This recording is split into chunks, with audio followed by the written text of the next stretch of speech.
Alrighty, ladies and gentlemen, welcome on into the Moose Wars King Crusade 2v2 event powered by Brawlhalla. I'm Aging More 2000. Today, I'm going to be casting with my good friend there, Graffiti. And Graffiti, how you feeling tonight there, my man?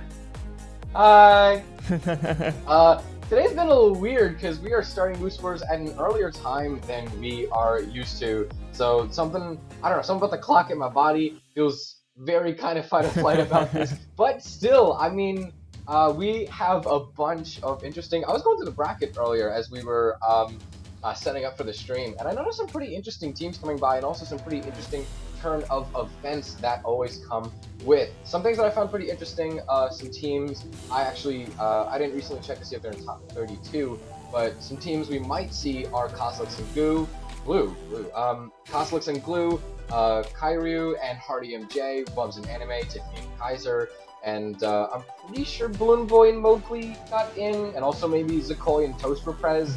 And if any of those names sound familiar, you know that you rarely hear those names next to each other. Yeah. It's always kind of weird seeing the players that are always with their teammates. Like we still had Java and Fakey. We still had Meg D and Radish. Those guys have been teaming together for a considerable amount of time now, and they're still going, and they are still, like, even in communities, even when PR isn't on the line, we are still sticking with the same team comp because we are trying to get any amount of practice we can. And it's also kind of interesting to compare those players with the players that maybe kind of dance around a bit and say, like, hey, it's a community, I can experiment with this, or like, I just want to have fun, so I'm just going to play with my friend, as opposed to my actual, like, try-hard brother pack, blood pack for life kind of type deal. It's really interesting to see the players that we have still on the same team with each other that we usually see in majors compared to the players that have kind of been moving around, messing around, maybe experimenting with some new stuff, since we're still just beginning this esports year, this new season. We're only a few episodes into the season. It's still pretty fresh. Anything can happen. Yeah, and with that being said, I mean, this event, it's definitely a different time. I know a lot of people in chat may not be used to it. We decided to start events a little bit earlier because of the fact that our streams were going up until 12 o'clock at night, at like midnight. And we felt like making it a little bit earlier, making things easier, also make things easier for other regions as well that are trying to play. We're different servers and stuff like that. So we're trying that. We're seeing how it's going to go. And we got some good matches here. I really am very happy about it. We have our first matchup, which is going to be on stream, is going to be Snowy and Luna going against Hunter and Angelos on stream. So Hunter and Angelos, this is their first time in a Winterside Moose Wars matchup on stream. So props to them on getting up here. And Snowy and Luna, we've seen them before. This is the first time we've seen them as a team in Moose Wars since they reformed. So I want to kind of see how they do and all that type of stuff. And with that being said, we'll be going into that first matchup when the players are ready.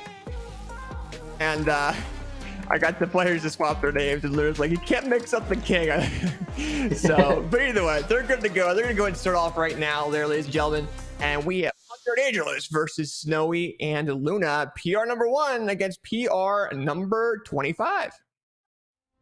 This is definitely kind of I mean, I don't know the story, so I could be quoting this very incorrectly, but this is a very David versus Goliath situation, is it not? Snowy slowly kind of proving himself to be one of the best 2v2 players in the world. And look at that king title under Luna's name. I mean, if you didn't get a chance to see it now, you'll see it at the end of this first game.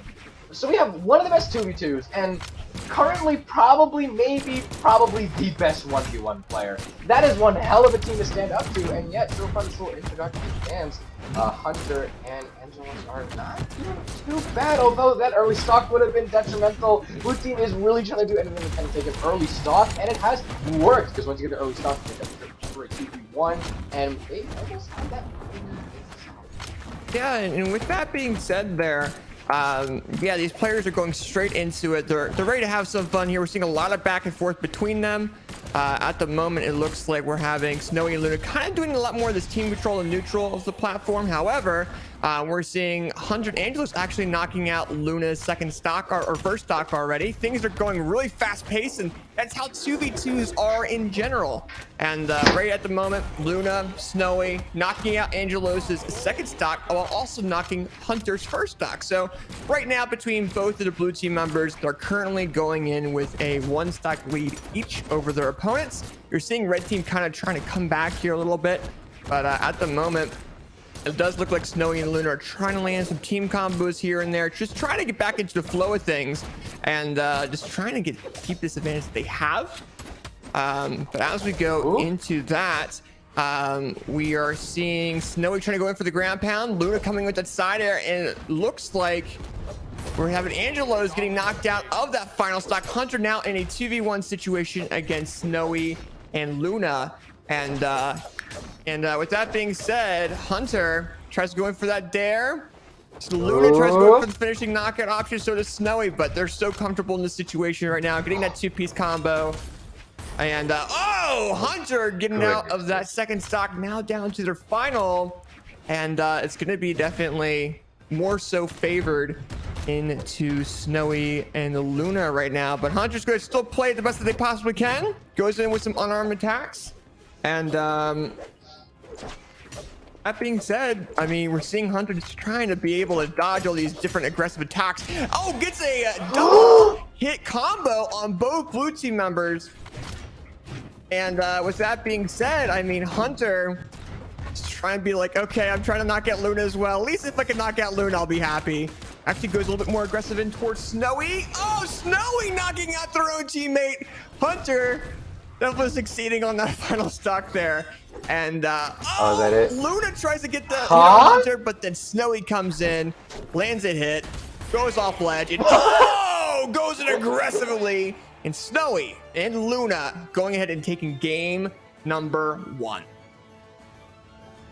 Some of the pass-offs that Luna and Snowy had during that first game were just completely immaculate, proving their experience not only in 2s in general. There goes that King title, but also just in 2s together, because they've been playing a lot. If you look at the amount of time that they have been teaming for, it feels like it shouldn't be that long. But if they've been playing 3, 2, a lot of games within that time, it feels like 2 or 3 months shouldn't be that long. But that has been a condensed and compact 2 or 3 months. They are.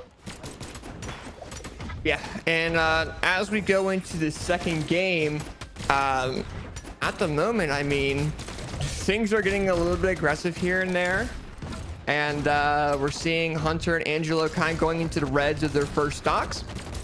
We're seeing Hunter and Angelo trying to land these team combos to definitely feel like they're doing a lot more as a team, per se, compared to the last game. However, as I'm saying that, we have Hunter getting knocked out of that first stock. We have Angelo's just trying to stay alive on that first stock that they have, but we do have Luna on the bow, and we do have Snowy on the gauntlet. So it's actually an interesting matchup as well, because we're not used to seeing Luna play on that character too much. And I mean, we're seeing Snowy coming with his gauntlets and just go crazy onto Angelos.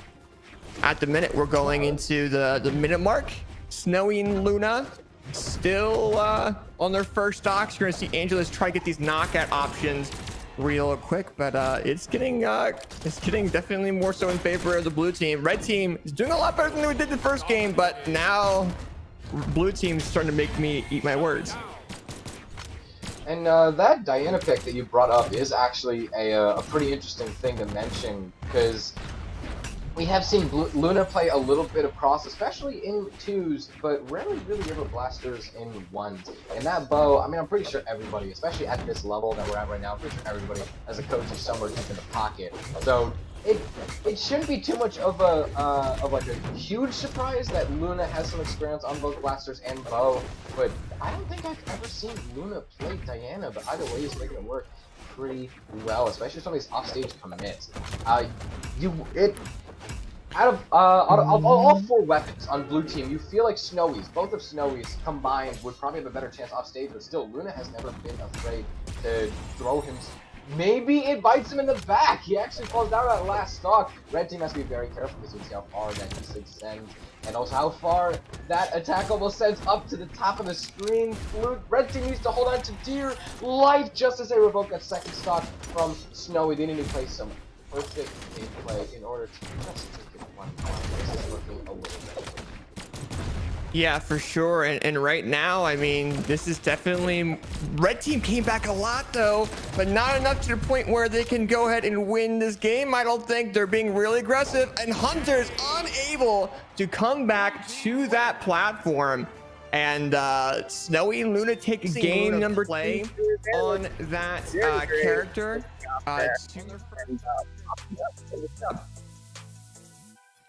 So that is...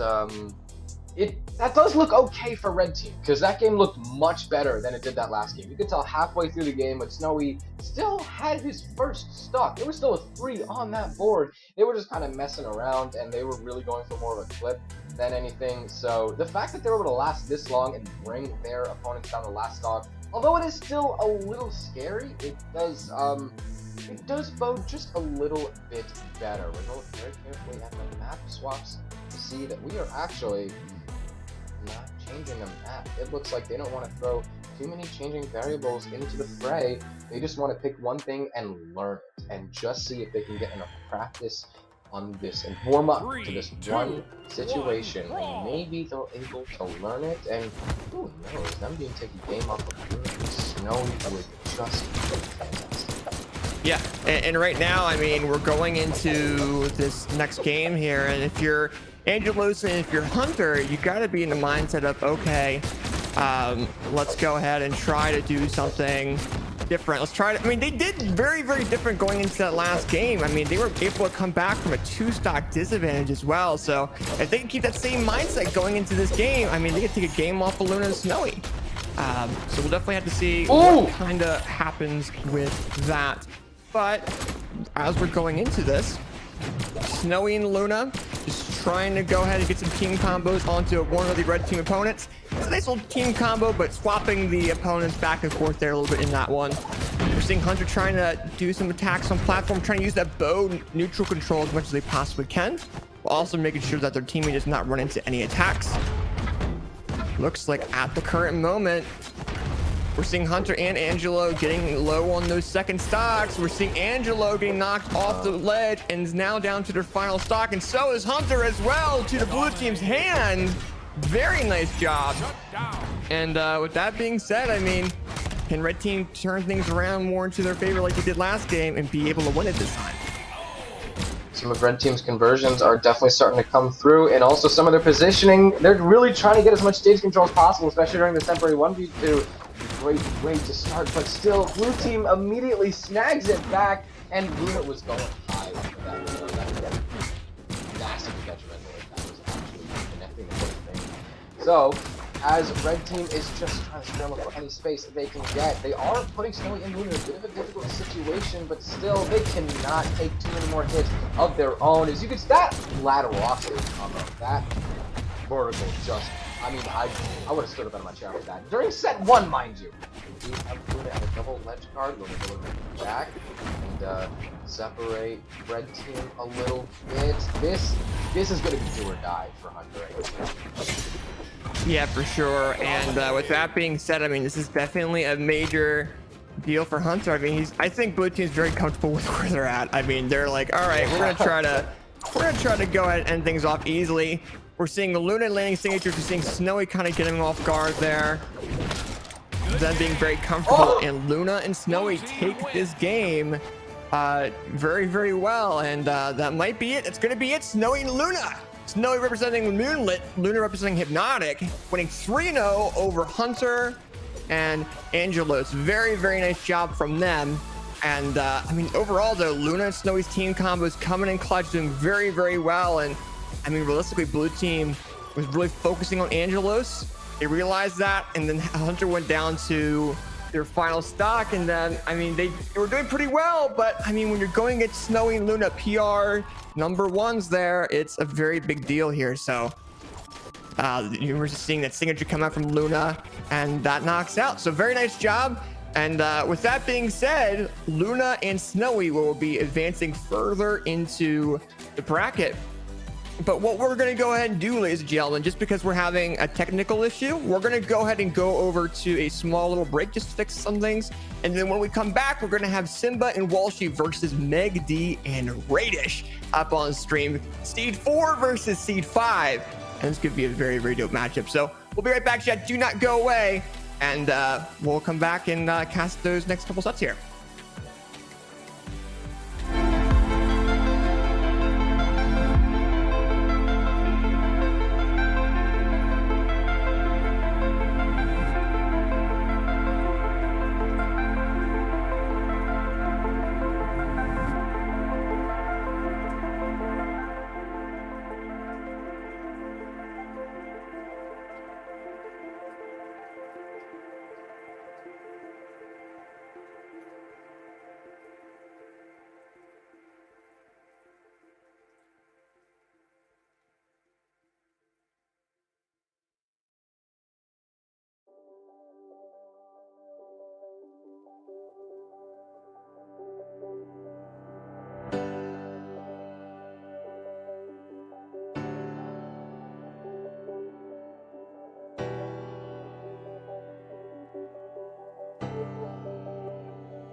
Alrighty, ladies and gentlemen, we are back with the Moose Wars King Crusade 2v2 event powered by Brawlhalla. I'm AJ.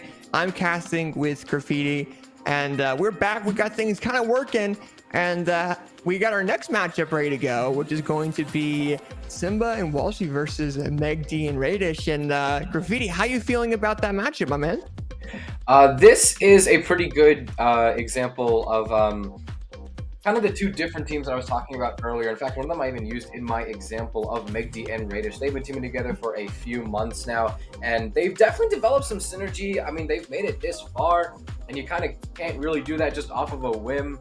So you're definitely showing some expertise just by being here in winner's side quarterfinals. But still, Simba and Walshy. I feel like Simba and Walshy are two players that kind of rotate between Two's partners a lot, and therefore I'm almost certain I've seen them play before, but I can't remember the last time that was, and I can't remember for how long that was. Walshy is usually with Cody, and Simba has been with a bunch of people. I feel like Santi and wow, I said a bunch of people, and I can only list one. That is, but still, I feel like it's been with a lot of people. So this matchup right here is a pretty good example of what I was talking about earlier on the way that different players approach community events. We already have Walshy locking in the Luke, blasters, and gauntlets, especially on the same character on the crossover. I wanted to say that because it's mostly crossover. But yeah, on the Luke, have honestly been a mainstay in twos for what, almost a year now? It feels like if you're in top 8, you're not using Luke. It almost feels wrong. We got Simba right behind him.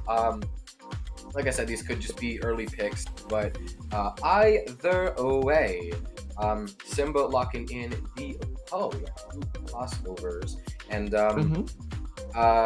that Poe is also a bit of an interesting option because the dare changes, the recent dare changes that changed the angle at which dare sends was meant to discourage double gauntlets in 2's gameplay, or at least just make it less oppressive and how to encourage people to pick other things. That was mainly targeted towards 2's gauntlets gameplay, but still here they are locking in double gauntlets, and of course Simba's still sticking on the spear. Simba is probably one of the most spear players in North America. He's one of those guys. I put him in that pool with a lot of other people like Crocky, like Capstar, and if you want to go outside of North America, people like Fiend and Phazon.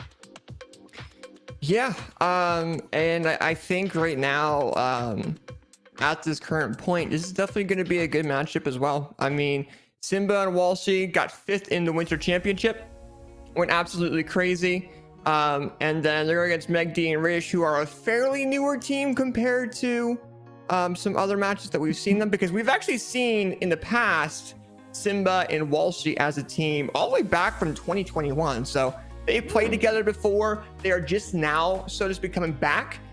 So they played Winters, got that 5th, and then Meg D and Radish started coming back up there as a team back in October, and now they've got 9th in that event now. So if we're going off of recency, we can definitely see that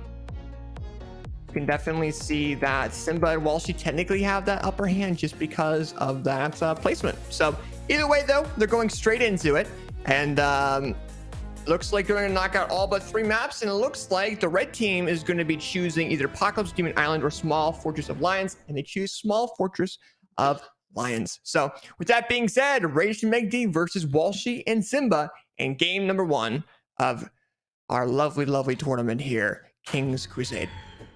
I just talked about how the gauntlet changes were meant to impact 2's gameplay, but yet all of these players still have gauntlets, 2 of which on the exact same character. And if anything, just as I say that, the Kushan were fighting for a second. But yeah, Radish on this Tezca, a bit of an interesting pick. Radish has been on and off of Tezca and Petra, and probably not like a permanent boots main. It's still probably very dedicated to Core, because that's where his best performance was. And I think Radish barely played Tezca during the Royale, if at all. It was kind of always on that Petra, but still good second character to have in the pocket in case someone figures out how to counter that Petra. That's just a good pick to have. Catches Megdi in that side, but it's actually, wait, what just happened? Hold on. I thought I saw like a Gauntlet Sarah connect, but it didn't send. I don't understand what just happened. What I just saw was a double knockout coming in from the blue team, both on Radish and Meg D's first stock. So very nice job coming out of the red team. And I think right now, I mean, red team is just going crazy on Walshy and onto Simba. Simba getting knocked out of that first stock. And then while that's happening, red team is focusing on Walshy, knocking them into the orange. Radish is actually using boots incredible right now. Some of the combos and commitments that he's gone way up high up into the top of the stage, or sometimes he's trying to carry people into the bottom of the stage, has been, I mean, although not that many of them, Simba immediately stealing the spotlight, taking a, that was a bit of an early stock. Radish, I don't think, was quite in the red just yet. That's either recovery, sending Radish down to last stock a bit earlier than he wants to be. Meg D, last one to be on second stock for red team. Simba still chilling pretty comfortably. I don't even think that's orange yet on the second stock. The most healthy one on the board, and they're already starting to focus Radish down a little bit, because you can start to see the orange is on that number one. Radish, just like 20 seconds ago, was one of the most healthy ones on the board, but a little bit of a target focusing from blue team changed that immensely, and now Radish is on the verge of being completely taken out of this game one. I think that's it. No more options. Yeah. Never mind. Never mind. I mean, he only had like what, one or two more options, but still. Yeah, but right now, I mean, it's going more in the blue team's favor. Red team's like, you know what? We're going to go knock out some of that second stock. We're going to try to make this a lot more into our favor. But then Radish tries to go in for a knockout on Walshy and then misses the recovery option. So now, blue team's back. They're ready to go. Radish is on the far left side of the map, is unable to touch that ledge, does not have enough jumps. And then blue team focuses on that knockout on the Meg D. And Simba and Walshy take game number one of this best out of 5 set. And that was a very interesting matchup between both those players, man. And this really came down to that little lead that they got in the beginning. That was huge. And then on top of that, with Rage going down to that, losing that second stock the way that they did, that blue team almost had that confirmed after that. Just to clarify, you said that Simba and Walshy probably have the recency bias or the recency buff going into this, right? If I recall, yeah. I honestly, I was a little skeptical of that when you said that, but I'm starting to see it. I'm starting to even more so believe it. That game, that wasn't like just barely from the jaws of defeat. No, that was pretty solid against Menki and Radish nonetheless. That was looking pretty good, but a new map could make things look very different. Meg and Radish already starting to think about how they're going to counter, how they're going to come up from the depths of an 0-1. Simba still make Spear look like just an incredible offstage and mid-air weapon, while Meg D is just looking to stay, maybe not completely defensive, but just right behind Radish to let Radish do whatever work that he needs to do. But so far, blue team take some very dominant stage control. 40 seconds in. Yeah, they are, and they're able to knock out both Radish and Meg D of those first stocks within that first minute, giving themselves a little bit of a lead. And the more damage that they build up the more advantage they're giving themselves going into the next stock. So at the moment, if you're Radish and Meg D, you just gotta get these knockout options as much as you possibly can while also not getting too risky. Silent recovery does not land, but that second silent recovery lands though. Very nice job by Meg D and Radish. But we're definitely seeing the effects of what the nerfs did from Double Gauntlet, which was, I know, what Meg D and Radish used a lot. So now we're going into it, and blue team has a lot more recovery options, a lot more different options just in general to really reach their opponents. And Simba, Walshy, still having a half stock lead each, and they're trying to go in for these knockout options now. This could be close. You can start to see a few moments where the team synergy isn't quite there. It's like that 87% there. They miss a few pass-offs. They don't read like how they're going to approach or finish that combo quite well. So they miss a team combo, or they do some team damage. Simba and Walshy, I mean, granted, they're phenomenal players. Walshy, I feel like I could name a bunch of players he's teamed with and has had some great success with. Walshy just an overall phenomenal confident who's the player, but still, you can see every once in a while the team synergy isn't quite exactly 100% there. And if I've noticed that by now, Megdi and Radish, I mean, how good they are, they've probably noticed that last year. They are probably trying to exploit that as much as they can, and it seems to be working.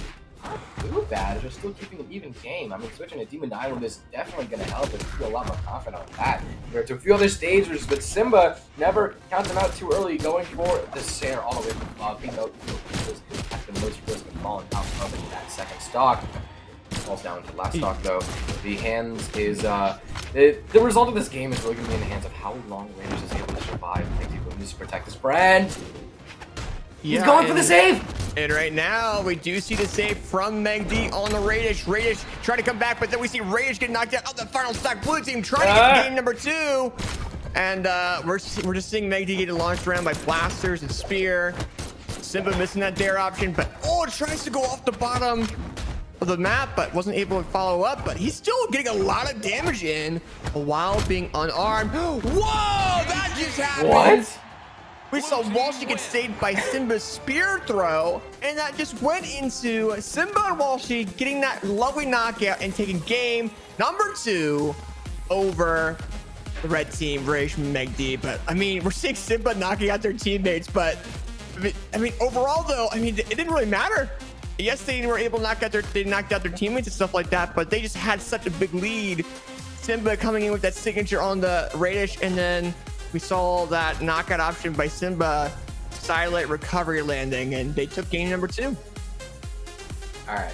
Now, if you're red team, you're in a bit of a, you're in a pretty difficult situation. You are on the verge of, after trying 2 different maps, after trying 2 different game states, still on an 0-2, on the verge of what could be a pretty big upset. Going back to Apocalypse. Go back to the first match, if I'm remembering correctly. I don't know. My memory fails me all the time. As red team actually snags both of the first weapons, as blue team, here we go. See a little bit of team damage that Simba accidentally throws Walshy into a team combo for. So I feel like red team synergy is a lot better, especially after that really epic save that Megdi was able to get earlier. And still some of the times that blue team doesn't quite have the team combo. They don't quite have the save. And also one thing to notice, never mind. I was just about to say something completely different, but then blue team, Gee whiz! He just went off the ledge. Said, you know what? I'm knocking one of the red team members off that ledge, and then I'm going to go with the weapon to make sure your teammate that comes down and tries to save you is unable to come back. And blue team just gave themselves a really, really good lead over the red team.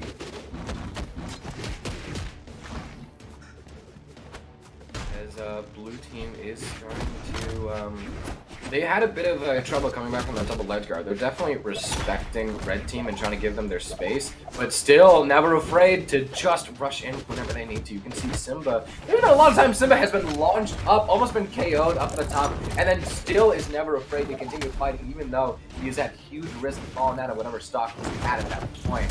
Simba never backing down, never ceases to impress. Radish is been in a bit of a difficult spot. I mean, he's gotten some good hits, and he's been a very valuable teammate, but still, I feel like compared to a lot of other 2's gameplay I see Radish come through with, I feel like something isn't quite connecting. I'm not quite sure what it is, but if enough attacks connect, red team will be sent down to both of their last stocks, but Radish gets the reversal, revokes that second stock from Walshy. That's going to make red team's life just a little bit easier, but remind you, if they want to go ahead, if they want to get to the top 8 winner side, hell, if they want guaranteed top 8, because right now it's not even guaranteed if they go down a lower bracket. They're currently in bracket stock, speaking of.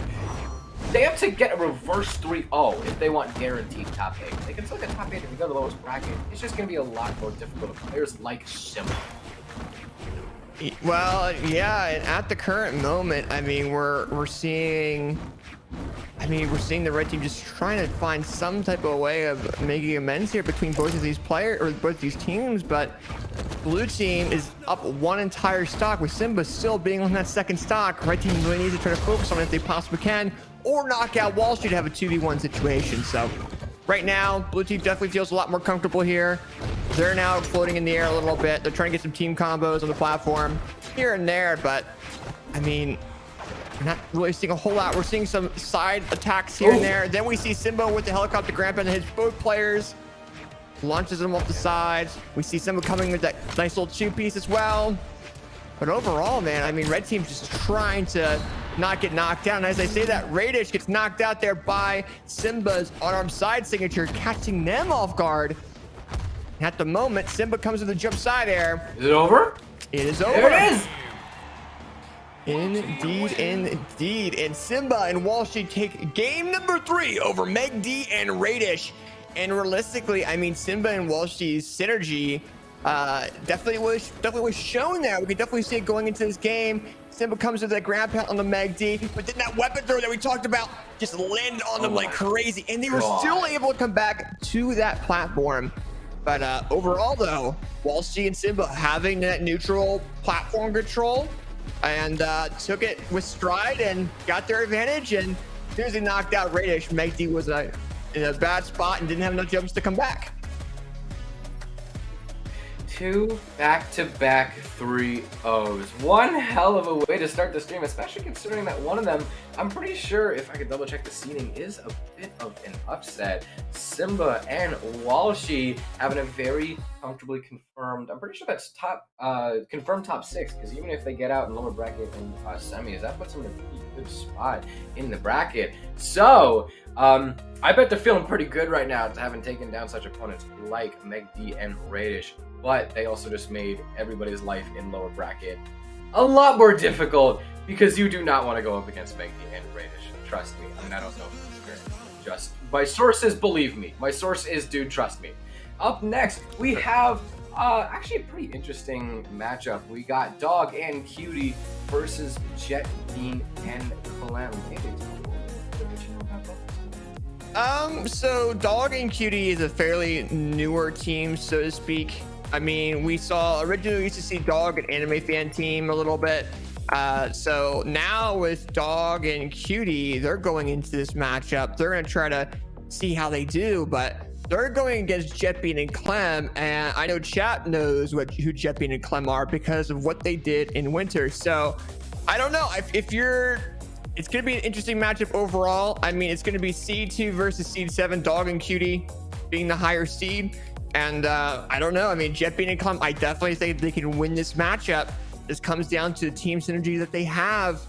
Really, really does. But Jetbean and Clem also being the older team out of this matchup, but overall newer team, because back in October, that's when they formed too.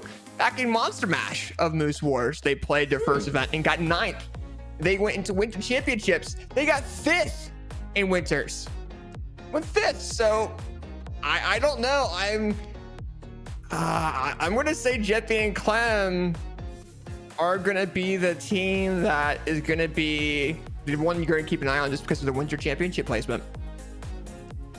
And actually going back to Monster Mash, that is a pretty interesting thing to note, because although they have kind of been in and around top 32 of majors, I'm pretty sure both these players are Moose Wars veterans. They've been here for a while. Jetbean, I feel like I can remember him pulling off a top 12 sometime in like early 2021. He's been here for a while. Clem has definitely been in and around. I feel like I can remember reading his name in the bracket now and again in 21 and also 22.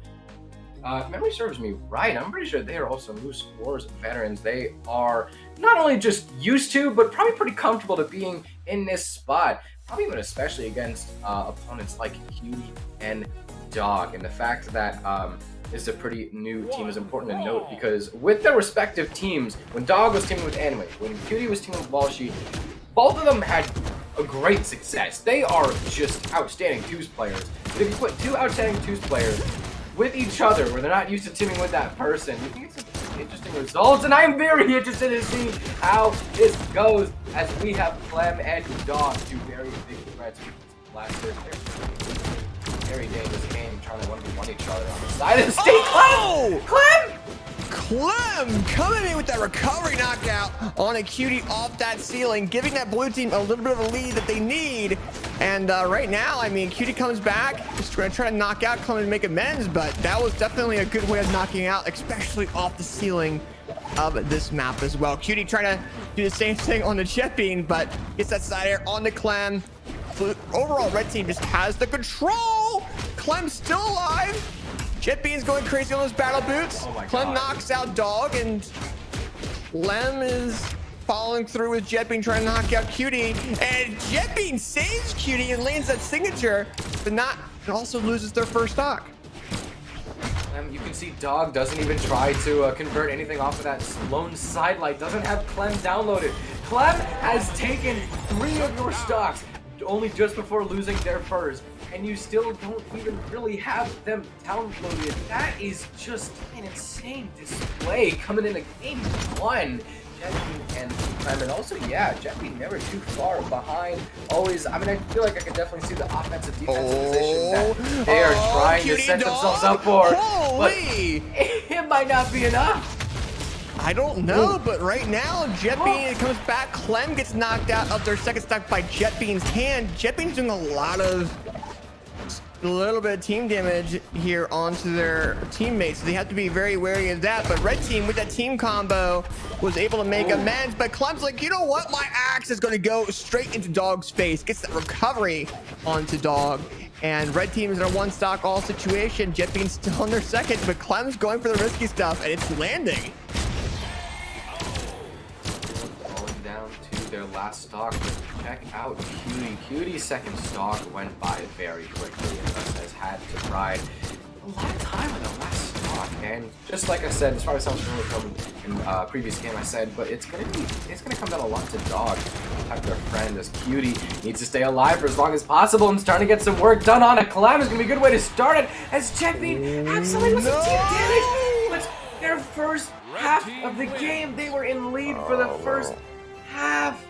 But that one ground pound and also that one double team combo coming out from red team, that kind of puts it all in flames. Blue team had some great moments, but it just kind of went down to smoke. Yeah, for sure. And yeah, that's mind-boggling to me a little bit. Oh, so don't make me rewatch that. Yeah, that was crazy though. Very, very crazy between both of these teams here going into that game. Good grief, how much damage did they do? They did like 950 together. Oh my God, the 1,000 from blue team though. How much team damage? There's only 90. Oh man, Simba Walls did more team damage than. Okay, that's interesting there. But we're gonna go into our next matchup here and see what they're gonna choose. I believe we have Dog resetting here. So we'll kind of see what happens with that. But yeah, I mean, we just had to. We just had to fix some technical issues on our end. So I mean, like, it's understandable if someone also has to fix some technical issues on their own. Today is just a day of cables getting yeah. Today's just a whole day of that. But either way, though, you're right. But it's gonna be interesting. We're going into game number 2. Cutie and Dog coming in. They're playing the same characters. They're playing Aang. Dog might switch to a different character, maybe. Sticking with Luke still with the cross. And then Clem's gonna be playing the Barraza, and Jet Bean's still in the Tesca. But I mean, Jet Bean has to be careful not to knock out his teammate, because 2 stocks last game it happened. So he's got to be very, very wary of that as we go into our next game. Clem is, at least as much as the first game was telling us, might be a pretty big, like, early lead player. The first minute is always the most valuable for those kind of players. So I'm going to be watching this Barraza very carefully, especially now that it got blasted as it started with last game. We're going to see if that strategy stays true and they just have to close out that second half better, or if they're maybe playing a little bit more patient and, like, don't get too excited. Just, you know, wait for the opportunities to come to you, and then maybe if we play a bit more patiently, that'll work a bit better. So I'm watching Clem very, very carefully right now to see if this early lead pays off or not, or even if they're trying that strategy. Blue team's doing a pretty good job of separating red team. Dog is scrambling for a weapon, but Clem is starting to get damage considerably. A lot of defense to get the back of Beauty hit. Signature to separate blue team. Both teams are just trading stage control. Jet Bean choosing not to focus on Cutie and choosing to go over to Dog to try to get a little bit more damage on him. Clam with a GC side play would have been a great option, but not quite. Clam has been throwing themselves into a lot of these offstage situations, and is maybe why blue team kind of had that first game slip through their fingers like sand, but that first stock is still kind of Dog's hands as red team responds. Cutie trades Dog stock in for Clems as Cutie's having a very hard time coming back to stage. Champion finishes that off. Last one alive on this first stock. Dog doesn't quite have, I mean, almost has the lead, but still not quite. Yeah, not quite, but now we're going into this. I mean, Jetbean does get knocked out of that first stock. Everyone's on 2 stocks all. However, you're definitely going to be seeing the red team really trying to focus on Clem whenever they can, just because of how low they are. You can even see the movement that they're doing right now is kind of changing into that. But Dog trying to knock off that ceiling as much as he can. Oh no! Cutie launching Dog into Clem's knockout option, and Jetbean tries to come in and go back, but Cutie knocks out Jetbean. Clem now having to deal with a 2v1, so Jetbean comes back. But overall, though, Clem is making amends here. Very nice job. After 2 pretty unfortunate turn of events, one for each team actually, we have stocks even, but damage not quite.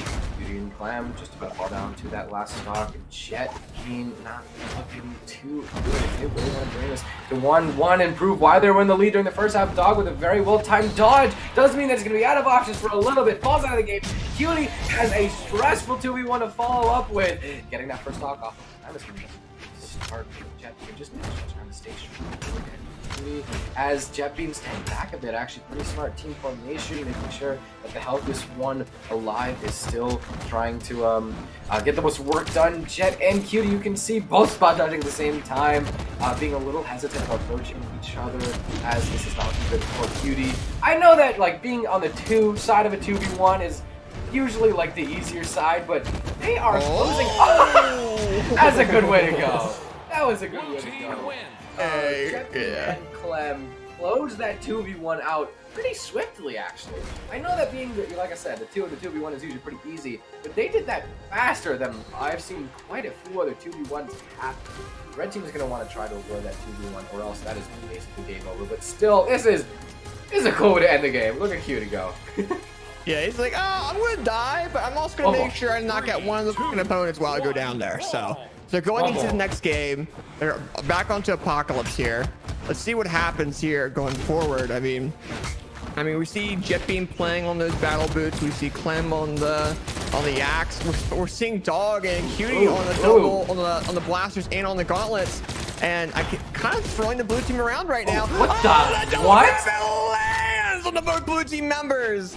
And within a period of 25 seconds, both blue team members are knocked out of their first stocks. Something mentally changed between both the red team members there going into this game. Holy. And also, another thing that I'm noticing about red team is that Cutie is using a lot more of the signatures than they were, especially with that first game. I don't see a lot of signatures. It was only really here or there when they knew for a fact it would be a confirm. And even still, also, I just realized the stocks. Red team is on the verge of maybe being 4 stocks ahead. Clem is getting pretty deep into the red, and Dog very comfortable off stage. Not going to fall for that just yet. And Cutie and Dog, although Dog is getting second now. Cutie's still looking really healthy. How does he do it? Cutie, a minute and a half in, 4 stocks up. I mean, hell, also look at Jetbean. Jetbean's also sort of faded to orange. Almost, I don't think we're seeing a 6 stock, but still, however they close this game out, this is unreal right now. Especially how the last game looked. I don't know what they changed mentally. Are they gonna get Jetbean out before they even lose? Dog goes down, Cutie's running out of options, still makes it back, but still, Jetbean is... Yeah. I mean, if Jetbean goes down, kind of all there's left to do is pray, is there? I mean, Clem could do some work. I just don't know how. It depends on what the red team really throws out. However, we're going into it. Clem runs into a 2-piece combo. We see Jetbean get knocked out by the red team. Clem is able to pick up axe, but not without getting 2-piece by the red team. And Dog towards the end is like, you know what? Let me just do some team damage for you, because screw you for getting us into those situations last game is probably what he's thinking. But we're going into it though. Very nice job coming in from Cutie and Dog taking that game. And overall though, I mean, the crowd, that knockout option from Dog. Oh, that was clean, a double knockout. Just set the sense of how the rest of that game was going to go. And I mean, Clem and Jetbean were down to, I think, 4 stocks compared to what we saw in the past. But as soon as it happened, I mean, they lost by a 4-stock disadvantage. So even if you're looking at the stats though, 1100 damage taken by Jetbean and Clem. Oh my god! Holy.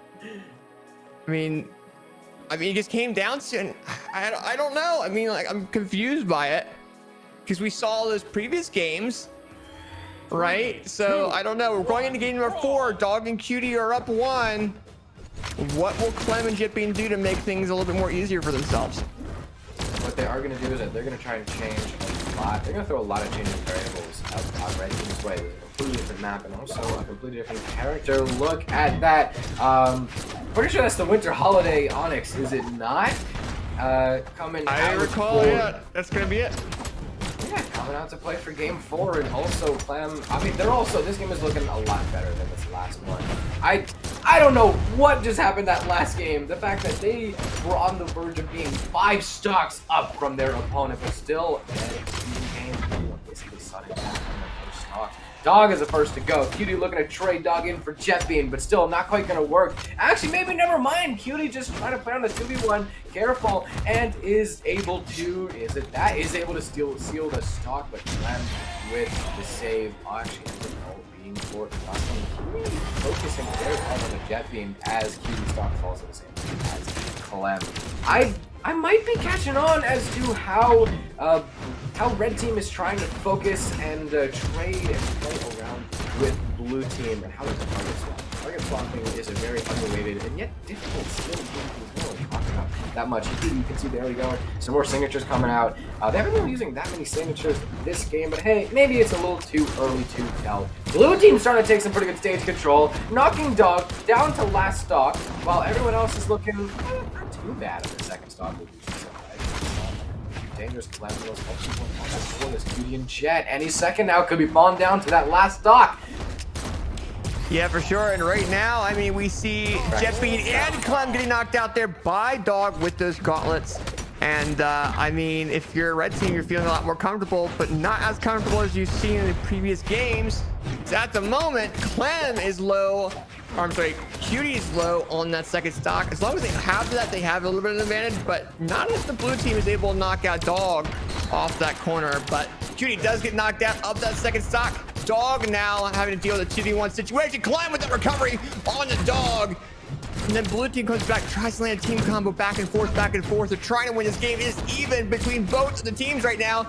Comes down to who's able to get the knockout options. Dog is not helping out the Red Team in that situation. And that led them into a little bit of a lead, where Blue Team have a little bit of a lead over the Red Team, but it comes down to these final hits. It really, really does.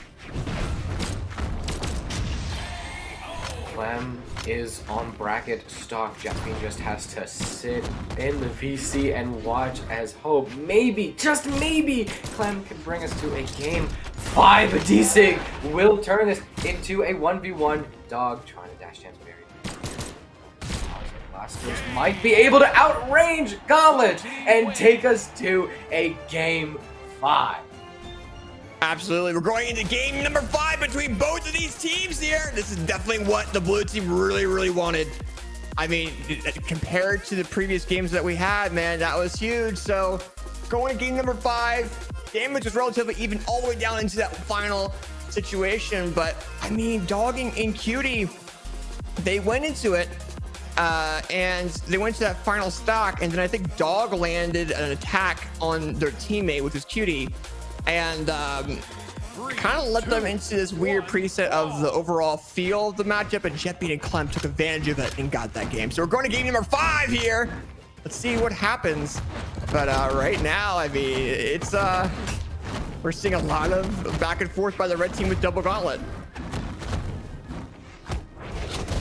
Red Team just trying to separate Blue Team. You're going to see Cutie target swapping. They had Jet in a pretty good spot, but they chose to help Dog out with focusing on Clem. Cody actually looking a little for where, as we do see some red coming across the board. This looks like this could be a very early stock game for Clem, as we see everybody falling down into that red, and also into the second stock. Jackson first join the club. Clem just knocking on the door. Cody looking to shove him through the doorway, but still find his way back side, as Jeffine is actually doing a pretty good job of protecting Clem, but once red team separates them, there's not really that much you can do. Now, blue team, they either have a very easy job or a very difficult job. They don't have to worry too much about damage, they just have to worry about their KO efficiency. Get one stock, and unless you're in the temporary 2v1, the second stock, I mean, can it really be that difficult? Maybe. Dog's movement is actually looking pretty good. That's there. I feel like on a different character, probably would have definitely KO'd. Jet being clashed out of options, having a very difficult time to return to the stage. Why is Jet spending so much time above ground when he's completely out of options, running just off of chase dodges and elbow grease alone? All these risky plays are going to put him in the bed. Healthy one on the board, Carton on bracket stock. Not a good place to be. And Clem soon to join. Cody and Dog might just make this fair game. Yeah, for sure. And right now, I mean, Cody and Dog are just trying to go ahead and be like, okay, let's take advantage of this neutral control, this platform control, so to speak. They knock out Clem of that second stock. It is a one stock all situation for the blue team. Jet Bean's getting prioritized there by the red team. Clem trying to save the day there, but both red team members are able to go and come back to that platform. Blue team coming in.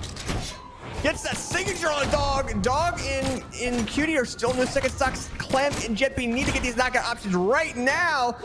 Clem landed Jetbean into an interesting situation. Now Jetbean is out, and Clem has to deal with a 1v4, and Clem's launched off that ledge. Dog with the weapon throw. They do not want to come back, but Clem comes back either way, picks up axe. It's like, you know what? Oh, Dog coming in with the knockout option, and Dog and Cody take game number 5 over Clem and Jetbean.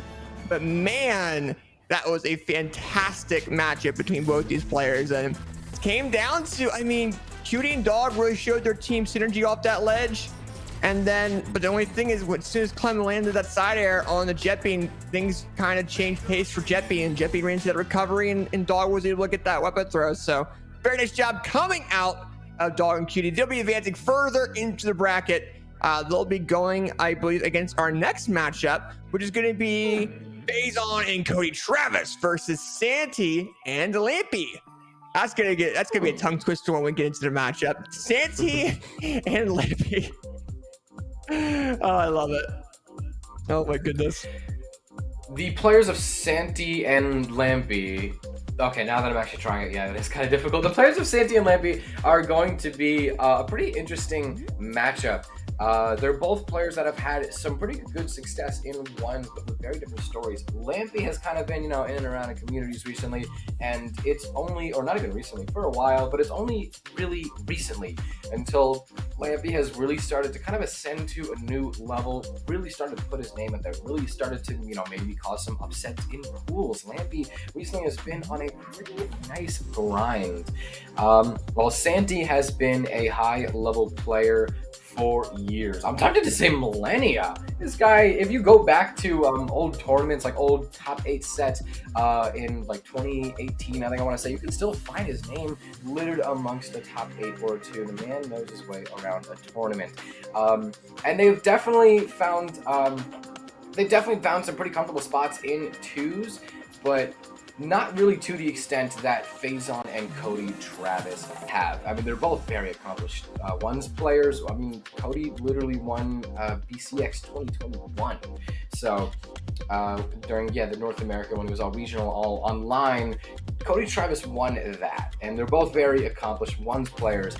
But there was a point in time people were saying that they could just be one of, if not the best 2s team in the world. And they had a very solid argument for that. I feel like they took a little bit of a break because I haven't really seen their names that much in top 8. But here we are. They are just, what, like 3 or 4 games away from top 8. But that is not unless Santi or Lampy could have anything to say about that. They are one hell of a mystery box here, as like I said, they've had some very, very interesting success in ones. Santi, Old Soul, Lampy, only recently going through that anime-esque training arc, having some pretty good upsets in pools here and there, teaming together to try and fight the storm that is Cody Phazon.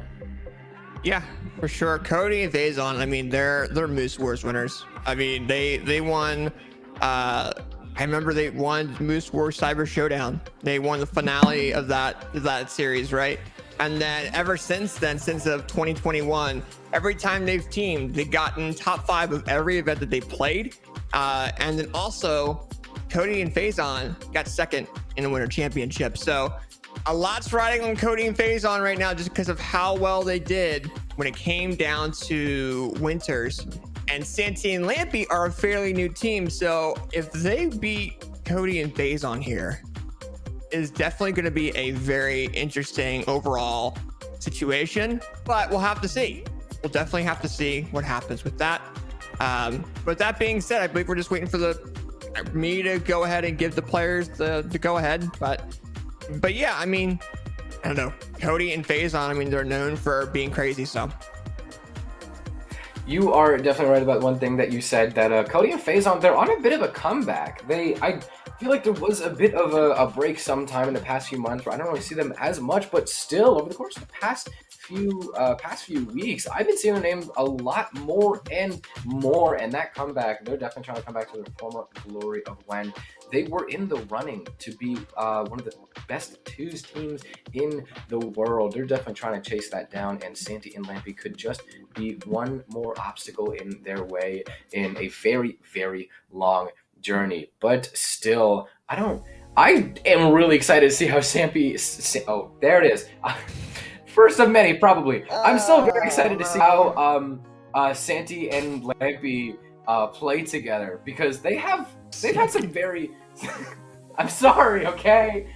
You know who's an honest mistake, and I respect it. I respect it. But now, if Santi and Lampy decide to team in the future, I'm gonna refer to them as Sampy, not Santi and Lampy. Sampy, all right, or Sampy, or whatever you want to call them. But either way, when's the last time we've said Boomy and Sandstorm? It's always Boomstorm. It's always Cody Phazon. When's the last time we've said Travis whenever he's played dudes?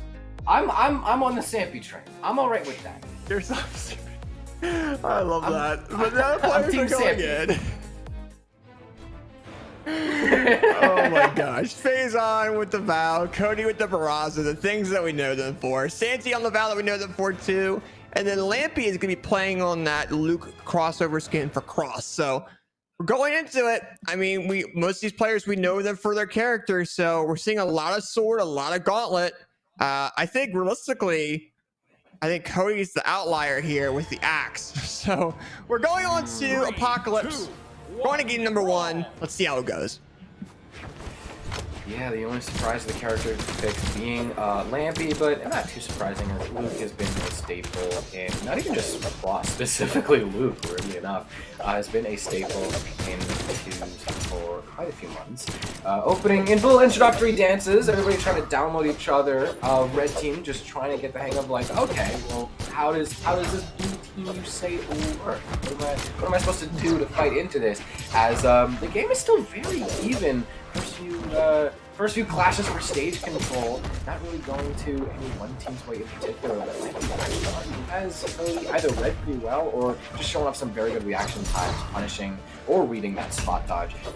Cody throwing out Axe recovery, actually a pretty good way to separate blue team, and kind of proving why Axe was, just like Gamos was at one point, crucial, pivotal for Dude's gameplay, and Cody maybe they're looking to bring that back, especially, I don't know, maybe he saw something in the recent patch changes that he's scheming about. So Cody's going to pick up blasters though, as Phazon cleans up Lampy's stock. A minute in, that's as 2's gameplay goes on, as we are just losing our first 2 stocks a minute or 70 seconds in. This game is moving a little bit slower, which means both these teams, they're either being really kind of careful to approach each other. They don't want to make too many mistakes because they know what they're up against, as Cody is now down on his 2nd stock, or that they're just that good at extending their health. No matter what they get hit by, they're able to live past it and hit back quite hard. Yeah, for sure. And right now, I mean, Cody and Phazon are going into this very, very precisely, so to speak. They're able to go and knock out Santi's 2nd stock. Phazon's still in their 1st. So if you're the red team, you're just going into it easily. You're not going to go in for anything too insane. You're going to try to bait Santi and Lampy to some different attacks here and there and be able to punish it. And that's what we're seeing from Cody there, launching Lampy off that ledge. And at the moment, Cody trying to go ahead and do something here while they have that neutral control. Nice recovery coming out of Santi as well, but a lot of back and forth. Phazon with that lovely gauntlet signature, and red team is up a stock, or almost 2 or 3 stocks right now. Santi cleaning up Phazon's 2nd stock as Cody is soon to join. Phazon, the most healthy one on the board, only just touching down on his 2nd stock, but everyone else is starting to get, the first few bits of damage here and there dished out on their last stock. Santi actually receiving the worst end of that stick, starting to fall down to the orange. Maybe a little bit of team damage coming out too, not to make things that much better, as we do have red team starting to get some pretty good stage control. Blue team still scrapping and spacing some of these approaches out quite nicely. They're not giving up that much stage control. They're still spacing out some stuff pretty nicely, but still, red team, they're just so coordinated. I know that's what, par for the course, what to expect from a team of this caliber, but still, it never ceases to surprise me. The pass off, the recovery unfortunately drops, but Phazon makes up for it. Victory! Lampy putting Santi in a bit of space. It's not even the last turn, 2v1. That is one hell of a statement to try and come back from. How are they going to answer? That's true. So very nice job from Cody and Phazon on going ahead and winning that game. And if you're going to be the opponents here, being Santi and Lampy, you definitely have to consider your options of how you're approaching Cody and Phazon there too. Because I mean, they're approaching them and they're just getting countered off of what they're missing on. So Cody and Phazon, I think, felt a lot more comfortable in that game. Got this little sword combo towards the end as well by Phazon. So we're going to game number 2. Same characters again. And we're going to Apocalypse. And I want to see how these players use that platform more to their favor. I mean, and figure out if Lampy and Santi are able to get that neutral control and be able to counteract what Phazon and Cody are really throwing at them. This game still off to, just like the last one, not as explosive as some openings compared to some other games that we've had. All these players trying to space each other out very well, but man, I don't know if Phazon trying to change that, as we have everybody just, oh no, I mean, it was kind of on its way out, dipping into the red. I think Phazon was maybe targeted a bit, but still an unfortunate way to lose a stock nonetheless. They're going to try to probably answer back by focusing on Lampy a bit, but Blue Team is doing a very good job of separating them. Very difficult way to try and carry that out, as a high recovery and also an end seg to try and follow up would have been a fantastic way to try and revoke that one stock. Cody with a merit catch, a little bit of extra damage on. Red team is able, blue team, yeah, red team is able to pull ahead, and they're actually in a pretty good spot if they're able to get that first stock off of Cody, and even that 2nd stock off of Phazon. That would be a really nice way to bring this game to the halfway point. Yeah, absolutely. And right now, I mean, we're seeing Cody finally get knocked out of that first stock. We're seeing red team really trying to be like, okay, we're trying to make sure we're not going to have this disadvantage for much longer, right? We're seeing Santi coming in, basically saying, hey, you know what? We're still going to have this advantage. Comes in with that lovely sword combo knockout on the Phazon, And Phazon is very, I mean, they're at a disadvantage right now. I mean, with them being on that final stock, unless the red team can come in and basically say, hey, bye-bye, something's got to change if they want to go and win. But Santi and Lampy have done very, very well at changing their mindset compared to this other game that we just had. And a nice little dodge downward by Lampy, saving himself from running into attack by the red team. So very nice job. Cody and Phazon are off that ledge trying to come back, and Santi is able to get the signature knockout on Cody. Phazon is not looking long for this world, just barely be able to grab the ledge to come back, find a way, and we'll just a little longer on the last stock. Lampy gonna try to take that personal hands, did not read the bounce correctly. As Phazon comes back, tries to respond for that. You tried to get rid of me, you are going to answer to that. Phazon almost has Santi red so beautifully as oh my gosh. Ow, little team Combo to capitalize on Lampy being in that temporary 2v1. Santi, I think, might just be the nail that kind of brings everything together.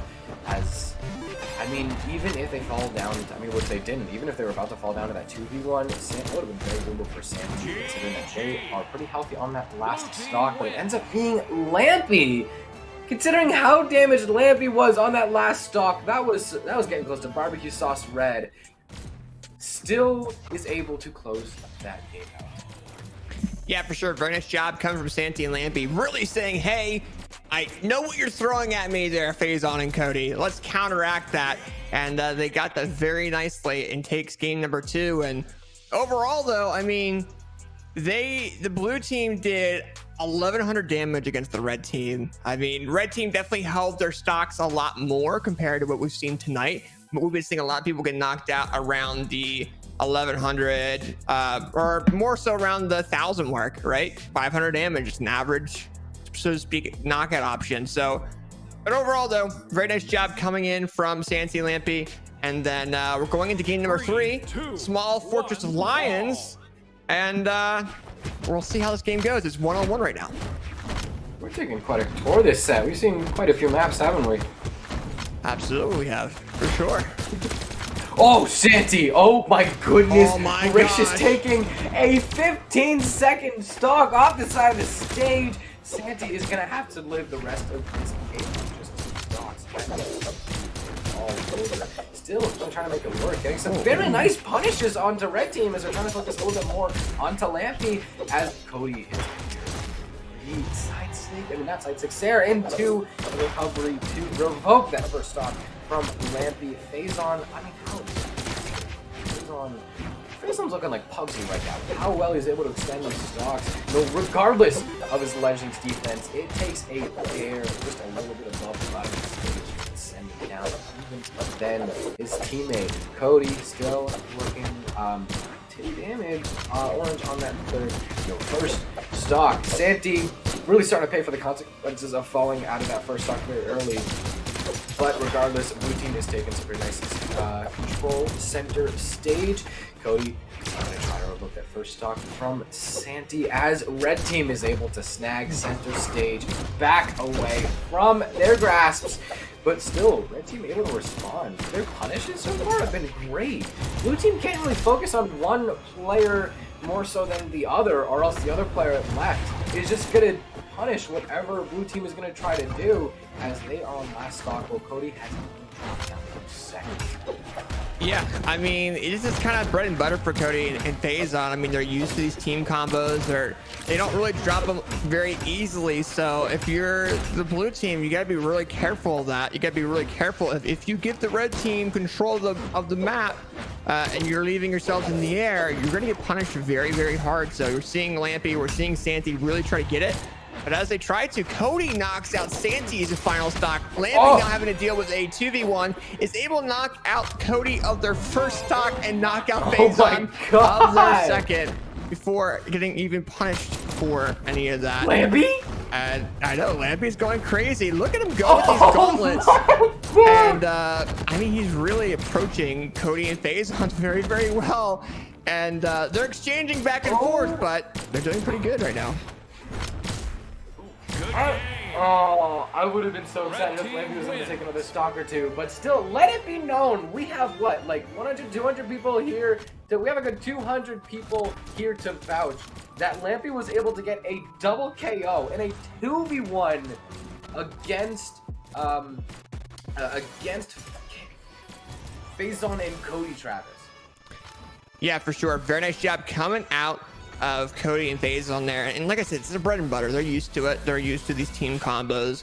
And Santi and Lampy, I mean, we're not seeing a whole lot of synergy going into that last game. So I think now they got to be like, okay, we need to land a lot more back and forth here against the opponents. Like, there we go. There's the synergy that they needed. And they knocked both red team members into the orange of their first stocks within the first 10 seconds. So if they keep that up, they're going to go ahead and win. They're going to win this game.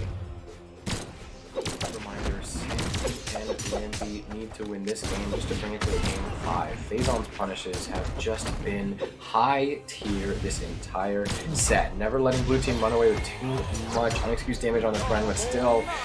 Wow. Maybe. As we got a double KO coming out from Sampy. Red team is going to have a decent bit to answer back from, but who knows, they just might have the message all typed out. They just need to find the right time to press enter. As look at this right now, that is not going to last too much longer against the likes of Cody Travis's axe. There it is, a side air. Going to send him down a second stock, but still, blue team is actually a pretty decent lead right now. Look at Phazon's health. Starting to dip down in the orange and maybe soon to be red on that second stock. Wow. If maybe Phazon takes this into his hands. Never mind. Santi is able to save Lampy from Phazon's offstage from mid. Suffers a KO, but still a good lead. They focus Phazon just a little bit more. They could have a very good lead and have a lot more of a believable chance to get into game 5. I want to see the game 5. Santi and Lampy have brought out those prizes from their pockets, and I really want to see more as they bring Phazon down the last stock. And with enough time passing, Phazon also now in KO color. And Lampy is a little bit damaged, but still, they could do this. Yeah, for sure. And right now, we're seeing Cody try to go ahead and knock out Lampy up that second stock. They're trying to get these knockout options whenever they can. I do have to say, we see Phazon on the neutral layer on the Lampy. Oh, but Phazon gets into the bad situation, gets ground batted there by the blue team. And during all that, Cody does go and get knocked out of that second stock. So now this is even more against the red team. So a lot of back and forth. Very nice job coming out of the red team, knocking out Lampy, but still down almost an entire stock compared to their opponents. This game is going to be very interesting right now as they have second stock, so they can try to protect the Lampy being on their last, but still is very close to KO right here. Axe side air, he definitely cost him that stock. So he's gonna have to play a very nice. Not gonna have to play for much longer. I mean, that side air landed very, very well by the red team. They're able to knock out Santi, and that allows for Lampy to get into the dark red. Phazon trying to go for that knockout, but it looks like Santi knocks out Lampy instead. At the 3-minute mark, Santi now has to deal with a 2v1, but still has the advantage. This is still technically in their favor. We'll have to see what happens if the red team lands this team combo. That would be huge. I don't know. They're trying to risk it. Cody knocking Santi into the yellow. But a lot of back and forth so far, and you're seeing Santi really try to take advantage of that platform. Oh. A little team combo. You can tell that was improvised by the way it was set up and the way they had to dance around each other. Cody actually doing a very good job of heavy lifting during this 2v1. Neither of them are really able to get the conversion off of the end light, as Santi has a very, very good chance. That the two of them try to do, but Endlight into D-Light recovery, going to prevent the game 5. Cody and Phazon are going on to top 8 winners side. Santi and Lampy, I mean, after the performance we've seen them carry out, still have a very, very good chance to get into top 8. It's only just going to be a little bit more difficult by running into Truck Stop Reno and Rocky all the way down there. Absolutely. Very nice job coming out of Cody and Phazon, advancing into the winner semifinals of this tournament, and overall showing what they are made of here and doing fantastic overall. So very nice job, Santi and Lampy. They were trying their best, but this came down to those final options that Phazon and Cody did going into that second half of that last game. And hey, I mean, Santi had an opportunity of going ahead and trying to get the knockout because they had a clean stock compared to Phazon and Cody that were in the orangey red. But due to the synergy of Phazon and Cody, they just went absolutely crazy. So very, very nice job coming out of Cody and Phazon, and props to them. So they did very well. And a very, very nice winners top 8. But before we can do anything further, before we go into winner semis, we're going to take a 2 to 3 minute break. We'll be right back here shortly. But man, that was a fantastic set, fantastic 4 sets we've had on stream. And, oh my god! I can't wait for these next matches to come out. It's gonna be dope. Luna and Snowy versus Simba and Walshy, Dog and Cutie versus Phazon and Cody. I'm happy to kind of see how this plays out. So with that being said, chat, don't go away, and we'll be right back in about 2 to 3 minutes.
Alrighty, ladies and gentlemen, we are now back with Moose Wars King's Crusade powered by Brawlhalla. I'm AJ. I'm casting with Graffiti tonight. And we just finished up the winners quarterfinals of this tournament. We had 4 amazing sets. We had, for example, Snowy and Luna versus Hunter and Angelos. We had Simba Walsh versus Meg D and Radish, and so on and so forth. And we've had some just amazing matchups overall. So with that being said, we are now going into the winner side top 8 of this event. And we're going to be having our first matchup, which is going to be Snowy and Luna versus Simba and Walshy. So how do you feel about that matchup there, Graffiti? These are players that I feel like you would definitely expect to be in this position. Snowy just coming off of winning BCX2s and also recently teaming with Luna, kind of proving himself, slowly proving himself to be, he just might be one of the best 2v2 players in the world. And I'm going to say it until it gets annoying, and then I'm going to say it even more. I feel like not enough people are giving him respect for that. I mean, the stuff that he's able to do, you don't just do because you happen to be good at ones and, oh, hey, look, twos is also a game mode. Snowy is committing so much time and mental energy into doubles. Luna close by his side. We're going to see the king title underneath his name. Obviously, yet another thing. A lot, I know, and that's kind of a similar thing. Luna putting so much care into every single one of his performances. Simba and Walshy, on the other hand, they have quite a few years of experience underneath their belt, and they are not at a place being in a top 8 like this. They're definitely very comfortable against an opponent like Snowy and Luna. I mean, the seeding might tell you they're a few numbers up, but not by that much. Simba and Walshy, granted, they might not have a similar level of synergy or maybe recent experience with each other, but still, they're not too far behind. I would dare say they are right on their heels, especially considering the set that we just saw them in, 3-0ing Meg D and Radish.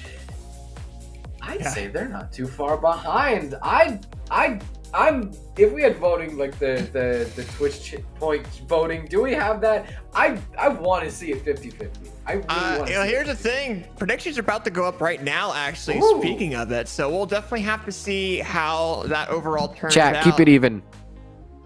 Yeah, the chat doesn't have access to it because we had it beforehand. It was someone put 70,000 points on that matchup.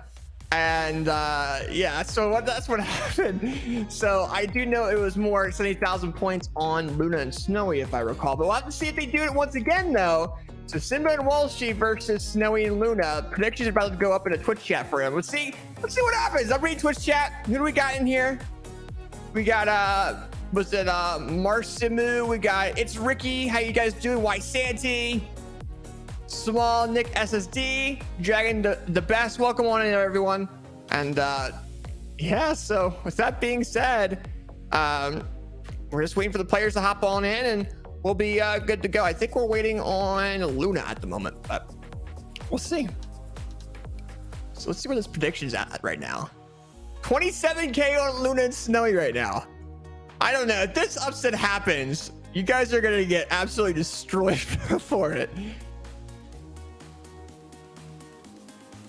Yeah. Oh, 100%. I agree with you. I agree. Absolutely. But with that being said, I mean, we're going into this next game here. And it looks like we're on the map. It looks like red team knocks all but 3. And then blue team is going to Demon Island. And I don't know. I'm actually kind of surprised with Luna playing that Diana. I don't particularly remember exactly why they're playing that. I think, well, Blasters and Bow is really good right now too. And we've seen players like Balloon Boy go crazy in previous community tournaments as well with it. So it's a good choice. But we're getting into the game here. And red team's already taking control. Simba is already in the orange of that first stock. Oh, Luna! Coming in with the recovery knockouts. Going crazy within the first 15 seconds. Snowy and Luna knocked out Simba. Look, they're going at him again. Oh my god.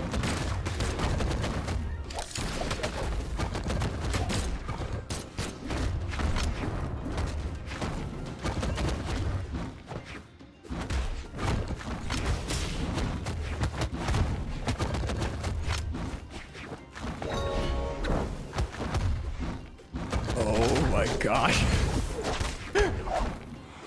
Oh! We are indeed, and Simba's down to their final stock. Walshy's down to their second, man.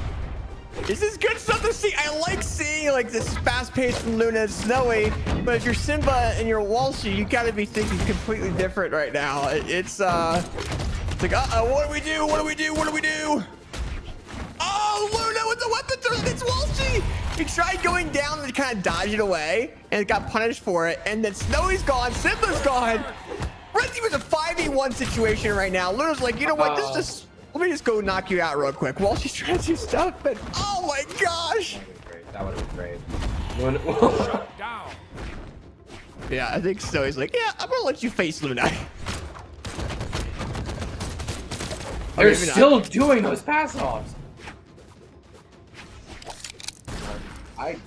Is Walshy still? If I'm Walshy, I might SD, and yeah, there's not really much you can do against. Red team wins. While you're on red, barbecue sauce red if you're last stock, and Snowy and Luna are 4 stocks total, 2 stocks up each. I might save some of my mental energy for the game too. Yeah, I mean, well, here's the thing, though. Snowy and Luna went absolutely crazy and really showed why they are seed number 1 and the top team, I would say, in North America right now. So props to them. They're taking that game to their name. They're already going into game number 2, and we're already seeing all this back and forth within the first 10 seconds. Simba might already be in the orange soon. He is. Oh my gosh, there we go. And Walshy starting with a really nice beginning team combo. Luna answering back, trying to get that early stock off of Walshy, but Simba chasing Snowy up to the top of the screen. Walshy charging that signature back. I feel like Walshy's kind of cool, trigger happy with some of these signatures. Simba has not really used that many of these signatures as Snowy falls down to second stock. Luna starting to struggle a little bit on their first, moves his way out again that first stock revoke, but gets hit into that end from Simba. Just as I finished saying that I wouldn't take that many signatures. Speak to the devil. Blue team is at risk of falling down to those second stocks. Luna takes the first one out from Simba. Walshy is going to have to replicate Luna's success from earlier, but is not able to. D-Lane recovery sent off the top of Demon Island, mind you, nonetheless. Yeah, for sure. And right now, I mean, it's 2 stocks all. We're definitely seeing Blue team doing a lot better compared to that first game. And this is definitely something the Blue team really wants. Oh, almost got that ground pound on the Snowy off that ledge. Simba with a silent recovery in the air. But that would knock out on most maps, but on Demon Island, it's not going to just because of how high that ceiling is going to be. So right now, Luna coming with the bow neutral air, allows for Snowy to focus on Simba. Luna with the side hair on the Simba. Snowy knocking out Walshy. Simba's off that ledge and just impulse jumps and Luna gets the punish.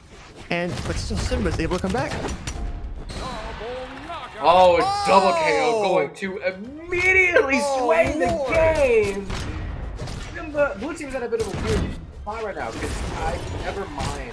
It's gonna have to really be up to Simba, who is the last one, touching out on the fresh last stock, trying to guard Walshy from the hands of Luna Snowy, and it's not able to. Red team did such a good job of just constantly, every new second, target swapping and separating Blue team as Simba almost completely runs out of options trying to get an early KO. As a That was clean.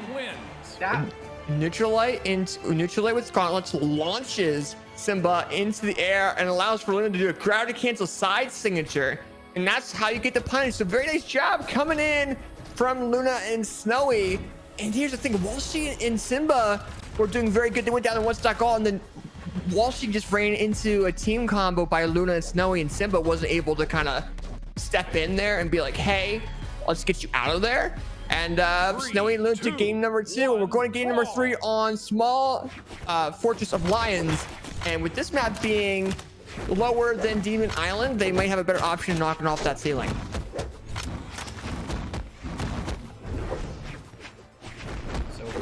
Red team is immediately stepping up their movement. That's another thing that I don't think I see a lot of people saying, that your movement in a 2v2 is one of the most valuable tools that you can use to bring yourself a little bit closer to success. As just look at how quickly Snowy and Luna are snapping around the stage. Simba and Walsh are having a bit of a difficult time responding to that, as Luna and Snowy are always exactly where they need to be to get a punish on blue team, or hell, even get a pretty tasty ground pound and keep that stock off. A little bit of team damage, but hey, that happens. The synergy up until that point has just been immaculate. They can get away with a little bit of team damage if they must. Yeah, for sure. I mean, right now Simba's so low on that second stock already. I mean, that's kind of nuts to think about. I mean, here's the thing, Simba's the second time though too, so he's got to be very careful. I mean, he really does. Simba comes in with that knockout on Luna's first stock. He's able to get these knockout options, but he's got to be careful though. He really does. And now with Walshy losing that first stock, he's now having to deal with this 2v1. You got to be careful on the second stock.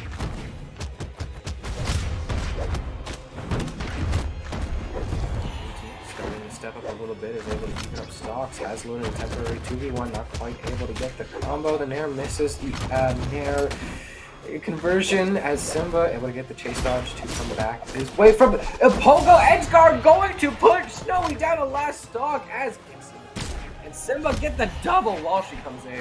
Helps his friend out. Blue team in a much better spot. One last Oh my gosh. Simba coming in with that knockout option on the Snowy. Luna now in a 1v4 situation, but can he do it is the real question. And now with Simba going down to that second, you're seeing Luna try to do something against Walshy. Not able to land it, but oh my gosh, what are you doing, Walshy? Holy! So nasty. They get that incredibly early stock from Walshy, and then have that. Oh, I'm just completely. I mean, look, the ground pound and the ground pound. I mean, it's literally what happened. And then we see Luna get launched into a three-piece aerial-based combo, and that recovery for Walshy just went insane on that Luke crossover for a cross skin, man. I mean, that was crazy. Very, very crazy. And let me see the damage differences here. Simba did 68 damage on the arms. That was a 2-minute game. That last stock, when they could have taken a whole extra minute, it took like 50 seconds. Only 2-minute game. That's true. Very true. Yeah, Luna and Snowy only played 2/3 of that game. Yeah, that's crazy. Good lord. But now we're going into this game number 4 situation. And oh, Simba's barely able to touch back on that ledge. Oh, nice grab out coming in. Luna is out of that first stock. Now, things have changed a little bit, but look how high Snowy's first stock is. I mean, he's barely touched right now. Yeah, I think Blue Team's starting to focus in on Luna a bit, because Luna had that first stock taken very early, while Snowy was still barely even yellow, not even orange yet. Yeah, for sure. And right now, oh my god! Snowy and Luna! Double edge knockout on the Simba and Walshy. Holy cow. Okay, take it, man, take it.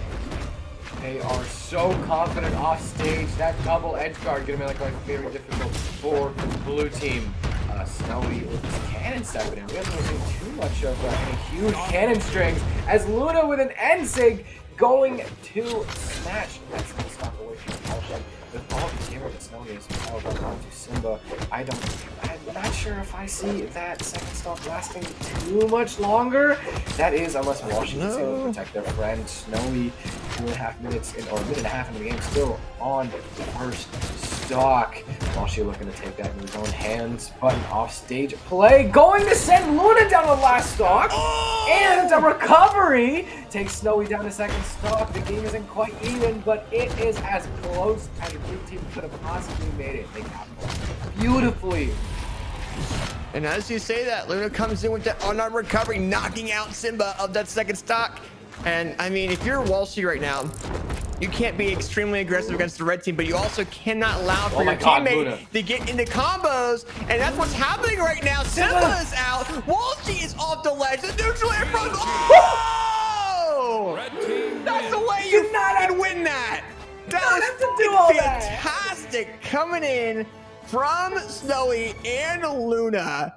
Good So lord. over the top.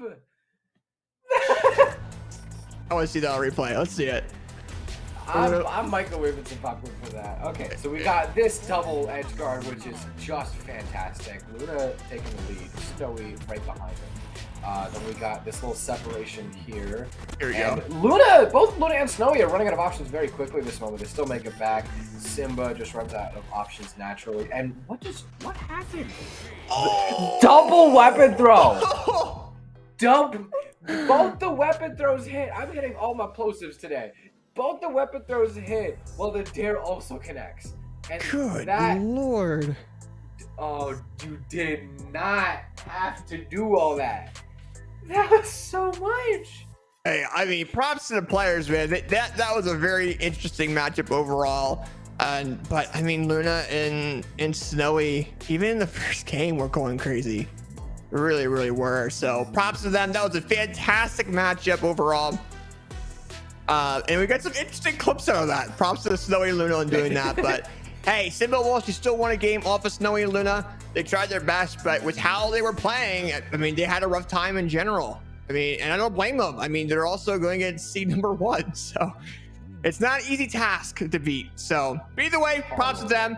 We get to go into our next matchup now there, Graffiti. It's going to be Dog and Cutie versus Phazon and Cody. C2 versus C3.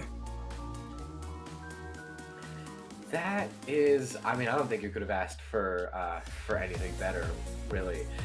Dog and Cutie, very interesting team. Phazon and Cody, a tried and true, stood the test of time. One of the kings of North American 2v2s. They are both here clashing for a spot and hopefully a reserved seat in the winners finals that guaranteed top 3. We do have everyone in the lobby, I think, locking in their picks, as these are also the picks that they played in their winners quarterfinals match just a little while ago. So there's a decent chance that we are ready for our AJ, I'm kind of sad saying this, but our last set casting together. Yeah, and with that being said, right now, I mean, it's going to be definitely an interesting matchup going into this. And they're running up right now. Should be really dope. And with that being said, we're going into game number 1. Phazon and Cody, the team that got second. Oh, as I say that, I think Phazon crashes. So, Brawlhalla, it's fine. Every once in a while will happen. But I will say this, though. Cody and Phazon have been doing fantastic tonight. Definitely deserve to get to where they're at right now. And so did Dog and Cutie. I mean, Dog and Cutie did very, very well in their set against Jetbean and Clem. That was a game 5 situation. It came down to those final attacks. So, I mean, they definitely deserve to get there. And Phazon and Cody, I mean, they kind of have been going through bracket. I mean, they only lost 1 game tonight, and that was to Santi and Lampy. So, that was crazy. Looking through the character picks, we do have Phazon hopping back in here. Dog and Cutie on the Shang. Rushang is a little interesting. When Cutie was teaming with Walshy and found a lot of his success with twos, especially his recent success. He was playing on the Rayman, so we're swapping the axe out for a spear with also, I'm pretty sure, some very different stats. And also, Cutie, what is that clan? Why? Yeah. That is just a key smash of numbers. We have hypnotic, and then just, like, I don't know, a Google, whatever that number is. Just... Either way, we're going into game number 1. Cutie and Dog versus Cody, Travis, and Phazon. They are now on Apocalypse. We have Cutie and Dog still in the characters that have been playing during this tournament. Same thing when it comes down to Phazon and Cody. Red team on the Aang and the Luke. And then Cody and Phazon are on the notorious Barraza and Valen. And right now, I mean, we're seeing the red team kind of having this little bit of a lead. But as I say that, Dog is getting launched off that ledge. Phazon comes with the grab bound, tries to get this knockout option, but it's unable to. And Dog is gone by Cody's hand. Cutie was just about to go there for the save, but the last minute changed their mind to maybe get a little bit of extra work done on the blue team, but it doesn't They're still on their first stock, but Cutie is able to come back and said, I tried this before and I'm going to try it this time. It's a little bit better in my way. Just see how far that Sarah slaps Phazon off to the side, and Phazon's starting to whiff some more attacks. Cutie could very easily get the punish right here, but after being flashed out of all of their options, choosing to return back to stage, very smart decision, and letting his best friend Dog close out both of these first stocks from blue team. Very nice way to start, and you can already start to see there probably was some pretty good call-outs in that VC. Their understanding of how to play with each other. Synergy. I forgot the word synergy for a second, so I was trying to cover myself doing that. Their synergy and their way of protecting each other and making sure that their decision making is as good as it possibly can be. You both stay alive as long as possible. Granted, you can fall down the last wow. Respectively, but still, they're playing with each other. Yeah, for sure, absolutely. And right now, I mean, we're almost a minute 45 in with Cody and Phazon being with where they're at. Red team maximizes on that and knocks out Phazon's second stock. Cody's still alive though, so I mean, it's staying relatively even. So very nice job. And at the moment, we're seeing a lot of back and forth. And Phazon's trying to go in for that Val side signature as well. And I don't know, Phazon tries to save Cody, and it looks like Dog comes in with that knockout on the Cody Travis's second stock. Pay very, very careful attention to Dog right here, as he could be the nail in the coffin as to who wins this game. Can Dog and Cutie clutch this out? Can Cody and never mind, also Phazon and Dog at Cutie falls down to last stock. Dog temporary 2v1 does not go his way. Cutie, and now a bit more of a doable 2v1, touching down on a completely fresh stock. Phazon not able to fully complete that weapon star. Cutie is running out of options, has to find the landing space. Blue team's able to capitalize over. Sandwich Cutie in the middle, and all of the movement that actually isn't in vain. Cutie's having a hard time finding his hits, but still nice. Not out yet. They're not out yet, indeed, but blue team has been going for these combos. A cider by Phazon comes out in clutch. Cody does not land that dare, but Cutie does not have any more jumps to come back to that platform. They fast fall and then realize it right after. Cody and Phazon taking this game into their hands. And if you are going to be the red team right now, like if you're Cutie, you have to be feeling that pain, because I mean, look at this gameplay right now. I mean, holy. Oh, yeah, I don't even want to rewatch this. No. Oh, no. Look. Look. No, cut the clip. We don't have to see it. We can pretend it ended another way. We can. You don't have to do this to me. He was trying to fast fall into the wall so that he was dipping down below any danger that the blue team could have thrown his way. And then also, immediately latch off away from the wall so he wasn't staying there too long. But sometimes it's hard to calculate that stuff. It's happening all. Oh yeah, for sure. And right now, I mean, we're seeing Phazon's just trying to go on the Cutie off that ledge. He's trying to get an advantage like he's known for doing. Ledge my Dog getting revenge for his friend. Dog getting some very good revenge for his friend Cutie. I mean, Cutie, you got a good teammate there. I mean, I'm sorry, good teammate. And I mean, here's the thing though. I mean, Dog is popping off, and how I know Dog as a player, he's more of a supportive style player, but I mean, he's changing that complete thought I've had of him completely. I mean, with how he's being aggressive off that ledge, he's just going crazy. I mean, he's trying to go in and help Cutie off that ledge there a little bit, but he's being aggressive against Phazon too as much as he possibly can. Both these teams, they know that, I mean, just as I was about to say, anything could cost them a stock. Anything could push them into deficiency. A stock, damage, control, whatever it be you. Whatever your worst fear is, either one of these teams, they know one mistake could cost them that. As Cutie is able to very skillfully almost get that stock off of Cody, but it ends up being Dog finishing off. They were playing the supporter role, just as you were saying. Cutie was completely center stage. No! Oh my God. Let me finish!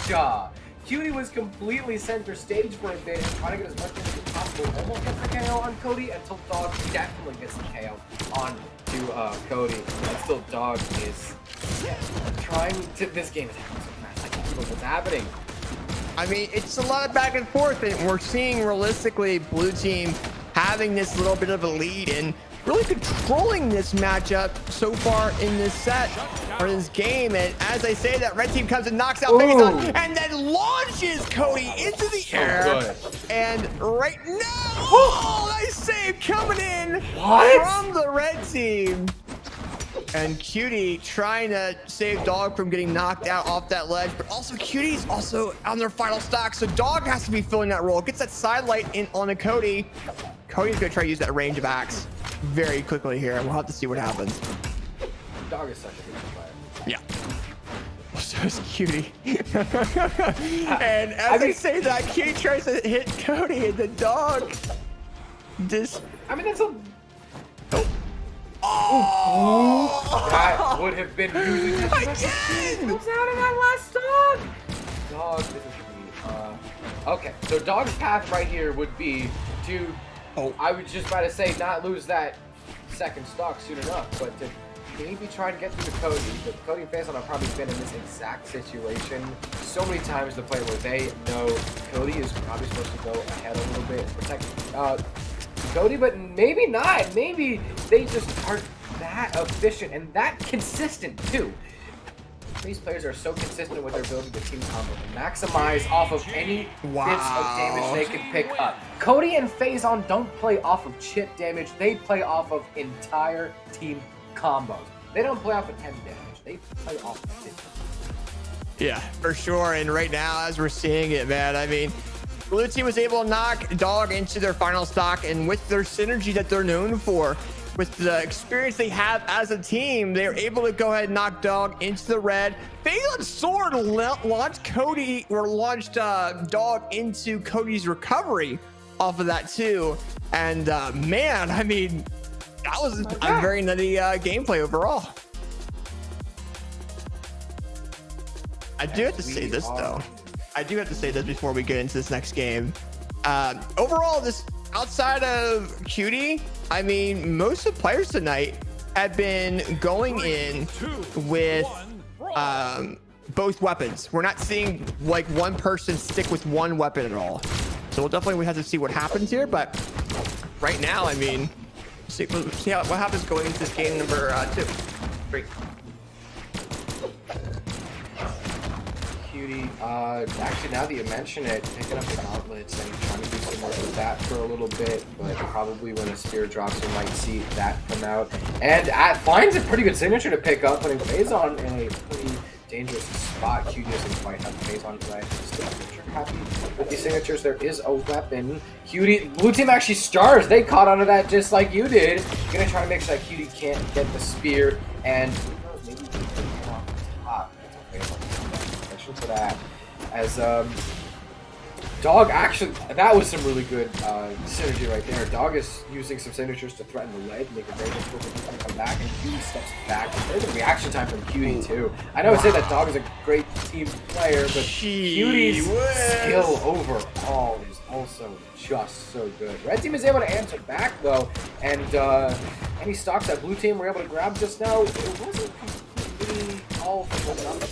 They're starting to work on Cody's first stock, while Phazon is starting to join everybody in the yellow to orange second stock game. Yeah, for sure. And we're a minute 30 in. I mean, Cody's going down low on that red of their first stock, mind you. And blue team is just having this lead that red team just needs to go ahead and try to remove. I think the first step is going to be removing Cody's first stock, but now without Cody knocking out Cutie's second stock, blue team is just showing off, and they're trying to go ahead and win this entirely, and we're seeing it right now. Dog is unable to recover.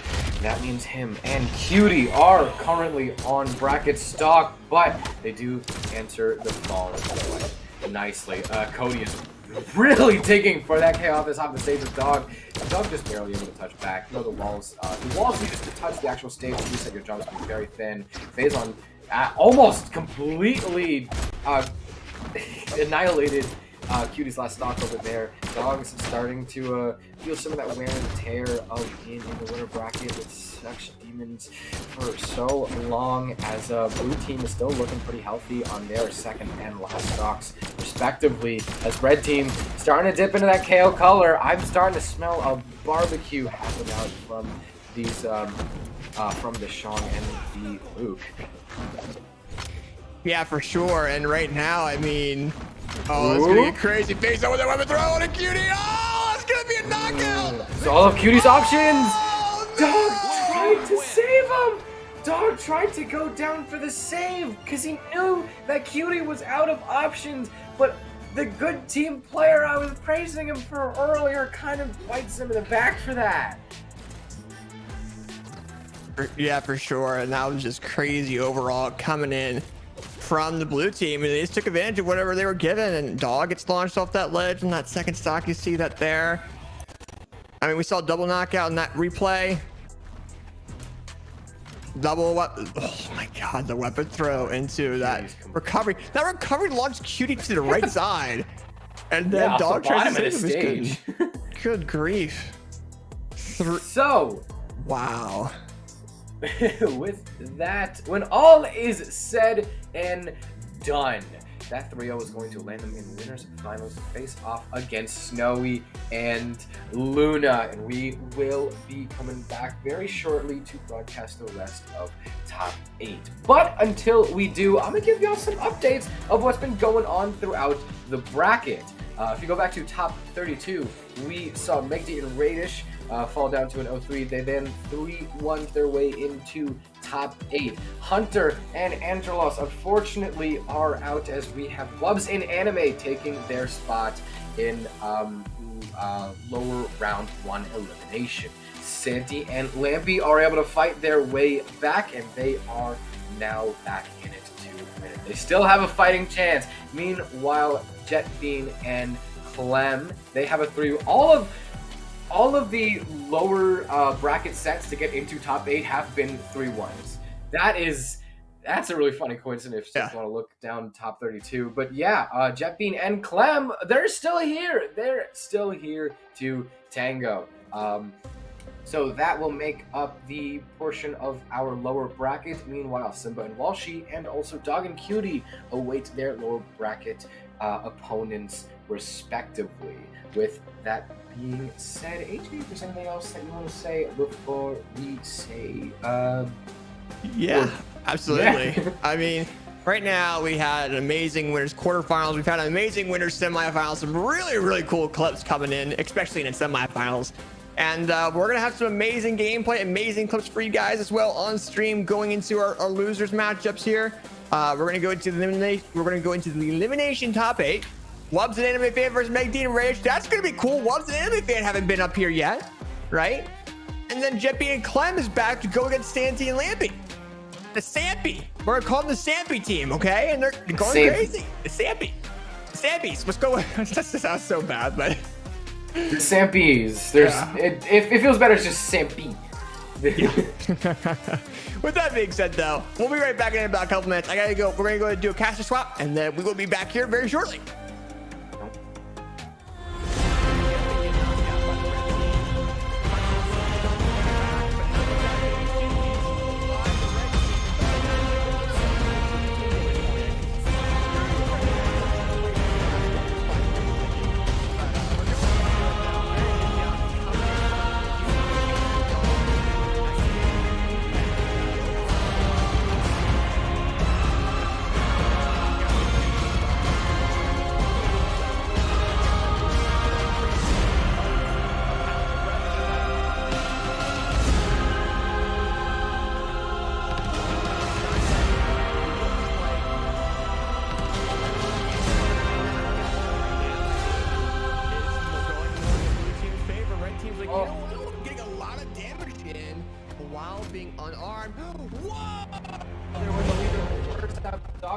Well-timed dodge does mean that it's going to be out of options for a little bit. Clem could do some work. I just don't know how. It depends on what the red team really throws out. However, we're going into it. Clem runs into a two-piece combo.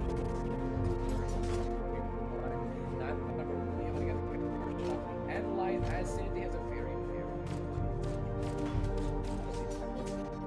try to do, but Enlight into D-Light recovery, going to prevent. What? Huh? Oh my god, but you also cannot allow them to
Alrighty, ladies and gentlemen, we are back with Moose Wars King's Crusade, powered by Brawlhalla. I'm AGMore2000. Today, I'm going to be casting with Graffiti. We did not have a caster swap. I'm not going to say too much right now. We'll go over it towards the end of the stream of what happened. We're back. We're ready to go. We're ready for the loser side top 8 of this tournament. And we got some amazing matchups coming up here. And I cannot wait to have these matches on stream. We are blessed with this bracket right here. We've had one hell of a turn of events up until this point, and it will not continue to stop. AJ, if you would do us the honors of reading up the next matches we got coming up. Yeah, for sure. So what's going to happen is we have Wubs, an anime fan, or I'm sorry, Wubs, an anime fan, swapped his name, are going against Meg D and Rage first up on stream. So we have seed 5 going against seed 10. Wubs and Anime came in from the loser side of the bracket. We have not had them on stream. I've not seen them play before as a team. This is gonna be a very, very clean matchup to kind of see. From there, we'll go ahead and have Jetbean and Clem versus Santi and Lampy. That's going to be a fantastic set. Seed 6 versus Seed 7. We're going to see the Jetbean, Clem, and Clem Nation style team going against Santi and Lampy right now. So we got basically what Chet would probably refer to as Clem Nation going against Sampy. We'll go with that, okay? But those are our first 2 matches on stream. We're getting Wubs, the anime fan, versus Meg D and Radish first up on stream. And the players will hop in the room. And how do you feel about this matchup there, Graffiti? I mean, after seeing what Clem and Jetbean were able to do in the last set, I mean, even though they lost that set, they still had some shining moments, and I really wanted to believe that. Partially because the Clem Nation thing, but still, this next set of Wubs and Anime versus Meg D and Radish, all players who have found each their own spot in ones. They're all very successful ones players, and they've kind of found their spot around those brackets. And right now, right here, they are here for twos. And I feel like that's really kind of all I could say about that. I feel like there's really not much else that we haven't already said before earlier. And if we can go, we can talk about the character picks for a little bit.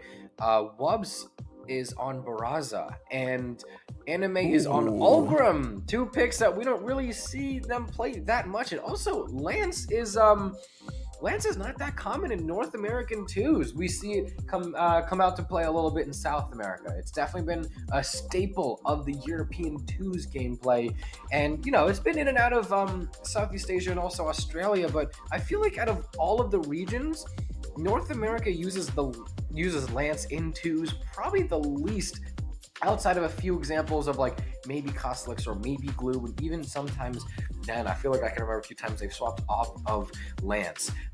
We have Boots here. We've had Boots. Radius has been playing the Boots more than we've seen Lance this stream. I feel like that should really say something. But either way, not too much of a surprise. This Teska and Wushang pick from Meg D and Radish, I don't think it's changing any time soon. We just kind of, it makes sense for them. Meg D has played a little bit of Hattori, and therefore has definitely got some spear experience. I mean, hell, look at that level 82. Come on. And Radish grinded Teska unlike any one other person on the planet, and is one of the very first people, I'd probably say one of the top 5 first people to get Teska to level 50. And he's still going. He's not stopping there. Yeah, for sure. And I think right now he's just going to increase those levels as much as he possibly can as we go into game number 1 of this fantastic set here. And Radish going crazy with the signature to the side of the Wubs. Wubs just went by Wubs. What just happened? Radish went too far down. Oh my god. What just happened? Oh my goodness. I don't know, but right now that was insane. Interesting tournament events. Rage is already down to that final stock already. Holy. I mean, that was just an insane tournament events overall. And at this current point in time, the red team is up 2 stocks. They're going to take advantage of it. We're seeing a signature come out by Rage once again. feel a little bit more comfortable with where things are currently at. And oh, Meg with that recovery on both red team members, going down to those second stocks. And oh my goodness, has kind of been crazy this game so far.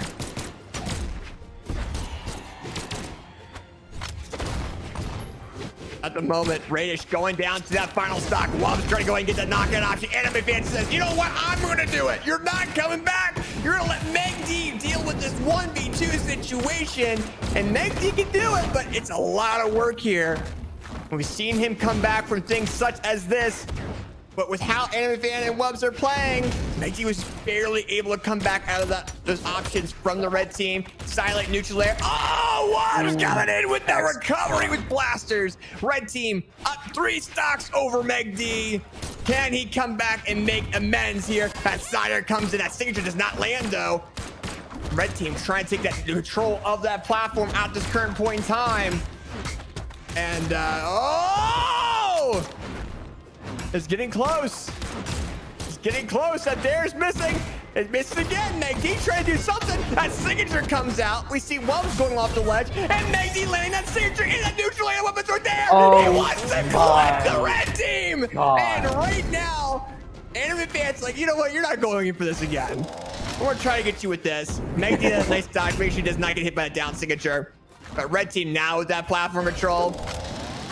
Meg D definitely does not look as comfortable as he once was because he knew what was going to happen. Anime Fan coming in with a side air onto Meg D. Red team still won game number 1, but my gosh, was that a fantastic overall situation there.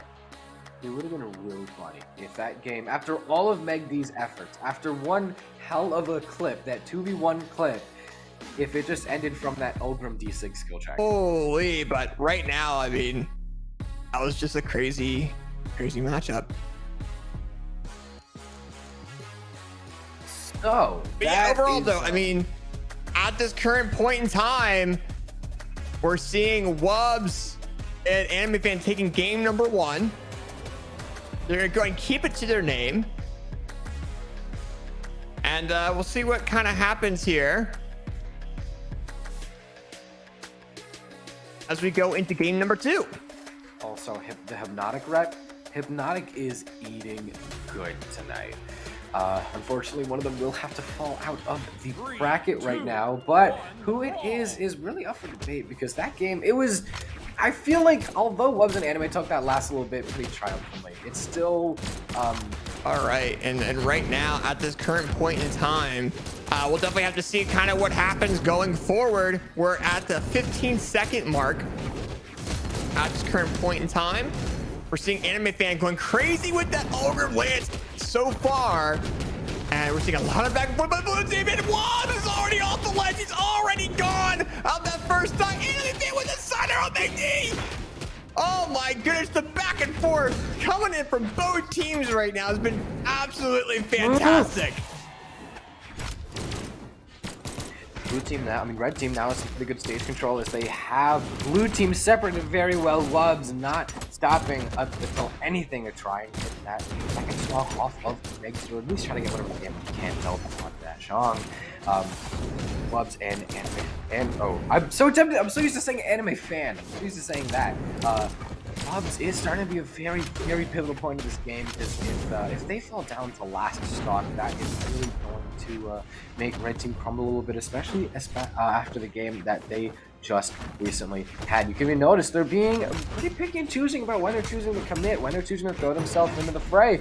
Meg D could have the reversal, but no, it ends up being some accidental team damage to take Wubbs down to second stock. Anime really gonna have to pick up some extra work, and there we go.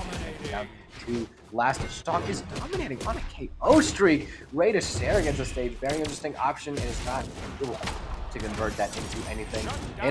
Anime is only just touching down onto second stock while everyone else is on last. That defense of the Ulgrim and also just how well they're playing around this matchup definitely serving them a wonder, but they might need to step in just a little bit more to protect their friend Wubbs. And maybe they already are. These blasters from Wubbs are already doing a pretty good job. Meg D could be the first one to go. He could be as well, but also Wubs could be doing that as well. And Magdy gets that 3-piece coming in, man. And we're seeing this back and forth. Rage goes in for that signature, kind of missed opportunes it.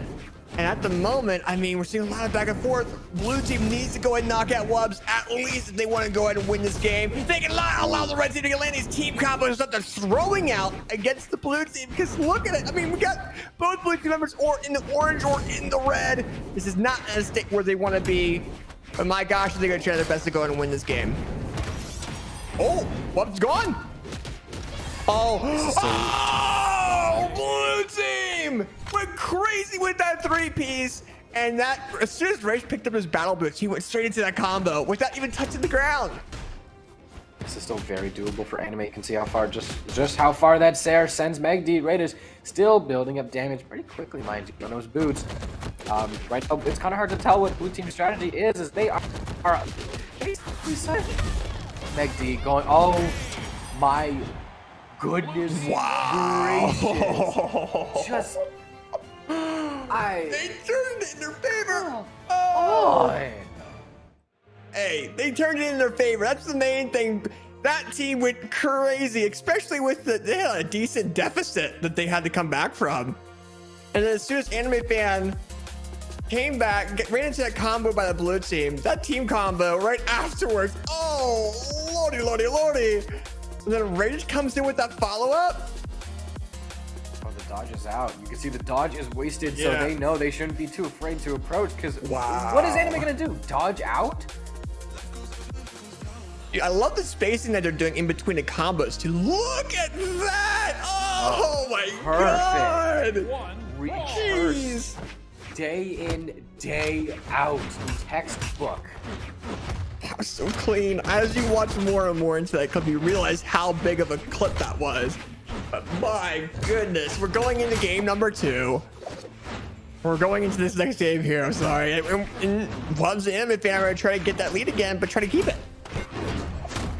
Already starting to dip down to the orange, but also Wubs seem enjoying it. It's actually very strange that Brawlhalla, one of the highest defense characters on the stage right now, is usually the one getting damage piled up on them the fastest.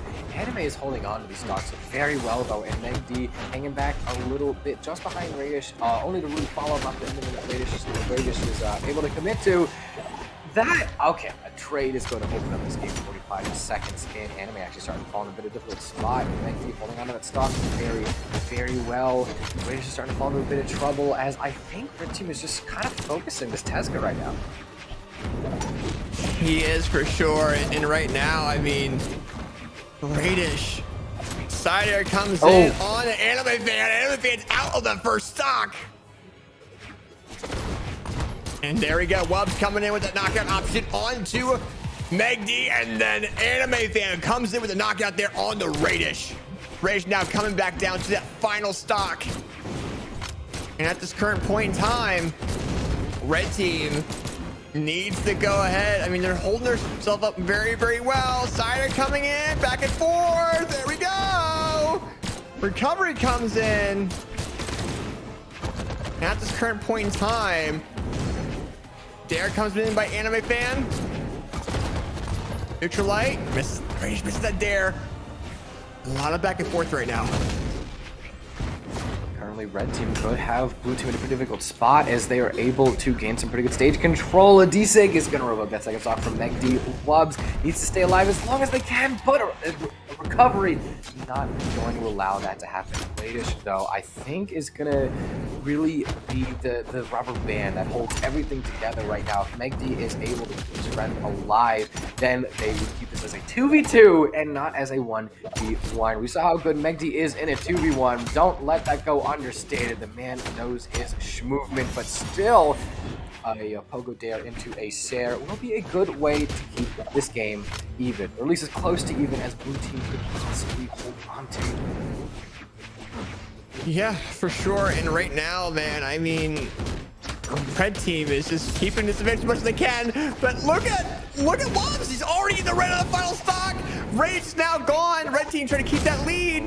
But Magdy did that. Anime Fan, what did you do that for? If Magdy focuses Wubs, they have the 2v1 and it's very doable. Oh though, but then they can run into stuff like that. Oh no, they don't have any more options. Anime fan getting the knockout. I mean, Meg D impulse jumped that. That's what they got him on. So props to the red team, but dude, he was trying to find different options, but he was too quick for him to figure out another one. And red team takes that game, man. That's huge for them. Definitely, for sure. Holy. We are getting into really the all or nothing of this set right now. Changing the map to Demon Island. Blue team really gonna have to pull out all the stops they can to try and put a little bit more life into this game. Raiders is actually already, I know it's a little early to call, but Raiders was sometimes be the most damaged one very early on in the game, and is surviving a lot better this game already, only 20 seconds in, while everyone else is starting to dip down into orange, while they're only touching down on red. Wubs is having a very difficult time keeping the damage off of him, keeping Meg D off his shoulders and off his back, and is just losing these stocks a bit quicker than a red team wants to give up. You can even see Meg D is so ready for some of these punishes. It's actually kind of reflects how he plays one very well. Meg D is just so good with these punishes that it kind of makes sense why Meg D would be such a good team player, but that is going to have to continue on a second stock, but it's not for nothing. Almost down to second stock. Anime and Raiders fighting to see who's going to be the last one alive on first stock. And the honor and privilege goes to Raiders, but only for a few fleeting moments. Everyone is fresh, clean slate on second stock. Yeah, for sure. And as we're saying that, the blue team's going in for these team combos here against the red team, and I mean, Raiders is so clean on that first stock at the moment. Will the red team kind of change that around? They want to go and have this advantage because especially when it comes down to those final hits and attacks, they need it. Especially with how well Meg D and Raiders kind of do when it comes down to the gameplay pressure in 2v2. So, oh, that was a nice attack there by Raiders, launching one of the red team members into Meg D's attacks, and now having both red team members off the ledge. Raiders, oh, and Meg D did that knockout there on an Anime Fan's second stock. And all Raiders coming in with that cider once again as well on the Wubs. Blue team is up almost a stock and a half over the red team. Still, red team is more than within their control to try and balance this out. We do see a little bit of team damage. Hopefully that's not a sign of things falling apart, of a panic or something. Red team just barely able to recover, but Meg D is actually separating them very nicely. Finishes off that last stock from Anime. Wubs is not able to save. We have yet to see Wubs in the 2v1. How will it last? And it's gone. Yeah. Oh, I was completely wrong. Oh, he's still alive. Never mind. Maybe a little bit longer. And it's gone. Blue team wins. They had to put they had to put the cherry on top for that one, man. My gosh, that was a very nice way to go and win that game. Rish and Meg D went absolutely crazy. I mean, then we see a cider by Rish on Wubs' second stock, the back-to-back, and then dared by Wubs, tries to do something, Anime Fan falls, and then they go right back off ledge, and then the signature doesn't knock out, and then we have that unarmed two-piece, if I recall, land very nicely. Greg gets a downlight in the ground pound, and that was clean. 3, 2, 1, brawl. Touching down on game 5. As we are choosing to go to Fortress of Lions, Wubs, Bearsting, Fox Dodge to try and keep Meg D spaced out. Meg D choosing to swap his focus over onto Anime, leaving Wubs behind. Wubs is able to find that space to pick up an axe, as Meg D actually does have his Brazzo red. Meg D's target swapping has been very interesting. This whole set, Raiders accidentally catching Meg D in a little bit, but since it's a grab signature, it only captures your opponent. If you capture both your opponent and your teammate in an attack that grabs, like that signature or a gauntlet there, it only actually finishes the move with your opponent. There's a little bit of damage to your teammate, but hey, you can afford it if it's this early in the game, especially at the lead that blue team is at, as they are almost got that double KO on red team, and it looks like they're choosing to finish that off. Raiders is starting to dip down into red, though, with that barbecue sauce red from Anime is taking the last 2 longer. Raiders gets their stock revoked, while Meg D is still looking not quite squeaky clean, but still pretty healthy. I like how Wubbs was so into that knockout option. It didn't even matter if his teammate was in the knockout option. He still landed it. So so right now, I mean, if you're the red team, you're like, all right, we got to go next. We got to go next here. We got to really change things around. And blue team, they gave up their neutral control, which I have a feeling they're going to have to grab again if they want to build some damage up on the red team. And I think right now, Meg D is going to get a double spear recovery off that ceiling. But, oh, enemy fan coming in with that neutral air onto Meg D's first stock. Making things 2 stocks on. Red team's trying to change it back into their favor. We'll have to see what happens.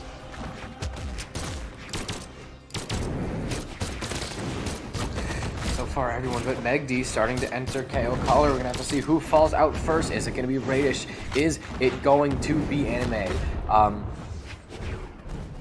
As Meg D is actually taking some pretty good advantage of the fact of how healthy they are. Look at that, basically squeaky clean, especially considering that Shog's moves are not the best defense. That's some pretty good ability to hold on to the stock. Anime first to join the 1-stock gang. Wubbs soon to join if Meg D pulls off this off stage correctly. But the helper, the assistant places Anime back on stage close so that they can step in the way between that left guard, and Wubbs falls down regardless.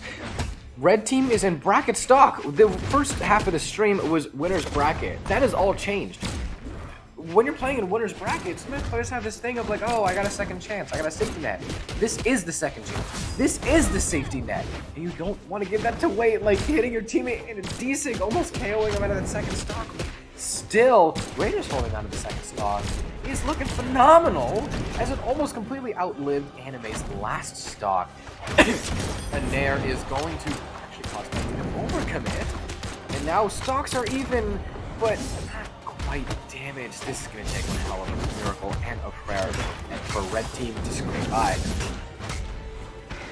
Yeah, for sure. And right now, I mean, if they want to go ahead and win this game, they have to be careful, but they can't give blue team that neutral control as much as they possibly can. They have to keep their movement to the platform as well, because once blue team has that, especially with Gauntlet Spear and Battle Boots, you give them an opportunity. But as I say that, Meg D comes to a spear recovery, and Radish comes in with that jump sire knockout on the red team. Meg D and Radish taking another game to their name, and that's it, if I recall.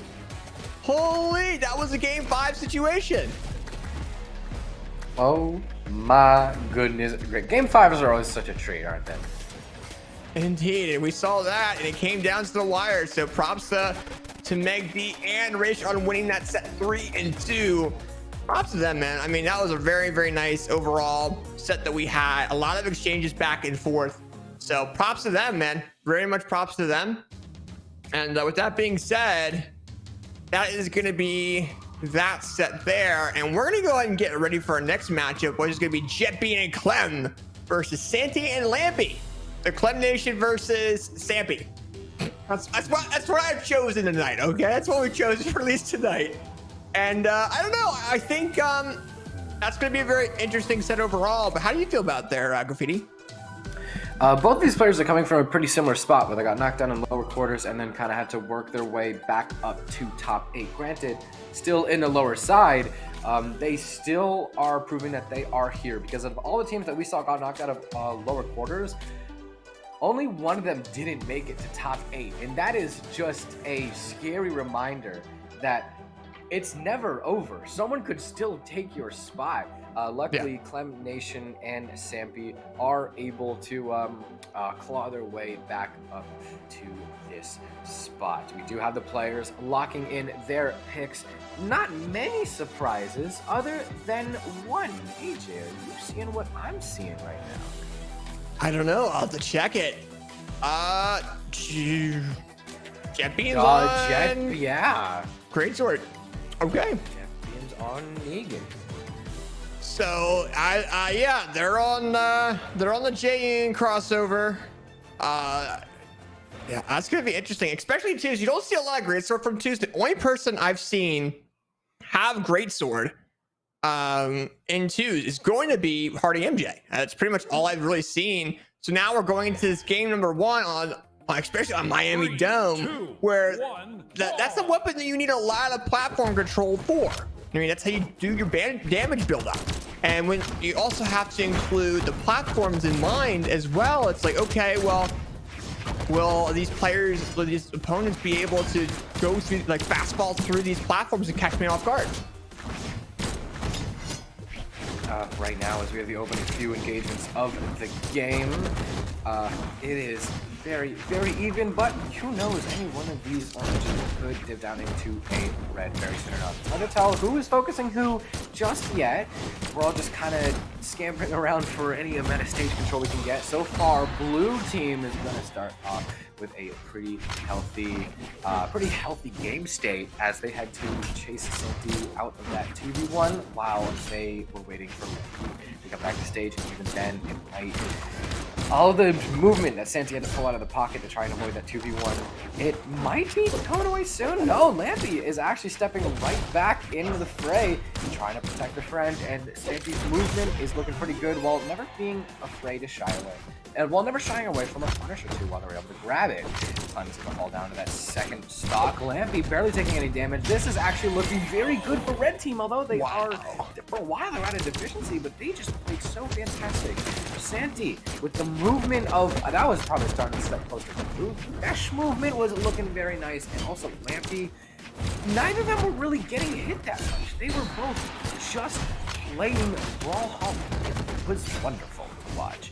Blue team gonna put a cork in that bottle, stop the wine from flowing out as we see Santi fall down the second stock. Lampi is starting to change the gameplay a little bit to adapt to the fact that, hey, I'm on red on second stock, but really, how much does that matter if everyone else also is? The only person not on second stock is Jetbeam, and the only person not on red is Santi.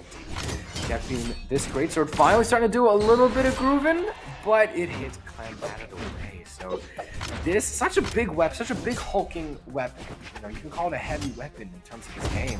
Oh, ground pound. Clem doesn't need a weapon, heavy or not, to revoke that second stock on Santi. But still, one of the threats is that since you cover such a big space, you could KO your teammate, and that damage adds up quickly as Clem falls out of the second stock, landing the least healthy on the board.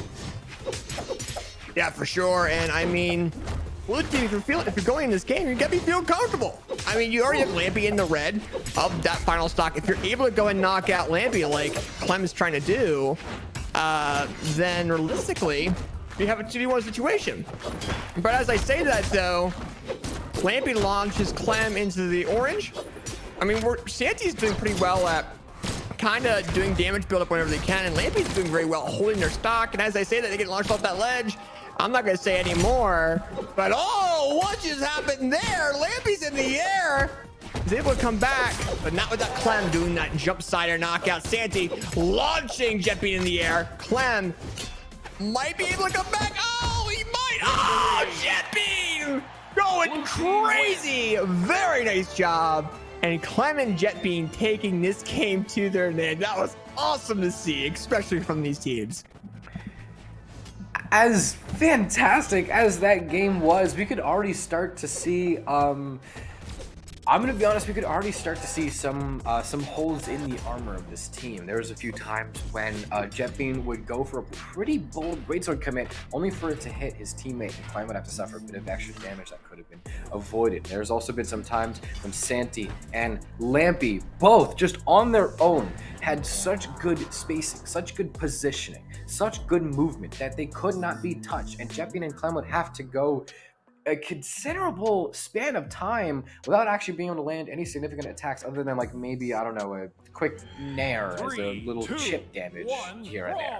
So overall, they would have to step some things up to really close out this set, but they are a step closer than Santi is. So we're going to have to see how they adjust, because it could have to be a lot more dramatic than blue team. Blue team just has to fix out some holes in the plan, and then they're good. They got to work out some holes, then they're all set. That's the set. Red team has a lot more work to do. I mean, they've been putting a lot of work so far in the bracket, but are they ready for what's next? Yeah, for sure. And I don't know. I mean, last game, Jetbeam popped off, and that pop-off is what got that blue team the win. So I don't know. That JN is definitely. Oh, Jetbeam's gone as I say that.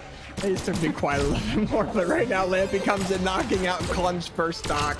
And I mean, red team now has this advantage. It's a little bit more different than we saw in the previous game. So if the red team can hold on upon it, that's the main thing. And I think it'll be very good to go.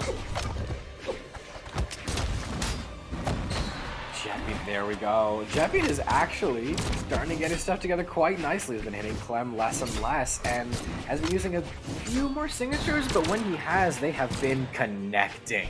This greatsword is looking much better from the greatsword from last game, and if you have your money on blue team right here, I would start easing back into your chair. This is looking quite nice, quite nice. That is, of course, unless red team, like I said earlier, is able to step up their movement. Maybe not so much, actually. Blue team is completely on top of them, and anytime red team tries to separate them or pull something out of their back pocket, blue team is always able to come up with it. Maybe I was discrediting blue team a little bit when I said, yeah, you were some holes in your plan. Maybe they got this whole thing down pat. Maybe I'm wrong about that. They're looking pretty good this game. Yeah, absolutely. And right now, I mean, Clem's down to that final stock. Jet Bean is trying to do something here, but it is still relatively even. In the main, it always comes down to his final stocks with these two teams. And we're seeing that now. Jet Bean's trying to go in for this recovery option. He's just trying to go fastball as much as he can, but right now, Clem knocking out Lampy. It looks like we had Santi knocking out Jet Bean. So still, at the moment, red team has that half stock advantage. Clem tries to get that knockout option. Jet Bean and Clem try to do a team combo on Lampy wherever they can, but they just can't win anything because of the spacing from Lampy. Some flashes coming out, some people panic recovering. Clem is, although Santi's touching down on the last stock, Clem has been on last stock for a while. Welcome to the club, buddy. Grab a seat and let me lecture you about what it's all about. I know I just sung my praises about how well blue team was doing right here, but I think red team just kind of figured it out. It doesn't look like they're doing anything gravely different, except maybe further than the map change, but that kind of went without saying. They just kind of outplayed blue team. It's hard to tell what they changed. Right now they do have a double ledge guard, very hard to project them to come back from, and we have ourselves a 1-1. Indeed, Santi. See, I did the same thing that you did earlier. I called Santi and Lampy in one word. Santi and Lampy did that very nice job of winning that game number 2. If you're referring to them as a team, you can say Sampy, but if you're referring to just one of them, yeah, you gotta just say one of them. I've been saying Sampy because we said that we agree that's what their team is. That's true. That's very true. But yeah, I mean, Sampy has been going crazy in game number 2. They won that very, very nicely. And we're going into game number 3. We'll have to see if they can recreate it. But here's the thing, though. Jet Bean is not on the Jayun anymore. They are on the Onyx.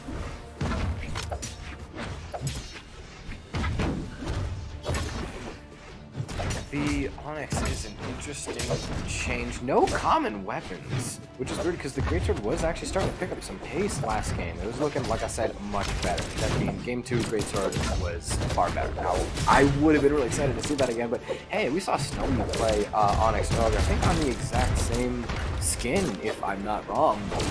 So we know just how much an Onyx can really tear up a 2 game. Right now, Jet Bean, considering Onyx's defense, is starting to be one of the more damage ones on the board, but only by a little bit, as everyone, we have not just ounces, but pounds of damage. We don't just got we have triple digits all across the board. Lance is the first one to fall down. 2-second stock. Santi's movement is looking so clean. Look at that. Yeah, for sure. And I mean, we're definitely seeing it, but Jet Bean, oh, getting team combo there by Lampy. Very nice job. It is, that gave that lead to the red team. Very good job coming out of them. Santi gonna try to use this movement to hold on a little bit longer, but is unable to. Jet Bean gonna pluck them out of the sky, but still, Santi is giving their team a pretty decent lead as everyone else is yellow and orange while Santi is yet to be touched on second stock. It's either blue team is just focusing Lampy that harshly, or Santi is that good at movement, and there's a very good chance it's a bit of both. Jetbean is starting to maybe slow, the download is slowly connecting. If you watch Canon gameplay, you know you're waiting for one of those huge, like triple reads carry you from one side of the stage to the other and back to come through, but it ends up not being that to take away Lampy's second stock. Everyone else, though, is at risk of falling down the last stock behind Lampy. And reminder, this is for lead in the set. We do have Santi evening out the game, and Jetbean answering back. Santi's still the most healthy, the most healthy one on board. Red team is definitely using Santi's ability to hold on to stocks as some pretty good leverage, but it looks like blue team is starting to take some pretty good notice and has been getting a few more hits on Santi, and also they're starting to separate Santi, so Santi can't really help Lampy out. So they've actually, blue team's strategy is looking quite tasty this game, but still this damage lead and the stock lead that they've built up, that's looking a little nerve-wracking. It is, and right now, I mean, if you're the blue team, you have to be worried. You do not want to get hit, and oh, that almost lands. Jeez, that would have been amazing if the dodge didn't go through. Blue team's kind of getting thrown around just a tad bit here. Oh, that's a weapon. Oh, look, they're so close to hitting each other. They're so worried about it too. Clem doesn't have a weapon. He lands it on a recovery, picks up the blaster. She's got the range. Oh, Santi coming in with that neutral signature knocking out there on the Jetbean and lands again on the Santi. Or onto Clem and Jetbean. I can't speak. That was crazy coming out of the red team. And Santi takes game number 3 to their name, and now they are up 1 game over Clem and Jetbean. Clem and Jetbean need to win the next 2 if they want to go and advance further. But good grief, I mean, it's coming down to everything. I mean, look at this. Neutral signature by Santi on the Jetbean, and then right back to Clem. Bam, bam. And that's how you win your 3rd game. Santi's like a ghost, like an assassin. He tries to evade most of the chaos and hold on to his stocks for as long as possible, but every once in a while, he pulls a huge move just out of his sleeves, right out of his magician's hat, and just sways the entire game after, I don't want to say disappearing, because he's still getting some pretty good punishes. He's still supporting Lampy. Blue team is still trying to do whatever they can to push Santi away. Santi is definitely a threat for the rest of the game, but is still just kind of, it's floating around, just waiting for the opportunity to connect, to arise, and then he capitalizes on it gloriously. Yeah, for sure, and they do. Santi does very well under pressure when those type of situations. That was awesome to kind of see. Oh. And now we're seeing them go crazy on the Jetbean and Clem right here. It looks like we have Lampy coming in with that gauntlet neutral signature to a ground pound knockout there on the Clem. And red team, look at the team synergy. Oh, they haven't been teaming for long, Graffiti. They've only been teaming for this event. What is going on? Brawlhalla. Definitely so Jetbean! Oh my god, Jetbean with the dare!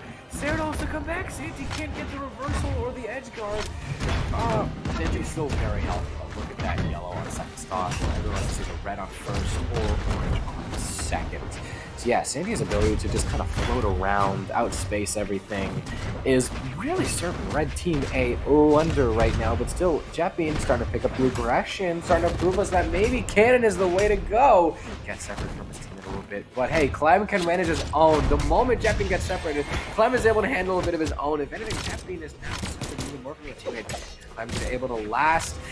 Maybe just barely running out of options, not so much. Jetbean not able to come back in time. Clem's able to hold his one in a temporary 2v1, but once you start increasing the time of the 2v1, Jetbean has to respawn, get back on the second stock, even splitting, put his hands off the board, and pick up Cannon again. It was too much time to climb in that 2v1. Santi is a holds. I keep saying his name. His ability to hold on to stocks, it's like Pugsy's game. It's like Pugsy's 2 gameplay. He just always has an extra stock. Yeah, I mean, well, here's the thing. That stuff might be going away there by Jetbean. I don't know. We'll have to see, but it is kind of funny to kind of see how things are changing. We're seeing the double gauntlets come out, the double neutral airs coming in here and there. Red team's definitely trying to land a lot more team combos, and we're seeing that right now. Jetbean getting knocked out of the second stock. Clem now having to deal with a 2v1. He's able to come back and touch that ledge. Very nice movement. Clemation. All right, but as we No! no! Lampy knocks out Clem off that final stock shipping. Now having to deal with a 2v1. What? Oh, that recovery lands. And Santi can't go that too aggressive against Jumping. Holy. D-Sig can be a very good way to connect. The startup for that D-Sig is very quiet. Lampy, very preemptive time, very confident. I mean, it's still pretty likely. Just look at Sandy's not even touching that stock. Jet Bean is not quite barbecue sauce red. It might take a little bit more than a sword stare to send, but and even though oh, Lampy, that's a little bit too early. I know time to get body is a very, very common thing to say, but it will not apply. Sandy able to strike and tag himself in, close out the 3-1. Very nice job, man. That was huge for the red team. They're definitely feeling that. They're like, heck yeah, we're going further into this bracket, and they're guaranteed at least 5th in this event. So very nice job coming in from Santi and Lampy, really showing that they're a powerhouse as a new team. They beat the team that got 5th in Winter Championships. So that's huge coming in from Santi and Lampy. Yes, we've seen Santi and Lampy on different teams, but they haven't, I mean, this is awesome for them. So with that being said, though, ladies and gentlemen, that was a fantastic matchup here that we just had on stream. Those were the 2 losers top 8 matches we just had. And with that being said, what we're going to go ahead and do, we're going to do a caster swap real quick. And we're going to go ahead and get ready for our next matchup, which for those of you guys that do not know, our next matchup when we come back is going to be Dog and Cutie versus Meg D and Radish. So that's going to be a fantastic set to have. And then we'll have Simba and Walshy versus Santi and Lampy. That's going to be such a tongue twister. It's going to be. But do you have anything to say before we go into our break there, Graffiti? That has been our... So, yeah, that has been our winter quarterfinals, our winter semis, and also our top 8 elimination. And we're very, very thankful for giving us some time out of your day to, giving us some time out of your day to ride through this bracket with us, watch some very entertaining sets, and we hope that y'all don't go too far. We will be right back, and see y'all soon. Yep.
All right, ladies and gentlemen, we are back with Moose Wars King Crusades 2v2 event powered by Brawlhalla. I'm AG Moore 2000, and tonight we're going to go ahead and cast the rest of this tournament together. I do not have a co-caster right now. I'll explain to you guys why and what happened towards the end of this stream. We want to make sure that you guys have a fantastic time watching, so we're going to go and have that. All right. And with that being said here, our next upcoming matchup on stream is going to be Dog and Cutie versus Meg D and Radish there. If you guys want to see the stats here up on screen between both these players when it comes down to power rankings and stuff like that, we're going here and we see Dog and Cutie when it comes down to their placements. Dog has 3 top 8 placements. We have Cutie with 4 top 8 placements. And when it comes down to Meg D, he's got 4 as well. And Radish has his 2nd top 8 placement as well. A lot of back and forth there. When it comes down to these players, Meg D and Radish have the more top 32s here and there. They have the more earnings when it comes down to 1s and 2s. But overall, though, tonight we've seen Dog and Cutie go absolutely insane. We've also seen Meg D and Radish go absolutely insane tonight as well. They have not faced each other before just because of the fact that Meg D and Radish are a fairly new team, right? So with that being said there, we're going to go ahead and get things going. These players, they're just waiting on me. I appreciate them for waiting. And we're going to have a fantastic matchup for you guys. And I'm stoked for this just because they have not faced each other before this event when it comes down to a community or official. And yeah, it's going to be really fun to watch. So let's see here. I'm going to pop up some statistics that we've had while we're waiting for them to lock on in. But I mean, when it comes down to the teams, Meg D and Radish, I mean, we talked about a little bit earlier, have been teaming since October of last year on and off, right? And then Dog and Cutie is a new team. So, I mean, they're doing pretty stinking good for them being a new team going into this event. And yeah, and that's another thing as well. Is I remember seeing someone in Twitch chat saying it, because Dog and Anime Fan split as a team. We have Cutie and Dog going against Meg D and Radish, and this is gonna be a fun event. Let's see how this 2v2 matchup goes, shall we? All right, we are now on Apocalypse in the first game between both of these teams there. And what we've been seeing a lot on Apocalypse is we've been seeing a lot of usage of the platform on this map. I know certain players don't like the platforms because the fast falling and so on and so forth. So hey, I mean, I'm very happy to see this kind of platform stick in here to kind of change the gameplay, to change the pace, so to speak, going into this game number 1. So far, right now, we're seeing a lot of exchanges back and forth. Blue team has a little bit of lead. They've been really controlling that neutral platform. Center platform control. They've been doing very well with that. Blue team then going and doing that 2-piece combo there on the Radish, and then launching Meg D off the ledge. So really having that center control, realizing what the red team's going to throw at them, and do very well with that. Right now, both blue team members launched Radish and Meg D into the red. Meg D and Radish get double knocked out there by Dog with those blasters, and did that very, very effectively. So very nice job. As we get a minute in, the red team's got to be thinking, okay, well, we just got double knocked out. We got to go ahead and grab our bearings here, grab our weapons, make sure we don't run into those team combos again. Cutie coming in with these 2-piece combos here and there. Nice little 3-piece by Cutie on Radish as well. And both red team members are in the orange of their 2nd stocks already. Blue team is definitely doing a lot better than what I would have expected from a new team here, especially going against Radish and Meg D, who are some of the best players in the world as well. Currently right now, Radish has his battle boost. It's that sidelight, tries to do a recovery, tries to knock out Cutie, launches Cutie up to the side. Dog's like, okay, I do not want to get 2v1 if I can avoid it. Tries to go back to Cutie back up, but we do see Radish, trying to knock out Dog, and Dog is out of that 2nd stock. And this is what the red team really wants. They really want to go ahead and try to maximize on Dog being on that last stock of theirs. But if you're Dog, you're going to be like, okay, well, I don't want my teammate getting comboed. I want to make sure I can still get these knockout options and make sure I can follow up. And he's definitely doing that. Cutie coming in with a jump side air knockout there on the Radish. Trying to make things a little bit more into their favor. And right now, I mean, blue team has the advantage. So this is definitely what blue team is going to want to have. And as we get into it, Dog tries to do that signature, Radish tries to get that counter. A lot of back and forth here. We're seeing actually red team take up this control. As I say that, blue team gets that lovely two-piece combo on the Radish. Cutie still goes in for that neutral signature. Tries to get a knockout option, but it wasn't placed right, but it was able to come back to that platform, land that side air, launch Megdy off the ledge, but wasn't able to knock him out. A lot of back and forth. A lot of back and forth, and we're getting to that 3-minute marker in this game here very, very shortly. And at the moment, Cutie with a jump side air on to Megdy. Megdy's down to that final stock. Right, blue team has an opportunity to go on the Radish, and Radish doesn't have any more jumps. Megdy comes in with the save. And blue team being like, uh-oh, what's gonna happen? Cutie coming in and saving dog too. It's a lot of back and forth. And both teams are doing fantastic of coming in and saving their teammates. As I say that, both the blue team members are down. And Cutie is now having to deal with a 2v1 situation against the red team. Gonna be close. And right now, Cutie is gonna go ahead and try to knock out Radish. There they go. It's a 1v1 situation between Megdy and Cutie. Both these players are fantastic at 1v1s. And Cutie gets a 3-piece with Megdy's side as well. And trying to go ahead and win game number 1. Megdy also having gauntlets as well.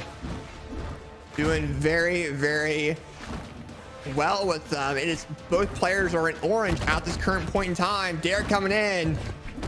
Oh, tries to go for that Dare. Megdy with the punish. Neutral light as well. Cutie's gonna need that platform.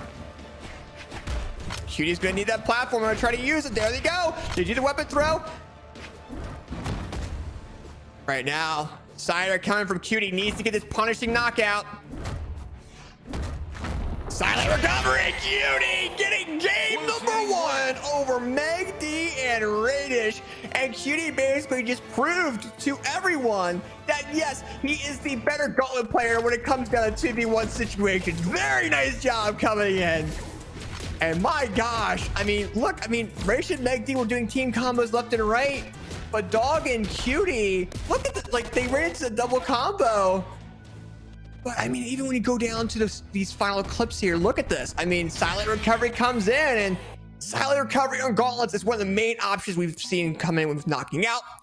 When it comes down to both of these teams, it looks like Dog actually is the only person that really hasn't gone neck on neck when it comes down to using both weapons. He's prioritized gauntlets.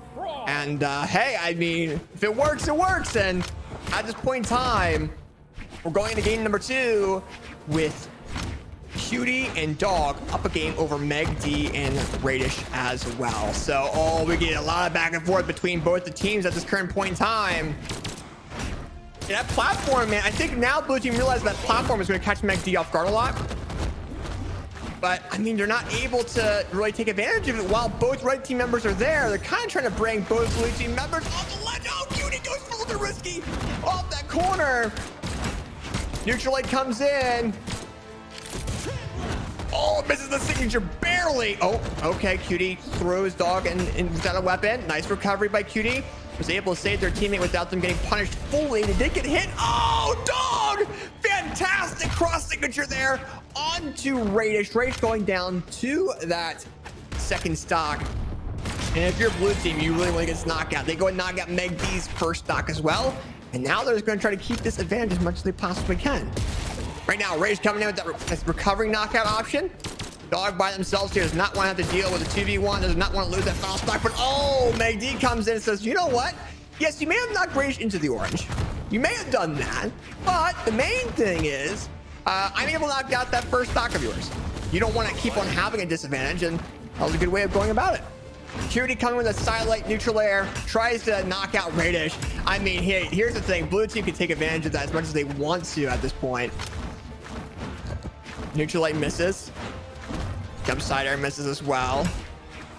Neutral air tries to get that recovery on Megdy. Tries to get more damage build up. Nice backward neutral light. Rage tries to get the punish. Was not able to come in with the axe down signature. I'm waiting for it. I'm waiting for it from Cutie. I mean, oh, silent recovery coming in from Dog. Very, very nice job. And a deep combo. Megdy into the red. Oh, the Raiders is going crazy on the blue team. Did not knock him out, though, but was able to get the damage build up on the blue team that they need to go and make this into a little bit more of their advantage. But they're trying. They're trying. right now. Currently, Cutie knocking out Meg D. Blue team coming in with his team combo on to Raiden. Oh, Raiden's with the reversal saying, nah, you can't do this to me. It ain't gonna happen. Meg D coming in with the gauntlet side air on to Dog. Dog going down to that final step, but here's the thing. Blue team still has the advantage unless red team changes things where Cutie is unable to come back to that platform. That's not the case. It really, really isn't. Neutral light coming in. Oh, Silent comes in instead. That lands. Oh, we got team combo. Oh, we got team combo. Oh, no. Oh, no. Cutie going down on that final stock to red team's hand. My goodness. If you're Dog, you got to be like, okay, we got to try to do something here. Oh, red team coming in. Going absolutely crazy, taking game number 2 to their name, and that was a very nice way of doing that. Very, very nice way of doing that. I believe right now we have Dog restarting a little bit, but that team combo, look at that from the red team. Nice signature coming out as well. Nice signature coming in as well from Radish. Oh my goodness. I mean, props to the red team right now going ahead and taking game number 2. If you're Dog and Cutie, you definitely realize what's going on. But here's the thing, they had the advantage and then a team combo happened. So now they gotta be more wary of Meg D and Radish just spacing in between themselves. I mean, to be quite honest, if you have Meg D and Radish and you're in the center, you're gonna run into a team combo. So if you're gonna be Dog and Cutie, you gotta be more aware of that. I think they are. They just did not expect that combo to last as long as it did, because I don't think anyone would have, to be quite honest with you. If you're playing against them, just try to dodge out where you can. All right, so we're now going into our game number 3 here very, very shortly. But yeah, we got Dog back in. They're choosing their characters right now. So we'll see what happens here. All right. So they're choosing the maps. They're going to be going over to Apocalypse once again. We have the same characters again as well. So we got Cutie on the Radish. We have Dog on the Cross. Radish on the Tezca. And Meg D on the Chun-Li, which is a Wushang crossover. So game number 3, we're getting straight into it. And let's see what happens. Let's see if the blue team can kind of be like, let me go back to that platform. Let's try to get these knockout options, but not run to a team combo like they once did last game. Silent neutral air, nice dare by Cutie. Cutie's ox is going crazy though. Uh-oh, as I say that, Radish is trying to go crazy on those Tezca boots. The battle boots to say here. We're seeing team combos again, red team. Oh no, Dog getting knocked out. That first stock, same thing with Cutie. I think Cutie realized what was going on and just wanted a mental reset there. And I don't blame him. You gotta be careful of those combos. And we just talked about that in between the sets here. And right now, I mean, if you're the blue team, you gotta be like, okay, silent recovery, try to do something with gauntlets. I mean, but they don't want to be too aggressive too, because you're gonna have situations where red team is going to go for that combo option and blue team's just having a rough time with it. At this current point in time, Dog! That's how you do a knockout. Gets a lovely cross signature, knocks out both red team members. He has vengeance for this last game going into it, man. And at this current point in time, we got 2-piece by Radish. We got jump side air coming in. But Radish and Meg D, they're doing very well as soon as they're coming back. Cutie and Dog are having a really rough time placing themselves. Cutie picks up that axe. Radish tries to knock Dog off the ceiling. Silent neutral air, misses that neutral air due to Meg D's dare. A lot of back and forth, man. Oh, Cutie coming to the neutral air, trying to help out Dog as much as he possibly can.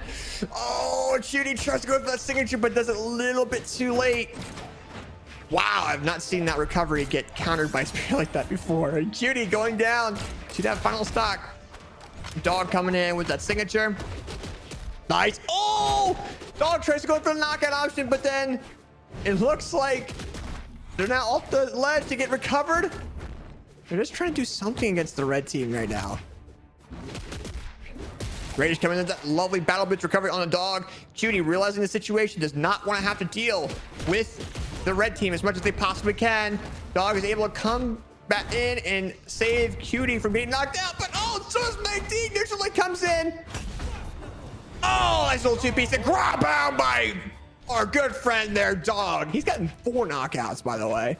He's got that vengeance in him. Cody just has to catch him and be able to support Dog with where he's at right now. He's trying to become a powerhouse, but he can't be a powerhouse. Oh, and that's gonna happen. Red team with this control. Oh, Cody tries to get this knockout option off the ledge. They might have to go off ledge, to be quite honest with you. Oh, McD, silent recovery on Cody. Dog is now having to deal with a 2v1 situation. Cider coming in. Silent. Ooh, these gauntlets you have to be very careful of. You don't want to get counter gauntleted by it. McD.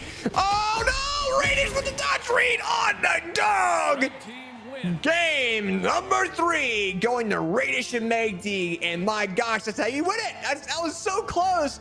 Then you focus on Cody and then you get Dog.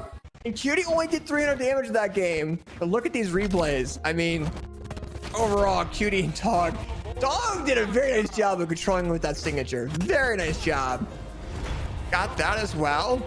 And then just came down to these final options that they had at the end. And McD and Radish read very, very well that game. And if we're looking at stats, McD and Radish did 1,000 damage on the blue team. And I mean, Cody just had a rough time dealing damage. And I think realistically, they would have won that game if Cody was able to lift their damage stocks up a little bit. But here's the thing, Dog and Cody can definitely go ahead and win this next game here. They have a mind reset. They're not going to get knocked off the ceiling by Spear McD, right? Just because of the fact that they're on Demon Island. That ceiling of this map is going to be a lot harder to knock out of compared to the side. So we'll see if McD and Rage might be able to try to take that in their favor, or will Dog and Cody be like, hi, no, you're not going down that route. They're trying to get these team combos a lot too, but here's another thing as well is there's no platform on this map, and that's one thing McD get countered out by a lot. So I think them going to Demon Island might benefit red team a tad bit, but they're trying to knock off the ceiling a little bit. You can see with the way Cody was moving, they were trying to dodge out of that, and then Dog wants a 2-team combo by the red team.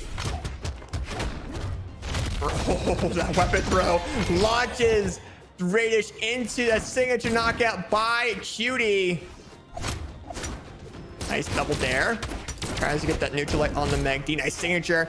Very nice job by the blue team controlling McD and trying to launch them into that, getting them knocked out. But another thing is, well, oh, that recovery by Dog. He said, no, the ceiling may be high. Judy said the size might be a little bit smaller, but they still get the fucking double knockout on the red team.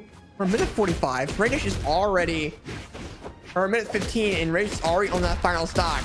And Radish comes in and is like, I know I'm on that final stock. I know where I'm at. And gets knocked out on Cody. And he's trying to go and get the knockout on the blue team right afterwards as well. But at this current point in time, sidelight by Dog comes in. Radish gets the counter.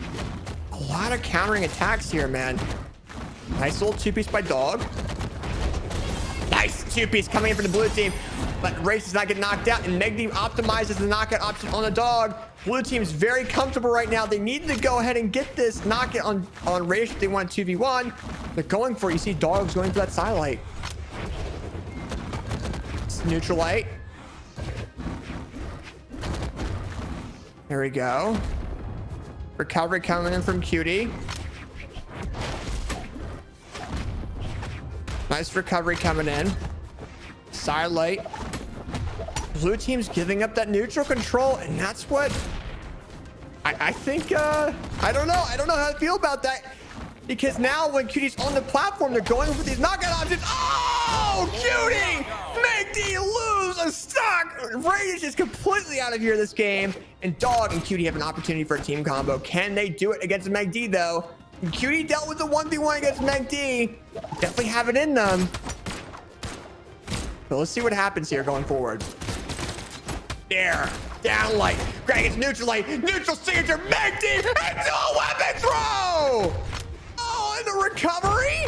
Oh, McD with the reversal too. The neutral light comes in. I don't know how the that did not knock out. It didn't. Look at this gameplay, man. Blue team just trying to get this knockout option. There we go. Recovery by Cutie. We're gonna pop that up on replay. Oh my god, that was crazy. All right, that was game number 4 for Cutie and Dog. They're trying to go into this game number 5 situation and have an advantage. And hey, they had the mental advantage somehow. They didn't knock out Demon Island. They did not. Oh, they might go back to that. I would go. Yeah, I would be them. They went back to Demon Island. That was a smart move. But even if you go back, man, I mean, oh my god. Woo. This has been a crazy set, man.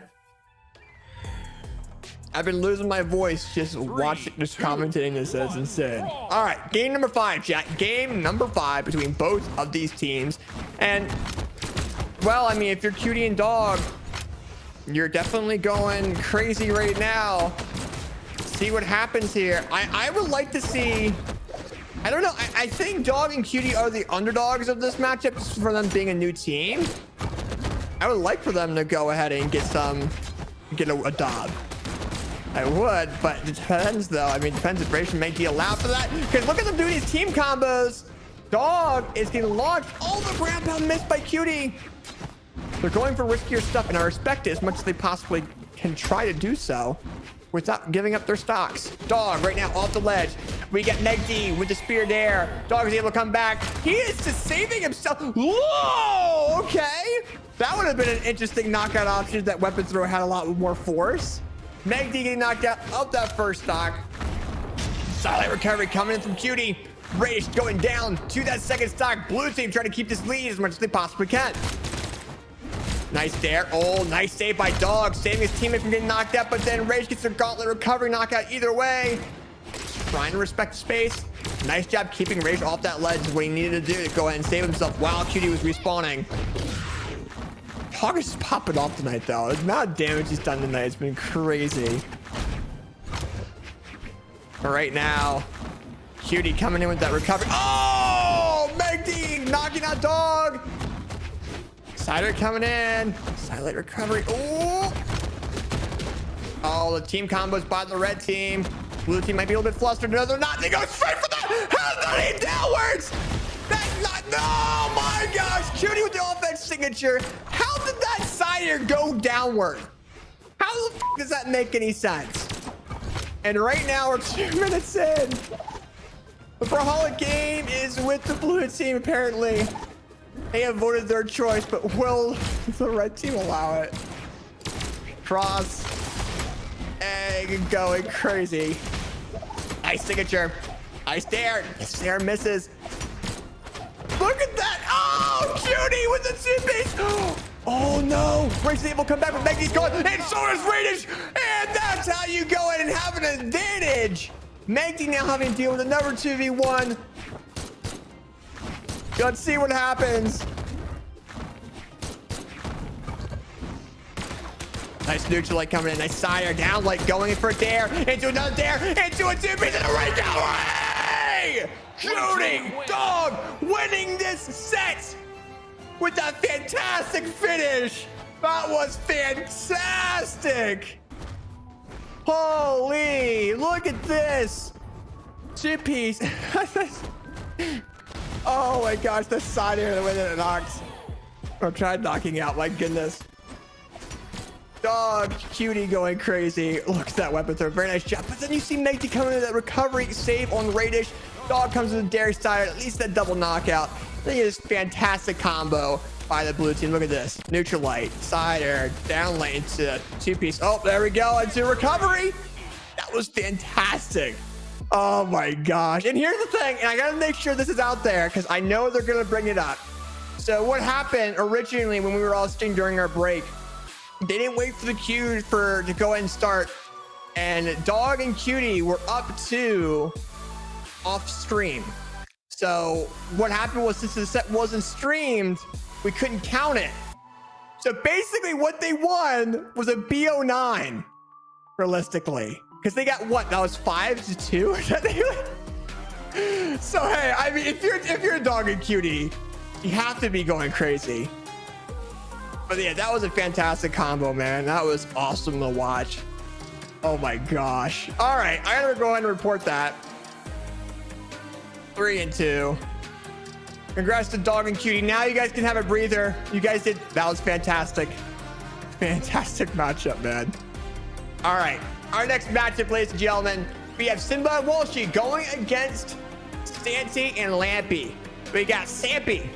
I gotta stop saying that. That sounds weird. But they're going against Simba and Walshy. And Simba and Walshy have been doing fantastic tonight. They're now in losers quarters. No matter what these players play in this set, they're guaranteed fifth. They're guaranteed still in the money for this tournament. Props to them on that. Give them a pat on the shoulder for that. And with that being said, they're getting ready for this next matchup. And they're ready to go in game. So just waiting on me, but I can't wait to see this. And I'm very happy to see how well Santy and Lampy are doing as a team, because and it's been awesome to see. I didn't expect to see that happen tonight. Yes, maybe it's because of my understanding of how usually new teams kind of build up. You don't usually see a new team go crazy. You don't usually see that. And that's what we're seeing from Santy and Lampy tonight. So props to them. They've done fantastic.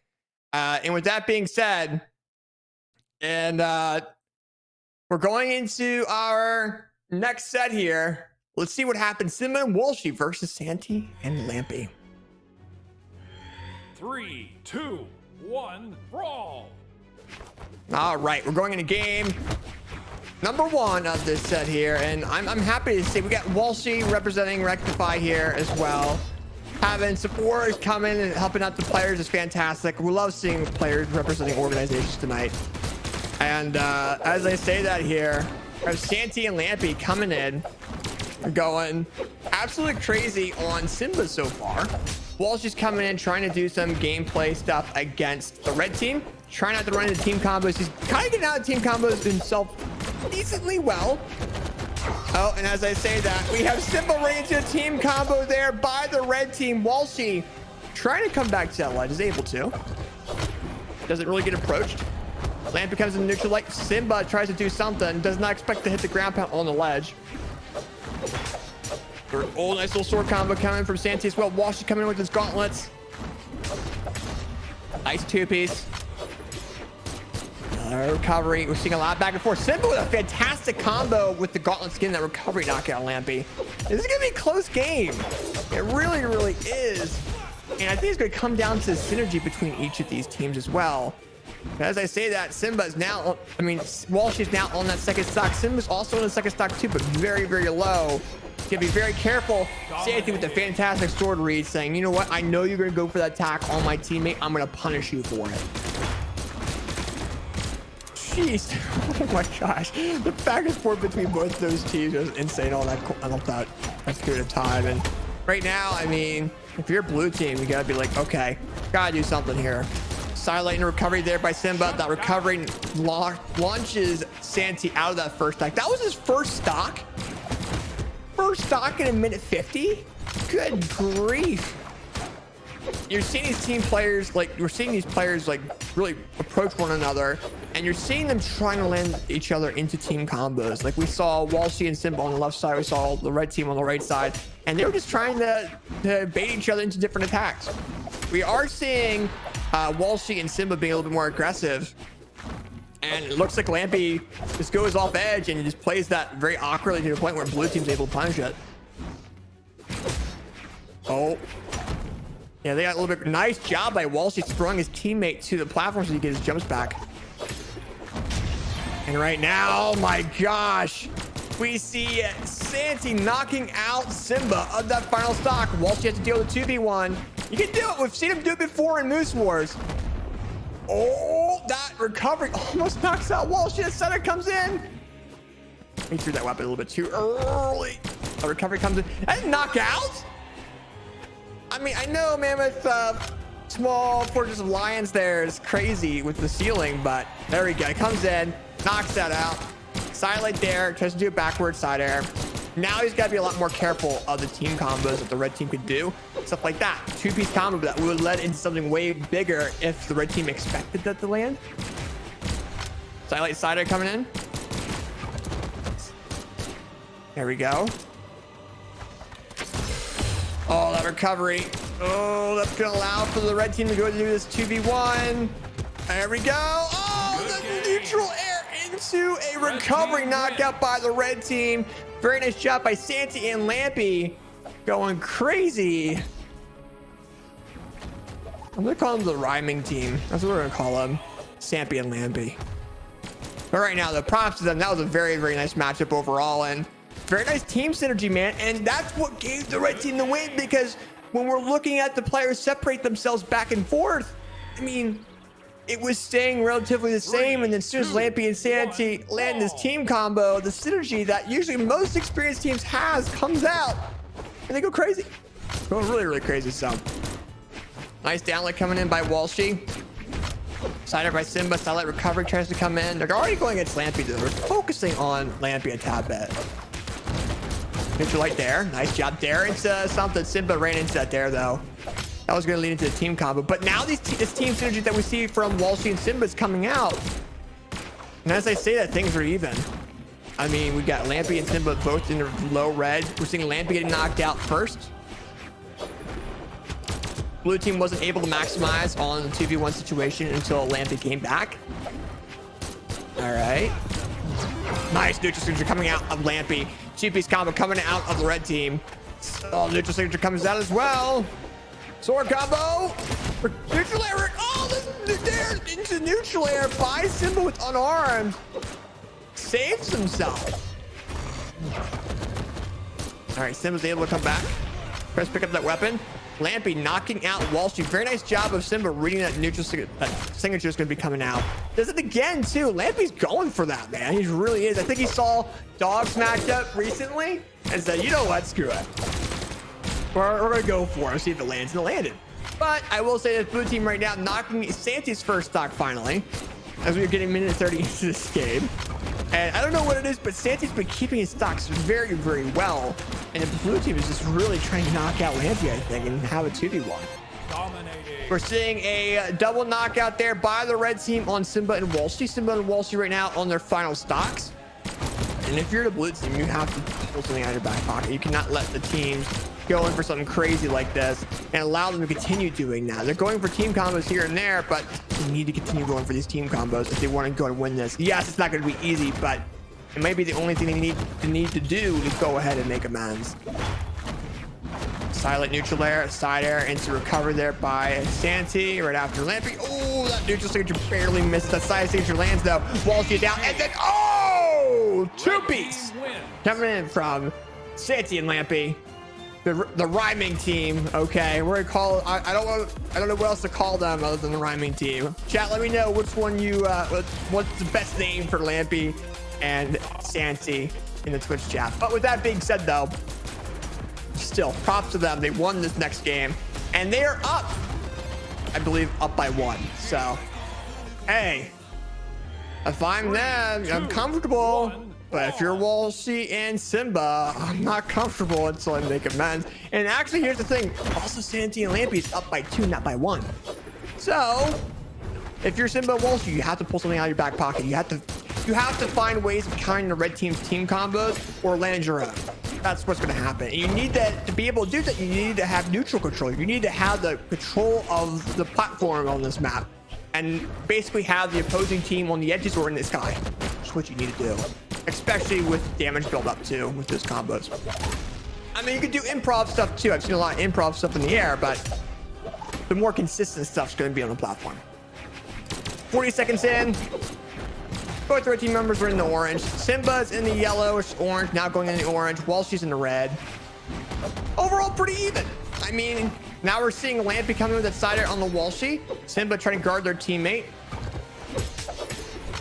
Nice sword combo by Santi, knocking out Walshy. Tries to knock out Simba off that ceiling, but wasn't able to. That ceiling on this map is pretty high. Holy. Gives me vibes of Demon Island a little bit. Neutralate by Walshy, nice job. And I've seen Gauntlet neutralates knock out depending on how high of a, like how much damage is on a certain opponent. We do see Lampy coming with a knockout there on the Simba. Then we see Walsh knocking out Santi. So a lot of back and forth. Still, I mean, the red team has a lead because Lampy's on that first stock still. Never mind. I need to be quiet a little bit more. And blue team's trying to take advantage of where Santi is because Lampy is coming back. Cider coming in. Neutral air coming in. There you go. Very nice job. A lot of back and forth though, man. We're still seeing a lot of back and forth.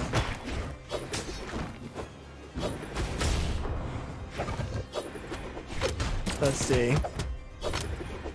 I mean, they're both respecting each other's space as much as they possibly can without giving up the control. There you go. Red team has that control now.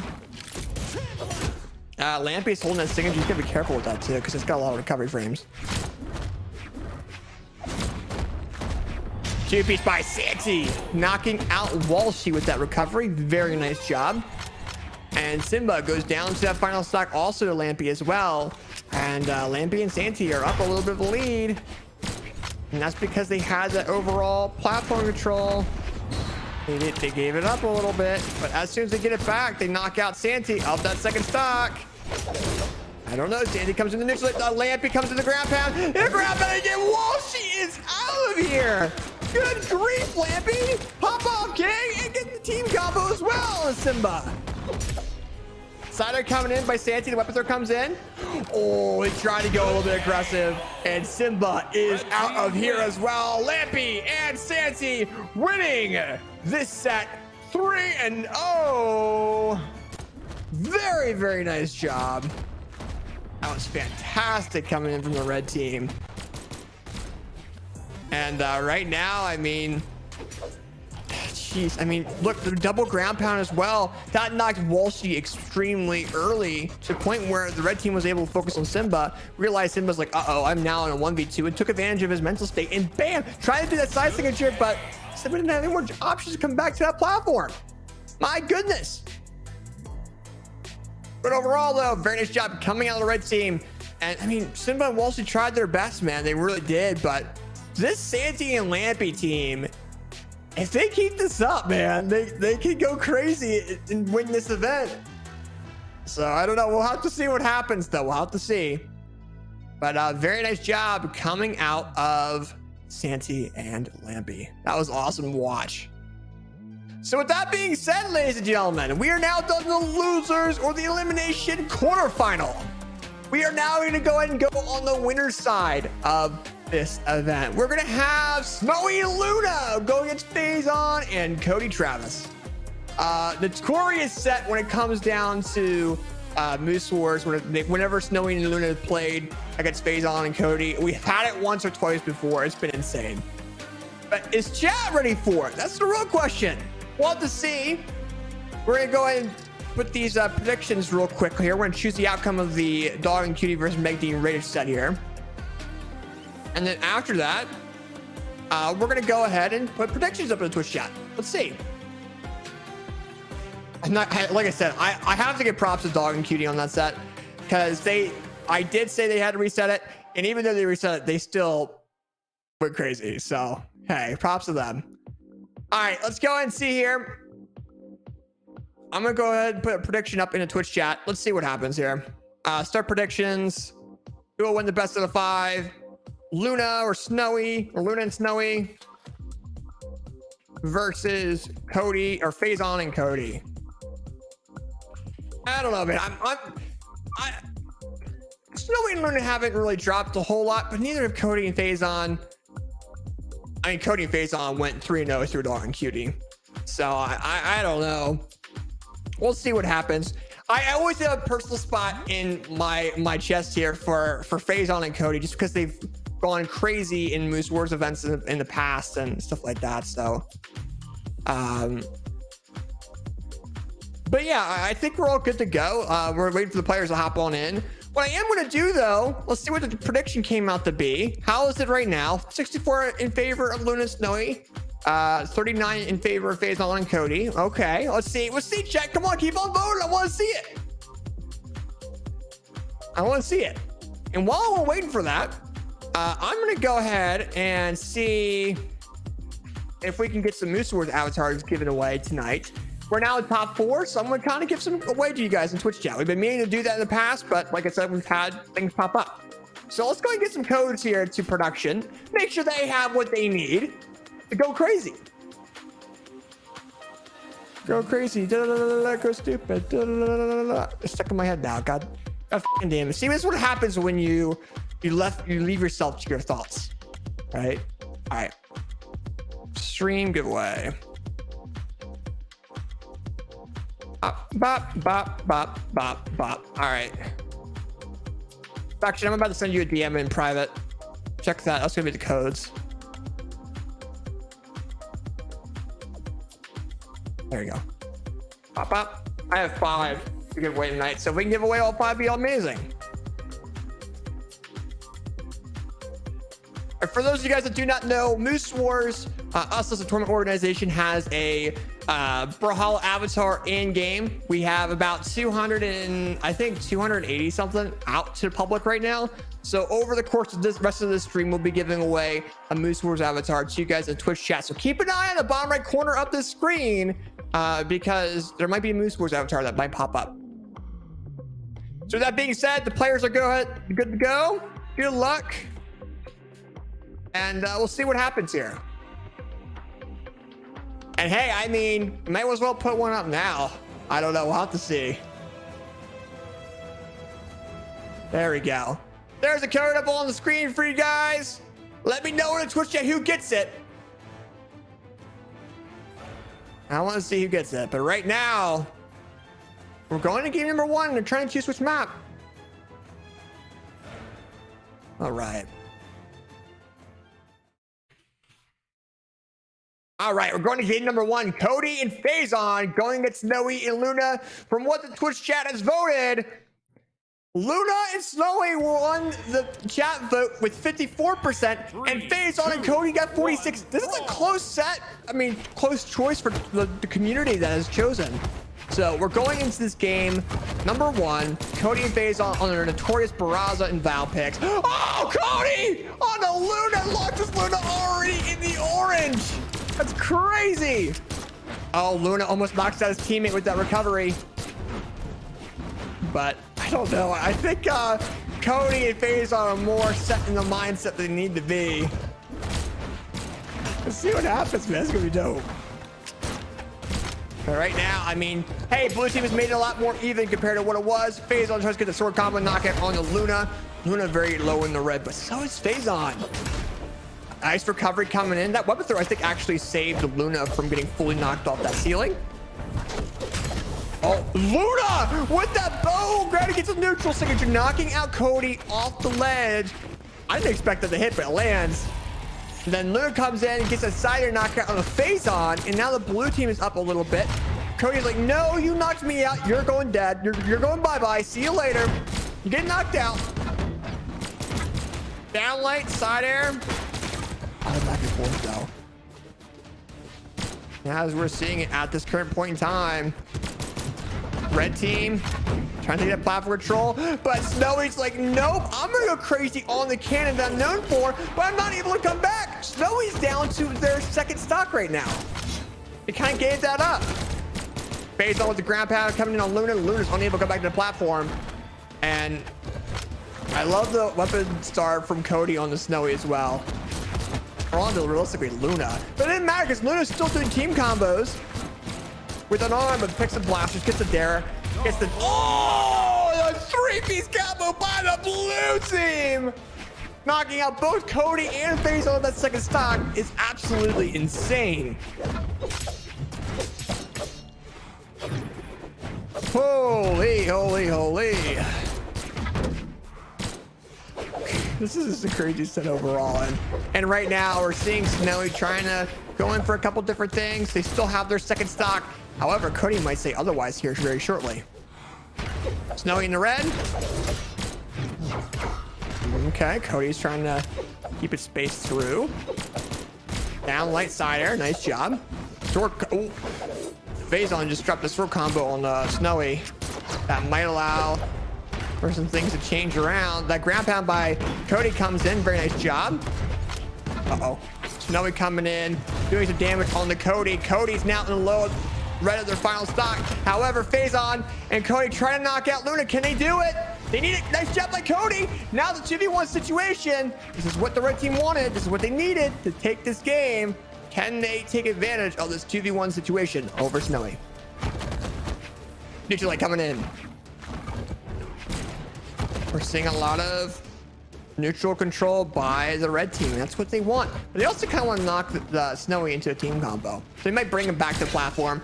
Just like that. Try to sneak him into a team combo. Just like that. 4-piece, 5-piece, 6-piece. You're launched. And Snowy's in the air. The red, but he's got cannon. He can just knock out the red team by himself with that weapon. But will Cody allow it? Cider comes in, launches him off the ledge.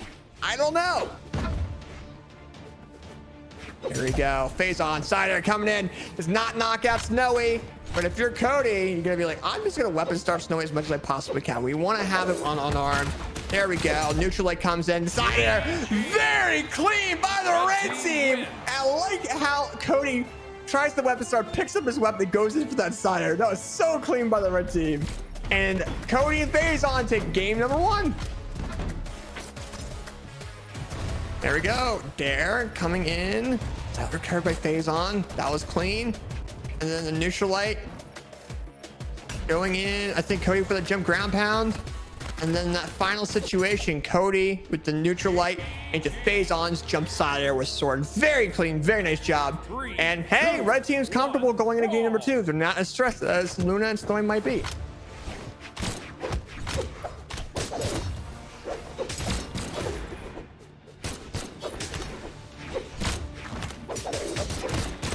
There we go. A lot of back and forth between both of these teams. Cody's barely touched. And whenever Cody pops off, his stock stays clean. It's hilarious to me. He's like, yeah, I'm not going to get his hit as much as my opponents are. Phazon might. Oh, Cody tries to give a jump to Phazon. Oh, but Luna comes back on the opposing side with the Granny Kitzel signature with Diana or Laura Croft there. And now blue team has the lead. Jump sided by Cody. Nice job. Nice signature by Cody as well. It's Snowy and Luna are down to their second stocks. Cody's being the powerhouse he's known to be on Brawlhalla. Sword combo coming in. Luna with the jump grab out. Snowy going off with the edge with it there. The grab out picks up the neutral layer, tries to do it. We do see Phazon get knocked out. Cody's trying to save his life off the ledge. Goes back on the same side of the map. Is able to come back. And now with Phazon is going off that ledge. Cody is very low on that second stock, but Phazon is on his final stock. He's got to be more careful. Oh. All right, nice job by Cody trying to knock Phazon out of that combo. Tries to. And Cody gets that signature knockout there with Luna. Weapon through by Phazon. Oh, 2-piece by Snowy. Cody's unable to come back. And Phazon has to deal with a... Oh, Cody is able to go ahead and have his final stock. That's also a thing. But, I mean, if you're Phazon, you have to keep your stock as much as you can. You got to go ahead and try to save your teammate whenever you can as well. But at the same time, you don't want to run into a team combo and get yourself knocked out. Snowy's gone. 2v1 situation for the red team. Luna trying to knock out Phazon. Phazon with the grab pound. Oh, Snowy saves his teammate. Oh my gosh, that exchange offense was insane between both teams. Phazon with a neutral air. Oh, the grab pound misses. That was risky, but risks have to be taken if you want to take game number 2. We're seeing that right now. Oh, Phazon saving Cody. Look at this gameplay. Snowy knocking out Phazon. But Cody can do this 2v1. We've seen it before. Oh, no. Snowy with the unarmed recovery. And blue team takes game number 2. But the amount of saves we were seeing off that ledge, the exchanges that we were seeing was absolutely phenomenal.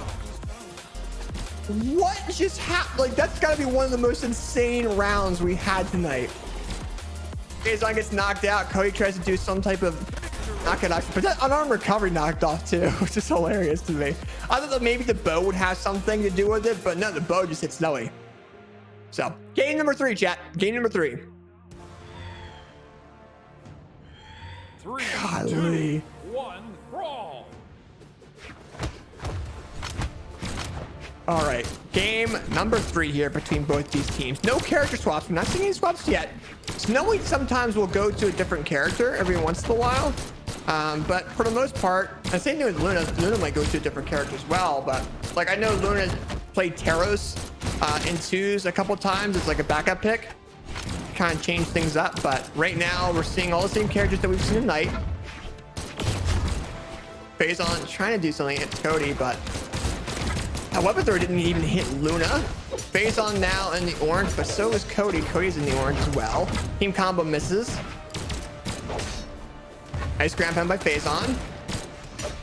Nice dare. Very nice job for not going in for a ground pound option. Oh, Snowy knocking out Phazon. Not realizing that Snowy was coming off that ceiling. Oh, Cody might be out of here. He's gone. Oh, blue team with team combo on the Phazon. Snowy missing that ground pound, saving Phazon from getting knocked out early. That might bite him in the butt later. Phazon side light into recovery lands very, very nicely. And oh my gosh! Luna is now down to that second stock as well. Red team has made a lot more amends here. Team combo coming in from the blue team. The red team trying to do team combo as well. Neutral jump ground pound doesn't land. But lands into a 3-piece combo by the blue team. Cody's now down to the final stock. Phazon trying to look for that side signature with Val. Oh, it's team combo. Team combo while Cody's on unarmed, by the way. That might have been a little bit too risky. Now Cody's in that orange. Blue team's gonna take a maximize on that. Up and throw neutral. Ugh. There. Yeah, be careful, Phazon. You don't want to run into that situation. But I'd rather have him save his teammate from that final stock than anything, if he can. There we go. The axe comes out. Oh, but not in time. Snowy knocks out Cody. Phazon dealing with a 2v1 situation. Nice little 2-piece. Holy. Oh. Pick up sword. Oh! Nice save by the blue team, saying, you know what, we're gonna go all the way down there. We're gonna make sure we approach you off that ledge and make sure you're finished so you have no more options to come back to that platform. Luna and Snowy taking game number 3 to their name. Very nice job. Nice down signature by Snowy. Cody tries to do something here, but then Snowy's signature hits Cody when he fast falls through that platform. And then you see the blue team just making sure that Phazon does not have any more options. Right now, game number 4 for Cody and Phazon, you gotta be thinking like, okay, what just happened? I think a lot of it was the option that Cody had on that final stock of his too, because they can come back for stuff like that. But because he fast fell and that signature hit him, that made it a lot more harder for Phazon to come back. They could have done it. I've seen it. But also you gotta also consider how you get all that damage build up on you in the first place. So we'll see what happens. Snowy and Luna have been doing some fantastic team combos, building up that damage and going crazy. And Snowy is definitely representing Moonlit very well tonight. I will say that. All right, Snowy coming to the dare. A lot of back and forth. Nice bow neutral air. Sword neutral as well. Side light. 2-piece. Nice grab it by Snowy. Cody is unable to come back. Phazon is trying to get back, just trying to save his teammate, but I mean, Cody getting knocked out so early. That's gotta be an eye-opener for red team. They gotta be careful here.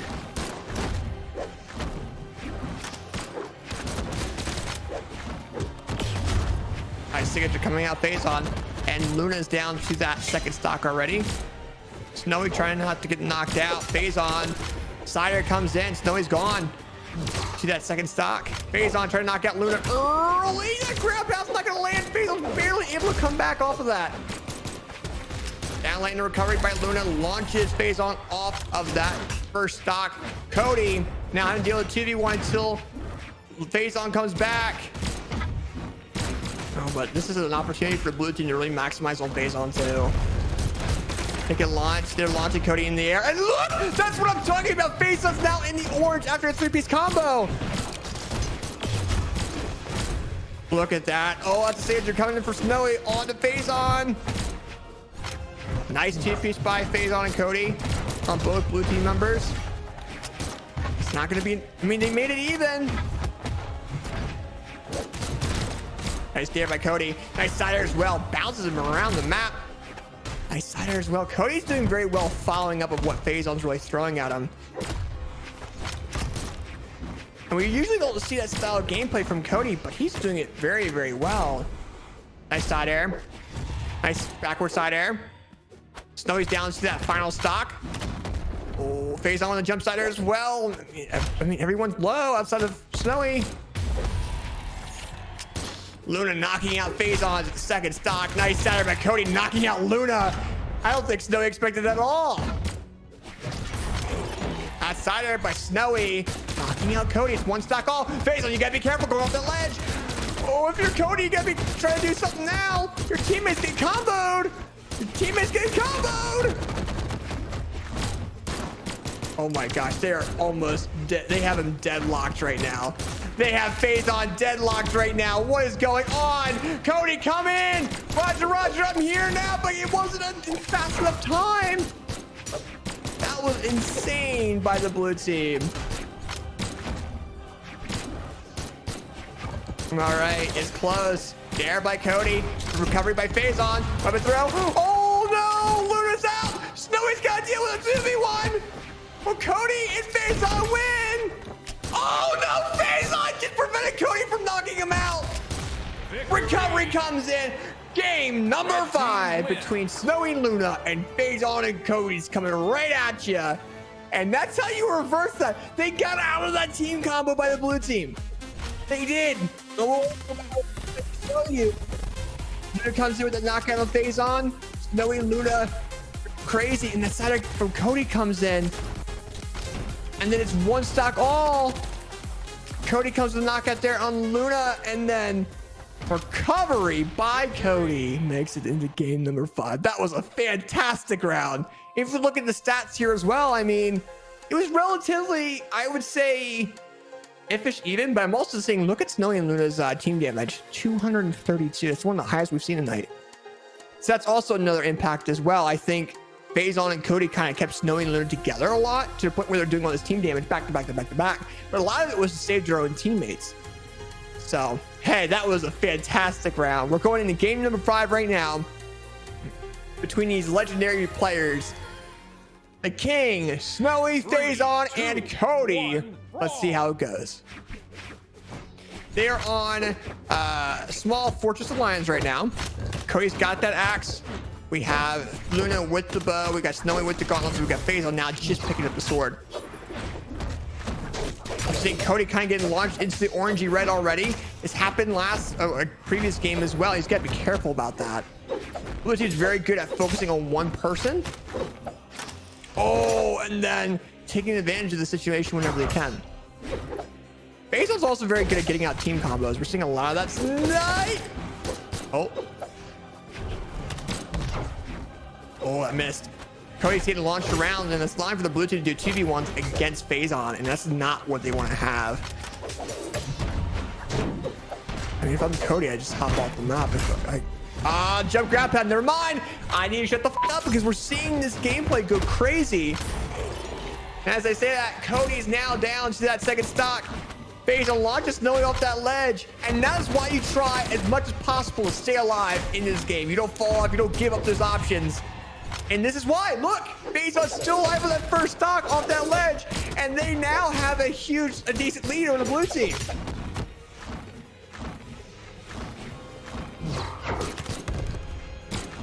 Holy. This is gonna be close. Snowy goes and uses all his options on the Cody, gets the damage build up as much as he possibly can. All nice save by Cody, saving his teammate from being knocked out. Phazon's still on that first stock. Nice two-piece. Ground pound. Oh, Luna knocks out Phazon. Cody's just trying to stay alive. Nice job. Phazon coming in. But very good. Picks up the weapon. Cody, you gotta step in. You gotta step in. There we go. Backward side air. Phazon is now made amends with, but Luna gets knocked out of that second stock. All right, right now, red team having both weapons. Luna does not have a weapon. They're trying to take advantage of it as much as they possibly can. There they go. They try weapon start, but Luna is able to come back. There we go. Nice team combo by the red team. Down lane in the recovery. There we go. Snowy's down to their final stock. And so is Luna. He's off that ledge. Phazon and Cody respecting that off-edge gameplay. I think they realized with how they're going with that neutral signature off ledge, it was catching them off guard. So I think sticking to the platform for the red team is what they're aiming to do.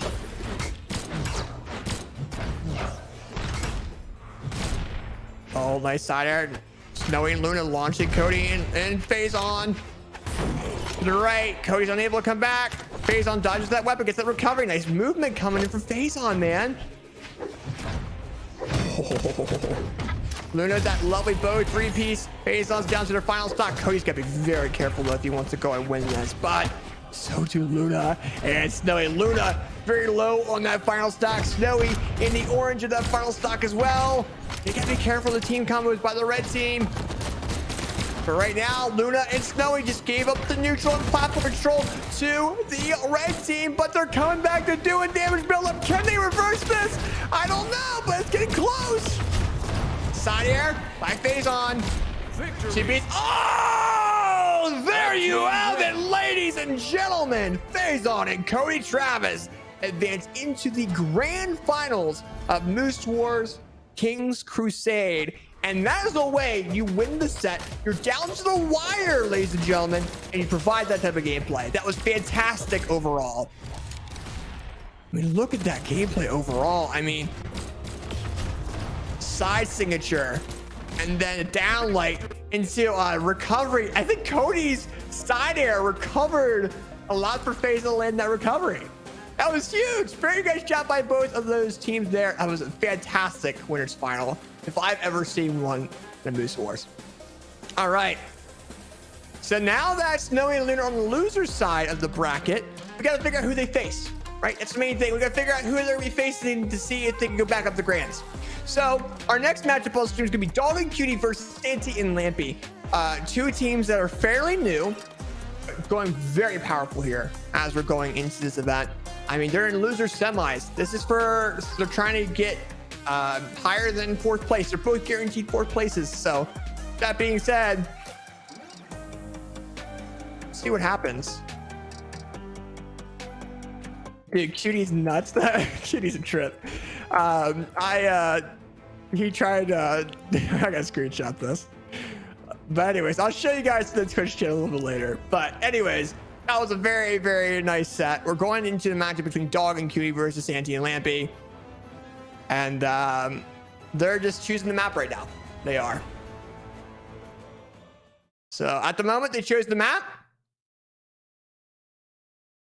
And they're going to go ahead and go into game number 1 of this matchup here. And it's not going to be easy for either of them. I mean, it really, really isn't going to be. 3, 2, so, game number 1, Cutie and Dog versus Lampy and Santy. Let's see how this overall goes. So we're on Apocalypse, so we're going to see a little bit more of the platform of this map utilized. Just how it usually is. You try to use whatever you possibly can. But we're seeing a realistically red team going a lot back and forth. A lot of Gauntlet Dare, Neutral Air, stuff like that. Neutral Light. Okay.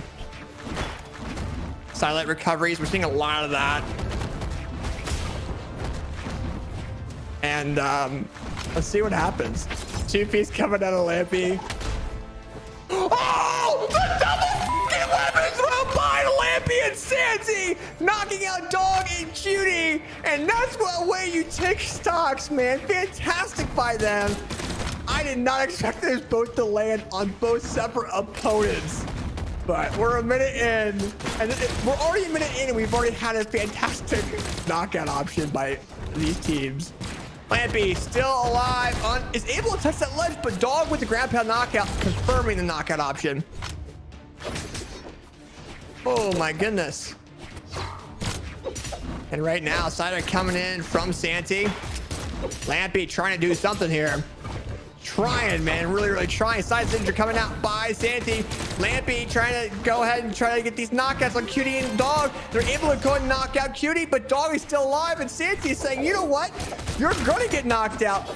And Lampy launches his teammate off the ledge, though. That's unfortunate, but hey, I mean, at least they're both alive. But the red team really didn't maximize on that, and that was a really good chance for them. Can they do that right now, though? Oh, that recovery comes. A dog knocks out Santi, and then Lampy is knocked out there by shooting. Okay. Let's see what happens here. Nice little two-piece by Lampy on the red team. Red team trying to do something. Or trying to knock out maybe Lampy and then go into a 2v1 situation. There we go. Cutie with the recovery. Dog and Cutie need this. They need to get this combo. But Santi not being too aggressive, which we respect here because he's not trying to get comboed while his teammates spawning back in the game. Not trying to give up the stocks as much as he can. There, and it's three-piece combo by the red team all into Santi. Oh, that weapon throw. Comes in. We see Dog getting launched off the side. We're seeing Cutie with the down late side air. Nice recovery. Allows for their teammate to pick up a weapon. Oh, Cutie knocking out Santi. They're almost knocking out their teammate in the process as well. As Side Sager comes in clutch. Oh. Down light. Nice recovery by Cutie. Oh, but Dog is out. Oh, Cutie needs to get a knockout option. Oh, I didn't have any more options. They really didn't. Very nice job by Santi prioritizing what needed to happen and got that lovely recovery knockout. Very clean overall. Very nice job. Hop over those replays real quick. Oh, look at the double weapon throw. It hit both of them separately. God damn. Cutie knocked out their teammate. That's what I saw. I got mixed up with that. That's my fault. But then going into this, out recovery by Santi, knocked out Dog, and that look at the movement options removed from Cutie, and Santi just took full advantage of it. We're going into the next game. Dog and Cutie gotta be like, okay, Santi and Lampy or Sampy are going crazy right now. We gotta be careful about that. Can we use these platforms to our advantage on Miami Dome? We'll have to see. But at this point in time, we're 5 seconds in. Someone's already trying to knock someone off the ceiling, and I think, oh, Dog almost lands it. Oh, Cutie, neutral air, side air, recovery. Get the recovery, Dog. No, it misses barely. Look at them go off that ceiling, though. Not even 10 seconds. It's not even like 30 seconds in, and I'm already going crazy. And right now, Dog didn't want to hit their teammate with that signature. Props on them, but Cutie is able to land that signature on the Santi. Right now, man. I mean, the signature misses that there, comes out by Dog. Nice recovery by Cutie. Sword. Ooh. Oh, Dog with a double knockout there on both blue team members. They're trying to change the pace of this set. They're trying to make it more in their advantage. I don't blame them. That's what they want to do. They want to go into losers final. They want to get the extra money. And right now, Cutie with a double down light, trying to get that side air on the Lampy. That backward recovery landed onto Lampy is when Cutie was going to come back to that platform as well. It's kind of funny. Cutie with side light. Nice neutral light. Oh, but that's not recovered by Santi. Oh, but that recovered by Santi as well, knocking out Cutie's first stock. And then Santi, once again, knocking out Dog of their first stock with that gauntlet side air. And, I mean, here's the thing. I mean, if you're blue team, you'll be like, oh, what just happened? And if you're a Dog and Cutie, you'll be like, let's continue doing this. Let's go forward with this. Let's win this game. Make it 1-1.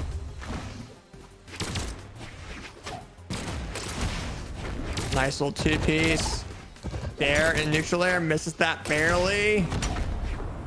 Side air by Dog, launches Lampy off that ledge. Cutie trying to do something, but it looks like Santi's like, I'm just gonna knock out Cutie. He's got no more jumps. Dog tried saving him a little bit, but wasn't able to do a whole lot. Dude, Santi's so lit right now. I mean, an unarmed side air launched him across the ledge. Dog with the knockout on the Santi. Red team still having the lead, but that could change by Lampy. It could change by Dog. It could change by Santi as well. So we'll see what happens. It's also going to happen by their own teammate. So we'll see what happens. Land with neutral light, launching Dog off the ledge. That weapon thrower says, Cutie, stay over there. Don't give up your final stock. Just keep alive. I'll try to do as much as I possibly can. right, we're seeing a lot of gauntlet gameplay back and forth from these players. Silent recovery. Nice job coming in from Dog. Recovery, neutral air, side air. Didn't see a piece. Oh, Dog with a neutral light. Side signature. He's just doing his team combo by himself.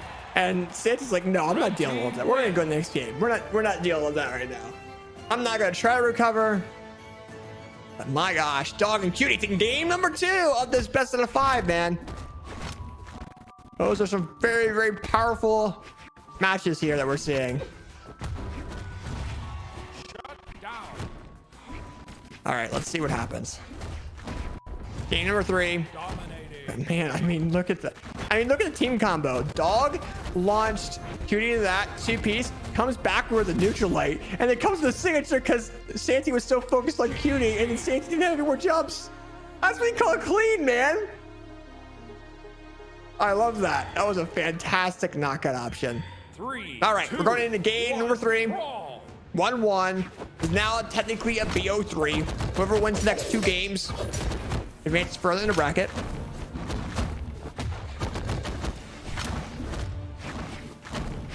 And let's see what happens.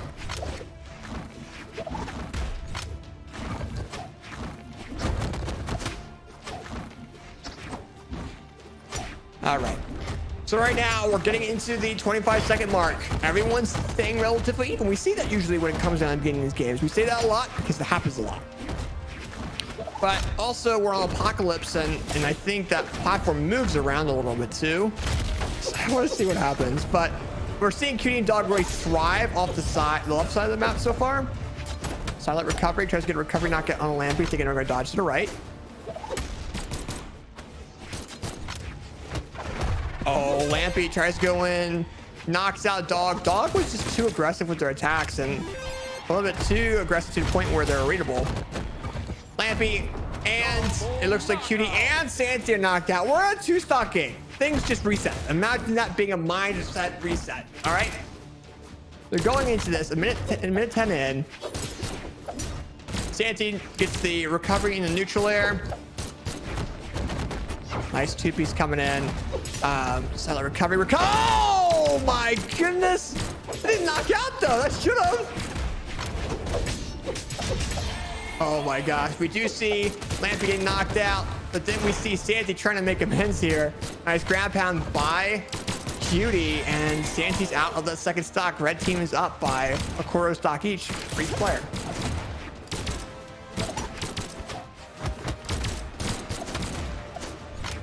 Right now, there, neutral air. We're seeing a lot of aerial attacks right now. We're seeing blue team really have that neutral control, which I mean is what they kind of need, but they also need to kind of get the knockouts before they do damage build up. Nice side air. Nice job coming in from the red team, knocking out Santi. Then we see Lampy knocking out Dog. Okay, yeah, that's what happens when you hold your signature too long, chat. You get red really hard. Oh my gosh! Lampy just launched Cutie into his own teammate's combo. That was clean, but as soon as Dog has his eyes on Lampy, just comes in with that. I want to see that on replay. That was clean.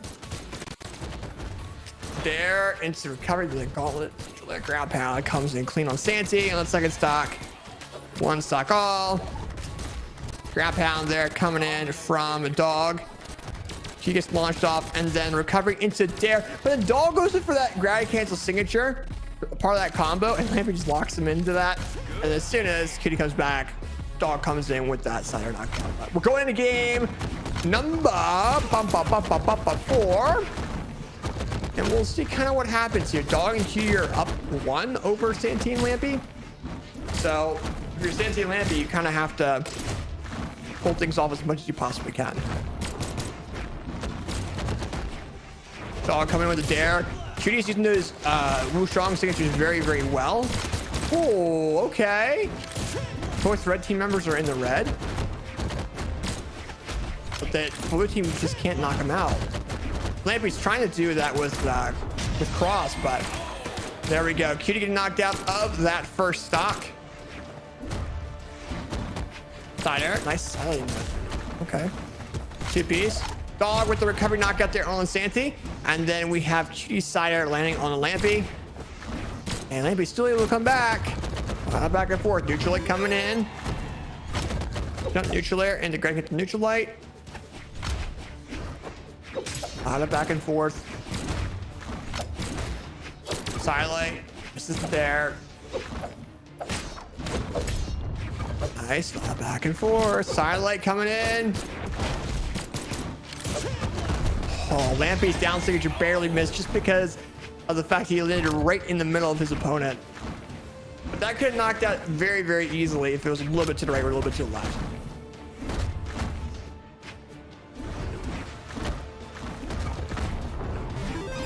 There we go. Lampy getting that recovery knockout there on the Cutie.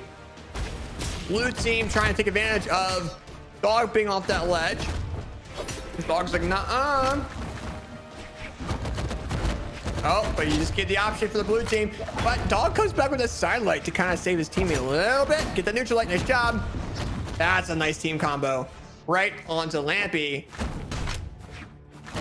And oh, Dog trying to knock out Lampy, or trying to knock out Santi as well. That's a nice down light inside air. Nice. Oh no! Cutie launched Dog into a jump neutral air by Santi. Cutie is gone, gets knocked out. Dog's like, nah, you're gonna get knocked out, and knocks out Santi. Nice Cider comes in, doesn't knock out though. He's gonna want to knock out in like 3, 2, 1. Pop. Nope. Doesn't land the side light.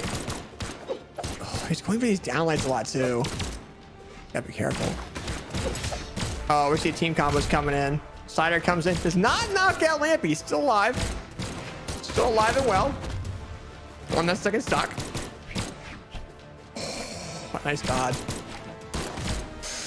Goes really risky on that second stock knockout. That recovery lands though either way. But then as soon as Santi comes in, does that weapon throw. Dog's able to barely touch. Satellite recovery. Recovery misses. Allowing for Dog to stay alive for just a little bit longer. And silent recovery coming in from Santi, giving Santi and Lampy a game to their name. And we're going into a game number 5 of this event. Look at the replays, man. I mean, that came down to the wire too. And they all were like semi-even around the second stocks, and then Cutie kind of got smacked a little bit. And Santi and Lampy just went off the ledge like crazy. I like how Santi's clan name is Stop the Waffle. But there was a Moose Wars avatar on screen. Heck yeah, who got it? Let me know. But right now, we're going into game number 5 of this matchup. Let's see what happens.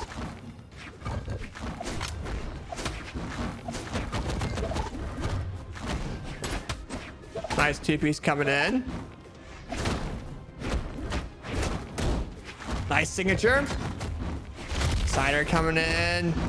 A lot of back and forth. They clash. Neutral light. Wow, okay. Santi with silent recovery. I mean, realistically, the blue team's just trying to get their grasp. We're trying to get the neutral control of the platform, but Dog and Cutie are just not allowing that to happen. They're trying to stick together. They're trying to make sure they can do team combos while also being able to knock out off the side of the map. So, Lampy loses that first knock. Santi's off the right side of the map. It's that recovery, allowing for Cutie to get that follow-up, and allowing the red team to get that combo on the Lampy as well. Oh, Lampy with the unarmed side signature launching Santi down to their second stock. That's stuff that most people don't get caught on, and especially when you're in 2v2s. A lot of like very unique attacks throw people off guard. Cutie going down to that second stock of theirs. Dog getting launched off into in the air, but not getting knocked out. Nice job by Dog using that weapon throw to their advantage. Cutie just launched Dog off the ledge. Oh, Dog! You might be able to take advantage of it. Oh, nice job by Cutie saving their teammate with that speared air. Well, they're gonna try to use signature knockout in about 3 seconds. They do go ahead and knock out Dog in the process. There we go, 3, 4. Oh, misses the 4th option. It does get a little 3-piece. Cider coming in. Oh. Oh, Lampy Lampy's off the ledge, but Santi coming in and make sure his teammate does not get knocked out as much as he possibly can. Santi gets knocked out for trying to approach the red team. And Lampy's just trying to stay alive. Trying to make the red team do team damage. Oh, but then he goes for that signature, man. That recovery frames of that. He's got to be careful. Nice side air again. And Lampy's down to that final stock. Dog and Cutie might win this unless Santi and Lampy can do something.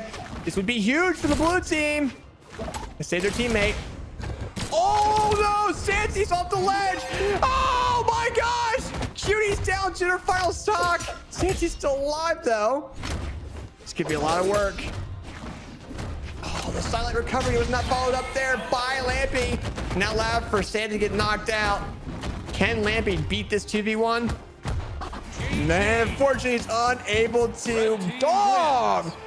Having that dog in him go absolutely fucking crazy. And Dog and Cutie go ahead and advance into the fantastic losers finals coming up. That was awesome between these players. And that was a game 5. I hope to goodness that we see Lampy and Santi together as a team in Springs, because that's their first tournament together, chat. First! And they got 4th in a goddamn fucking Moose Wars. So, yeah, you gotta think about it like that too. And right now, Dog and Cutie are just popping off, and they're now going into the losers finals. So, Dog and Cutie, 1,000 damage. But they still do a lot of team damage. And we also saw a lot of that from Snowy and Luna too. So I want to see if that transfers over to this matchup where we have 200 each of team damage. We'll see though. But right now, we're getting ready for this matchup. Overall though, I mean also Cutie only did 500 damage with gauntlets. That's also a thing.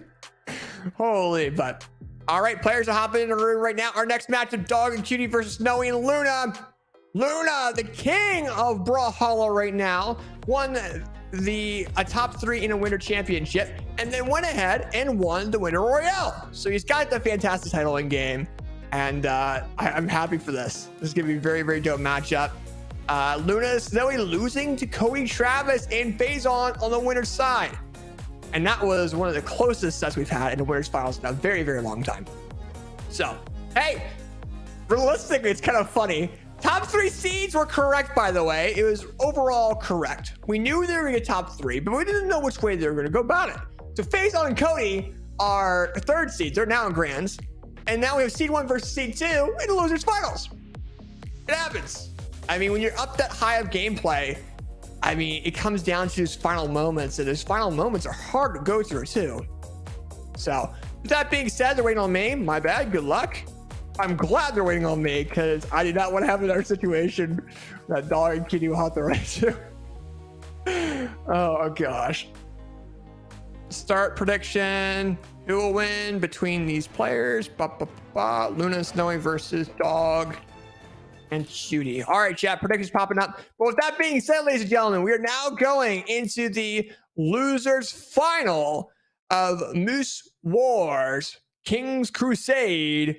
And it's going to be interesting. I don't know how this is going to really play out. I don't know how Cutie and Dog are going to really play out against Luna and Snowy.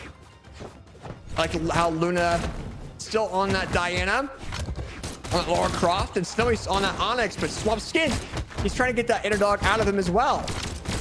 I know he's got it on his Twitter profile, but he's trying to pull it out for this game. At the moment, we're seeing a lot of exchanges, a lot of back and forth here. And at the moment, I mean, we're 30 seconds in. Everyone's staying relatively even. No current advantage back and forth here. They're exchanging neutral control a lot. I think red team's picking it up, but blue team was trying to land a team combo. They launched Dog off that ledge. Oh, Cutie's staying alive. Nice signature by Dog on the Snowy. And right now, I mean, technically red team has a lead a tad bit. Comes down to these final hits here. Oh, there you go. Luna gets knocked out that first stock. All right, let's see. At the moment, I don't know. It's going to be close. I mean, red team's not trying to get knocked out by a weapon throw or a random unarmed side signature or recovery. There we go. You see how the Cutie kind of dodged the unarmed recovery. That side signature still landed on the Cutie. And then, you know what? They're like, all right. Snowy comes in with the knockout there on the dog. 2 stocks all. But still, though, red team has a tad lead, but it's starting to diminish very, very quickly. Just because of how Snowy and Luna are starting to build damage on the red team. Nice movement, nice spacing coming in from the red team, building that damage up on the blue team and kind of reading them pretty decently well. Oh, the team combo involving Luna himself. His opponents, or his teammate, just gave his teammate over to the opponents for a team combo. Dude, that Wushang signature is catching people off guard. Oh my goodness, Luna's down to that final stock, Dog's down to that final stock, and Snowy's just down there. Silent recovery. Nice job.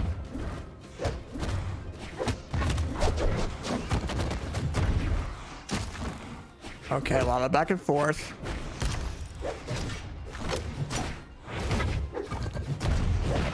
There.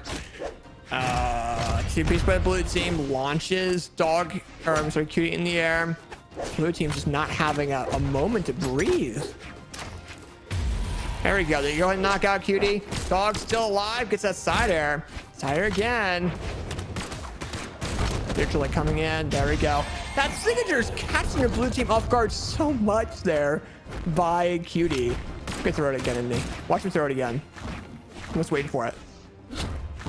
Silent recovery. He's like, you know what? I'm not going to risk it. I know silent recovery lands very quickly, very easily. And Cutie and Dog take game number 1. And Cutie did a lot of damage that game. A lot of damage. 615.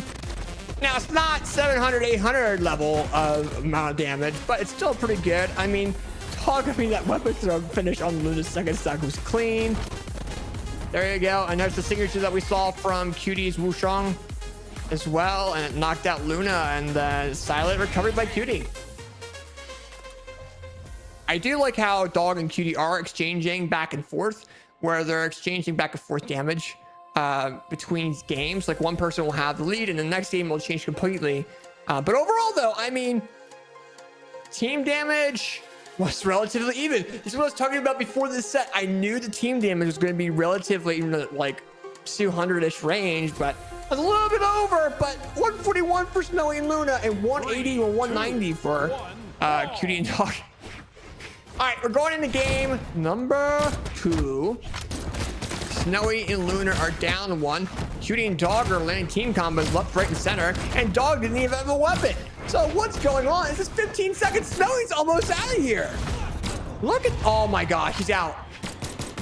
Bro, red team just went absolutely crazy on Snowy. They were locked and loaded. They knocked the crap out of Snowy of that first stock. Sider coming in, all back and forth. Cutie barely trying to come back, but does that Sider a little bit too low and gets knocked out the first stock. Snowy and Luna are like, no, we're not having this situation happen again. That Diana neutral signature didn't knock out, but that's downlight in recovery will indeed. So right now, both red team members are in their second stocks within a minute and 1 clock. Air coming in, sidelight. Tries to do a neutral air, lands that. Nice neutral signature by Cutie. Let's go through that neutral signature out again, isn't he? I can almost guarantee he's going to do it again. But not with that Dog going in for his own signature, knocking out Snowy. Luna almost knocking out both red team members with that recovery, but it's Demon Island shot. This is not Apocalypse. This is not Brawlhaven, right? So, I mean, red team is able to stay alive for a little bit longer, but I don't know. They're going to have to do something if they want to go ahead and make it a little bit better for themselves, because they're down a half a stock. And Dog, I mean, was dealing with a 2v1, now in the dark red. Oh, nice back and forth. Oh, shoot. Nice sider coming in. 2-piece by Luna. Dare coming in by Cutie. Nice job. Sidelight. This is the recovery. Nice recovery there by Cutie. Launching Luna on that final stock. It's a final stock situation for all the players. Comes down to how you use it to your advantage. Very nice job by Dog. But Luna's also on a clean first stock. Oh, Phazon. Oh, it doesn't matter. Cutie just knocked the crap out of going off the ceiling of the map on Demon Island. What did he just do to the man?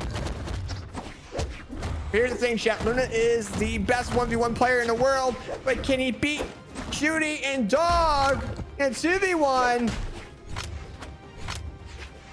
This is gonna be close. His movements peak. Does it peak for 2v2s? I don't know. It's getting close. Down lane recovery. Oh, red team taking this game to their name. Oh my goodness. That's gonna be a 2-0 so far for Dog and Cutie. Snowy and Lunar are just having a rough time. And here's the thing is, well, once the stats pop up here in a bit, this could be interesting. But look, I mean, the recovery just knocked Snowy in the air on Demon Island, and I don't think he really expected it. I don't think that down lane recovery would have been expected to knock Luna out too. But I mean, Snowy did Snowy did 495 damage, so he did a decent amount of damage. Actually 594. Yeah, 594. But I don't know. I mean, yes, I don't know who really needs to pull up more. But I think in the situations where teammates were needed direly, Snowy wasn't there to save Luna in certain positions, but also Luna put himself in those positions. Sometimes unavoidably, but yeah, we're now in this situation. Dog and Cutie are up to what is Snowy and Luna going to pull out? Because Luna's not pulling out any new characters. He's pulling out the Diana. What playstyle is going to change? 1, brawl.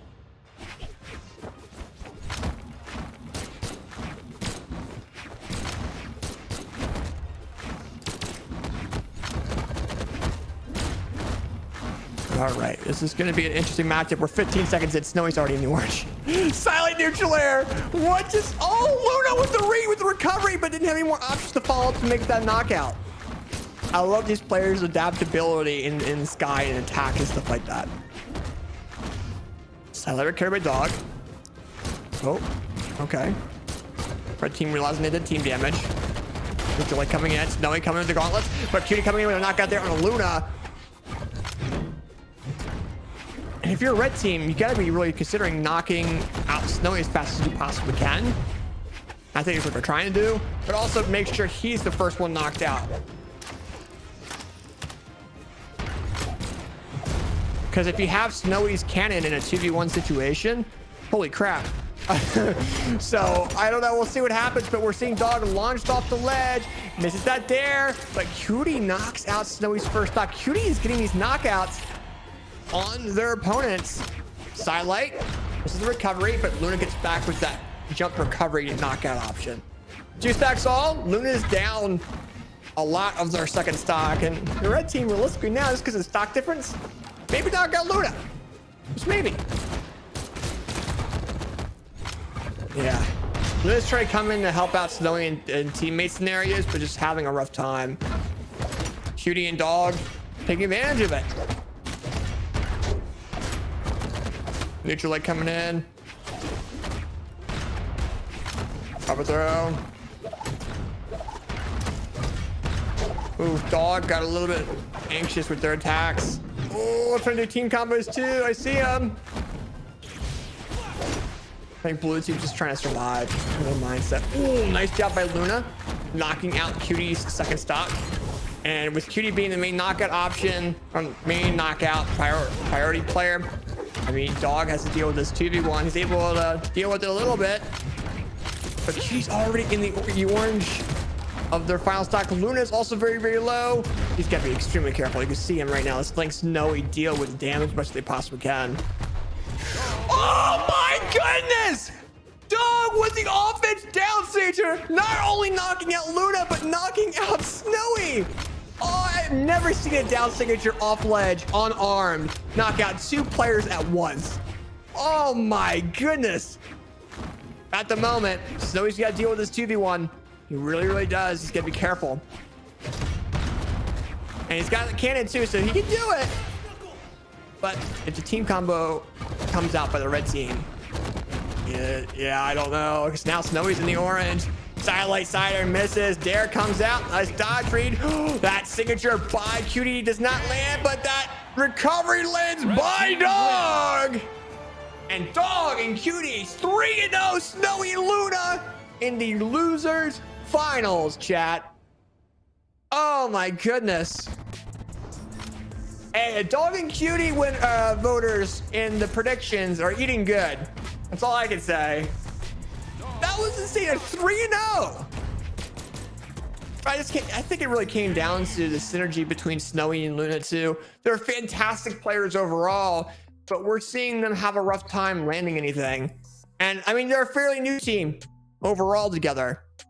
So I don't know. I think they definitely have definitely go crazy. I just think they need a little bit more practice together. But talking Cutie, man, I mean, they just popped off. And I have to give them credit too. I mean, they're trying to pop off really, really hard in this event. So very nice job coming out both teams. They all have done fantastic. So with that being said, let's go get our next matchup ready to go on stream, shall we? Our grand finals matchup, ladies and gentlemen. Phazon and Cody Travis versus Dog and Cutie. That's our grand finals matchup. Oh my goodness. It's a matchup you wouldn't expect to have, especially the players that we've had in this event, right? So we're gonna go and get a prediction done before we go live. While I'm doing the prediction, we might have a Moose Wars avatar pop up in the bottom right corner of the screen. We just might. Let's see if one pops up. I'm looking. Let's see. But there we go. One pops up. Who's gonna get the Moose Wars avatar, chat? Let me know in Twitch chat who gets it. I got tagged in one Twitter post. If you guys go and post a picture of it on Twitter, type hashtag Moose Wars. We'll go and retweet it with you guys. Or if you tag me, I'll go and retweet it on the Moose Wars account. All right, Cody, Travis, and Phazon.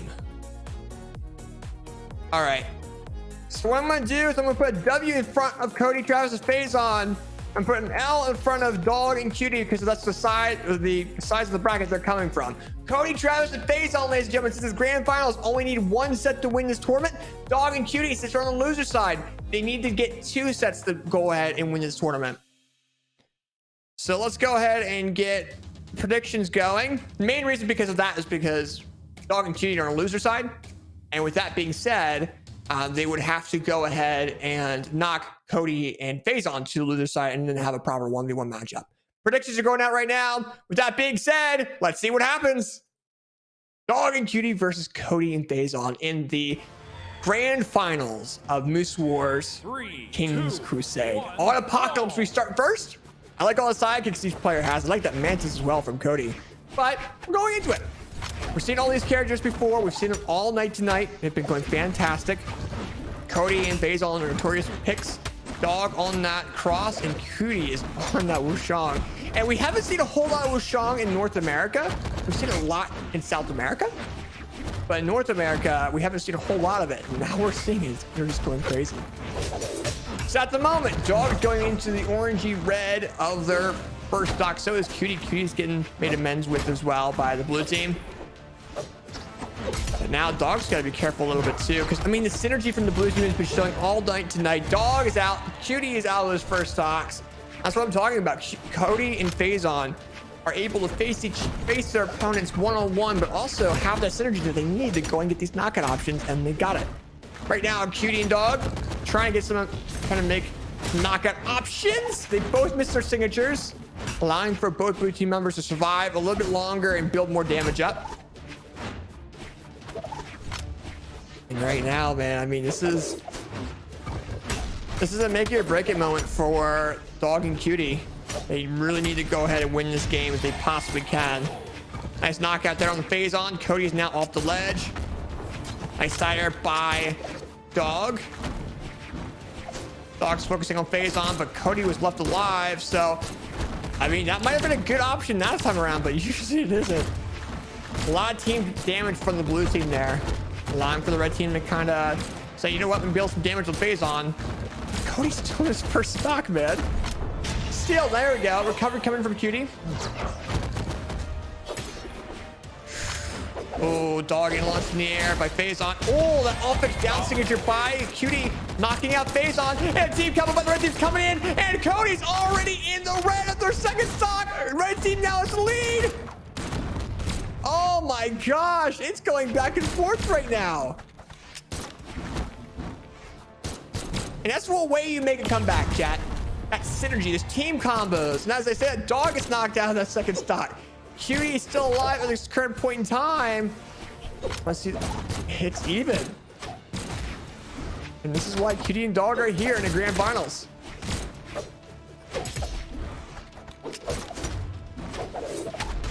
Nice recovery coming in. Cider coming in, knocking out Cutie. Blue team having the advantage, focusing on dog. And that's what they need to do to win this game. They know that. But Cody needs to be knocked out by the red team. There we go. We're seeing that. Phazon's off the ledge. Take advantage of it. Red team may do. And Cody is now left in a 2v1 situation against the red team. Dog and Cutie known for landing these fantastic team combos, but need platforms to do so, or needs a map to do so. Cody's now in the orange. Nice two-piece down light. Side air! That's the way you get a team combo. Red team taking game number 1. And that's what you call an awesome game. The back and forth, Phazon and Cody had the lead, but then right afterwards, Cutie, dog, lands team combo that just changes the course of this matchup. Holy!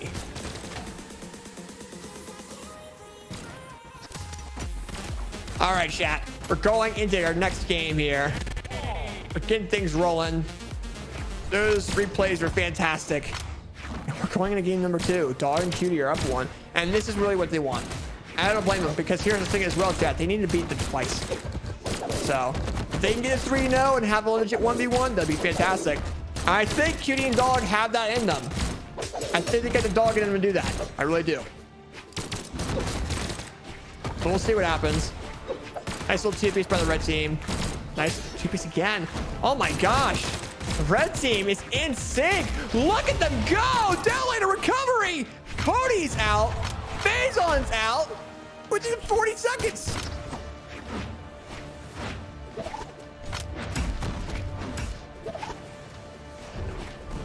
At this current point in time, chat, side signature missing. Cody and Phazon are just trying to get these knockout options. Cody's coming in trying to get this knockout on Cutie. It's actually on dog first, and then tries to just dash falling Cider, but misses that. Tries to land that Cider, lands on Phazon instead. Trying to do something without hitting their teammate too. Especially with how dog and Cutie are playing, Cody's having a rough time landing these attacks where he's used to. Cutie with the dare. Silent. Oh my goodness. Silent. Nice recovery by dog. Phazon down to that final stock. Oh, that's what you call. That's what you call a team combo by the red team. Cody's out, but Cutie gets knocked out of that first stock finally there by Phazon as well. It's not gonna have lead for the red team. Oh my gosh, Phazon just letting it happen. He's able to follow up right afterwards, but he's letting all 3 of those attacks land. And every single one of those hits from that neutral light build more and more and more damage. So we're seeing Phazon knocking out dog of his second stock. Red blue team really focused on that. Oh, now we're seeing team combos coming in. Uh-oh, they're in the mindset of doing team combos. That's what they need to do. The blue team does. So right now, I think it may be a little bit too far in. Unless dog gets knocked down to 2v1 situation. That might happen here, though. We'll see. Dare comes in. Oh, Cutie almost knocks out his own teammate. Now recovery comes in by dog. Uh-oh. Phazon has to deal with the 2v1. There we go. Picks up gauntlets. Overthrow. There we go. If he wants to get in the minds of the red team, he needs to win this. He can do it. We've seen it. He's done before. He came back for 5 stocks in a Moose Wars tournament. Oh. Backward neutral. Very nice job. Nice job. All right. Cuties down to that final stock. Phazon needs to take advantage of this whenever he can. Dog is on his final stock. Oh, but Phazon threw his weapon away. Picks up gauntlets. Oh, now it's a 3 gauntlet situation. And Cutie with the lovely gauntlet signature knockout, giving Cutie and Dog game number 2. And I have to say this. I mean, their mindset is amazing right now. Dog and Cutie faced Phazon Cody on the winner's side in semifinals and lost 3-0. And now they're up 2 games over Cody and Phazon in grands already? Something just popped off in them. Let's see.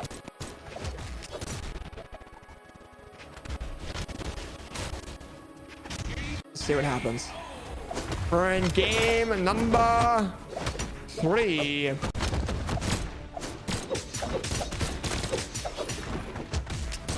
Oh my gosh, Cody with the recovery on the Cutie.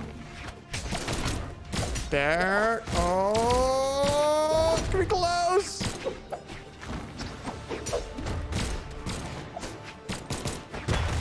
Allen recovery!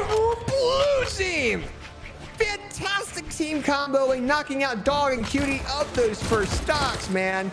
Red team's just trying to get their own team combos right afterwards as well. They do not want to have that situation hold them back much longer. Nice sider. Phazon trying to go in with that sider, but misses that line for Dog to use that dare weapon throw. Phazon is out. Cody's now having to deal with 2v1. Red team's maximizing on it a little bit. Line for Phazon not to have a weapon. Nice signature. Nice side air. Oh, Dog. Oh no. 2-piece coming in. Ground pound coming in. Ground pound coming in as well. And we might have another one. We do, but Cody actually saved by Phazon. Oh, but Cutie comes back with the recovery with gauntlets. They come back with it. Oh, red team's gotta be careful, especially against that foul neutral signature off ledge. Oh, Cody did that signature a little bit too early. Side late. Cody's going in for these risky signature options. I've only seen those risky signature options be pulled out on players when it's a situation like this, or if it's Anonymous Alex. Dog going down to that final stock. Sider coming from Cody. Sider coming in from Dog, knocking out Phazon. Blue team right now is a half stock lead, but red team is coming up quickly. They were down almost a whole stock and a half in the beginning of this game. Nice.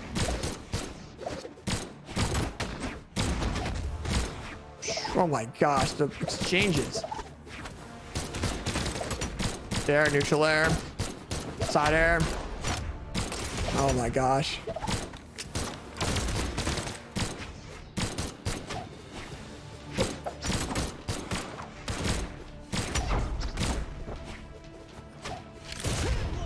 Nice signature coming out of Dog, knocking out Cody. Cutie gets knocked out though as well. Back to somewhat even. It's anyone's game. Oh, neutral and a weapon throw on the face off by Dog. Did not knock out though. That weapon throw did not have enough force. That might have given the blue team what they needed. Take this game number 3, but if you're Cutie and Dog, you want to take this. You want to go in that grand finals reset. I'm kind of voting for them mentally too. I like seeing resets. I like seeing close games. But right now, though, I don't know. Cody with that jump side air, gets that recovery. His mindset's changed a little bit, but he whipped that side air. Gets the recovery barely. It's so even, chat. So even. Who's going to take game number 3 in grand finals? We see Dog with the recovery. We see Phazon knocking out Dog. Cutie's barely alive. So is Cody. Who's going to get the knockout? Oh, no. Oh, no, they both whiffed. Neutral are coming in from Cutie. It's close. Decided by Cody coming in. Could be very, very close. Cutie! Get the knockout! It's gonna be close! Recovery lands does not knock out the weapons that comes out, but the gauntlets are out! The recovery lands! Cutie! And Dog winning 3-0 to have a reset in grand finals. Oh my gosh, that was close. That was extremely close. Look at these replays, man. I mean, side air into that down signature with cross, but then also Dog led his teammate into a team combo, but it didn't matter. They still won the game. I like how there's so many team knockouts. I just realized that. Recovery coming in, man. It came down to that fast falling recovery. And now everyone's on the loser side, ladies and gentlemen. Phazon is, I mean, Cody's relying a lot on those blasters, and Phazon's kind of relying on that sword. We're seeing a lot of back and forth between Cody and Dog on their weapons. We're going into this grand finals reset, ladies and gentlemen. It is 0-0. This is a legit best out of 5 on who is gonna win Moose Wars King's Crusade.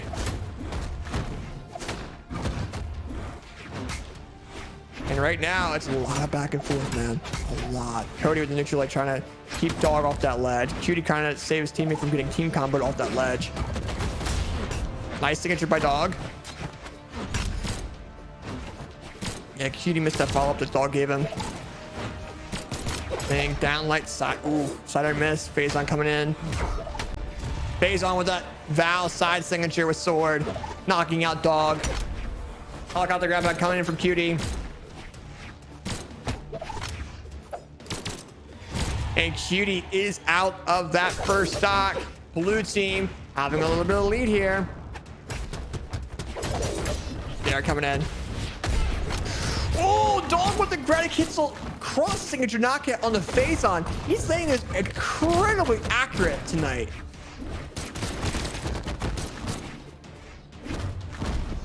Nice silent recovered by Cody. Gauntlet ground pound. Gauntlet ground pound there. Gauntlet ground pound. Oh, it doesn't come in. It laid the 4th time. Phazon is still able to come back on the opposing side though. Cody just distracting the red team just enough for Phazon to come back. Oh, but as I said, a Dog knocks out Phazon. We see the red team with a team combo. How's it gonna turn out? Cody's off that ledge. Is he able to come back? No, he gets hit. He is able to touch that ledge though. Phazon with that side air. Trying to knock out Dog, but Cody's saving the day once again.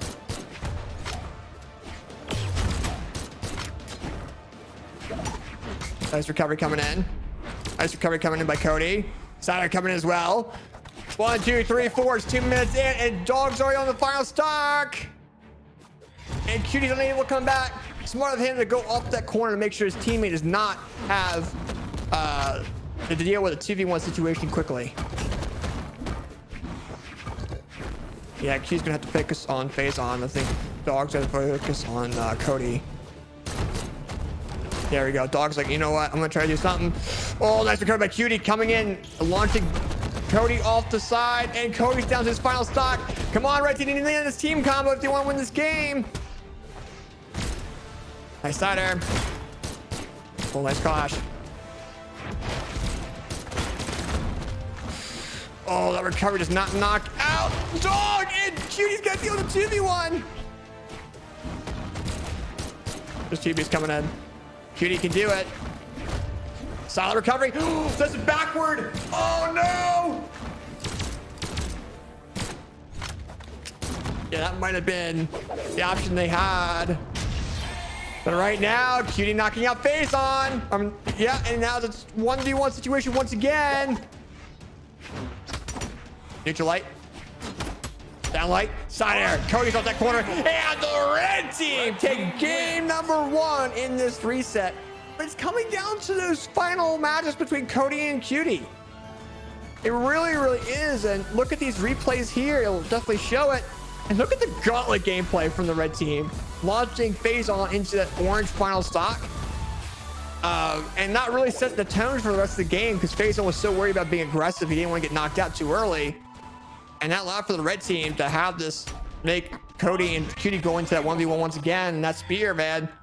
It's so much range, and Cody is spreading right into it, unfortunately. All right, chat. We're going into the next matchup here. Next game here, I should say. Game number 2 between Phazon and Cody versus Dog and Cody. If realistically, if Phazon and Cody want to win this game or win this tournament, they need to go ahead and just get this game in the back of their pockets. They really do.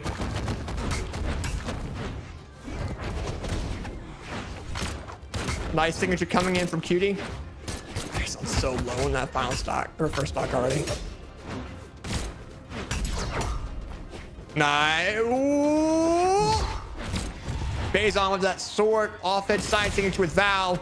Knocking out Cutie. Tries to do it again on Dog. Dog goes in for a dare. Oh, but Cutie could not save him in time. Dog is now down to their second stock. Cody and Phazon trying to get some revenge. They did not want to get 6-0'd. So they're trying to do something. Phazon getting knocked out. Cody getting knocked out. 2 stocks all, but Cutie's now in the orange.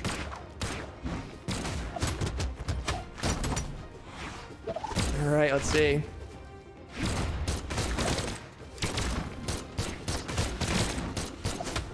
A lot of back and forth. Cutie's still getting focused on a little bit. And I don't blame them. I don't blame the blue team. Nice, back and forth. And Phazon and Cody are really controlling this neutral, this overall platform, the center platform of this map. And Cutie goes down to that final stock. The longer the blue team has the opportunity of landing team combos, the more likely they're gonna win. Oh my gosh! It's that 2-piece combo, side signature lands on Cutie, the side air lands as well.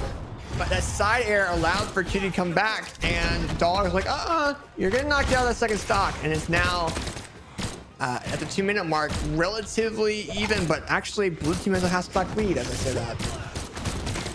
With Phazon being clean on that final stock, with Cutie being in the red of their final. I don't know. Red team's gonna be careful, but Cody's now out of that second. I mean, realistically, blue team knocks out Cutie. That's gonna be it. Unless Dog has the dog in him, which he does, but I don't know against Cody and Phazon. We'll have to see now that Cutie's out. Can he 2v1 Cody and Phazon? If he does, it's gonna be one of the best comebacks we've had tonight. Side air. Down light. Oh, neutral light lands, but it's not knockout. That is good for Dog. Nice movement off the ledge temporarily until Cody comes in with a falling side air. When he came back to touch the ledge, he did fantastic. And then he impulse jumped. Oh, Dog getting a little bit aggressive. He needs that weapon. They know that too. Nice. He picks up the gauntlets. I'm surprised Cody didn't weapon starve him. Silate. Oh, blue team with 4-piece combo, 5-piece combo, trying to do a 6, but Dog's still alive. Dog is getting team covered once again. Silate recovery. Silate. Oh, the recovery missed. Dog doing very good in this 2v. Ooh, I'm not gonna say anything. I don't want to jinx it.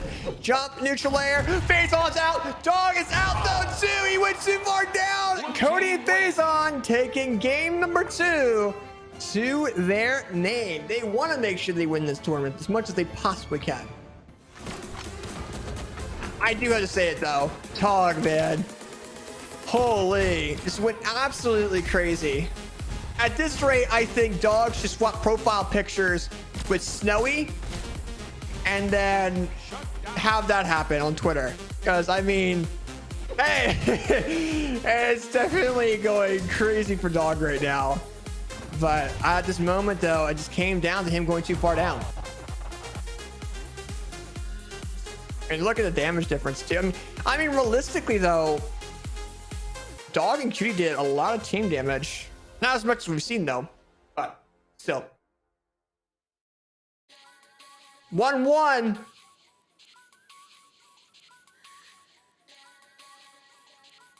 Let's see what happens. All right, we're going to game number 3. Let's see what happens here, ladies and gentlemen. Apocalypse we go.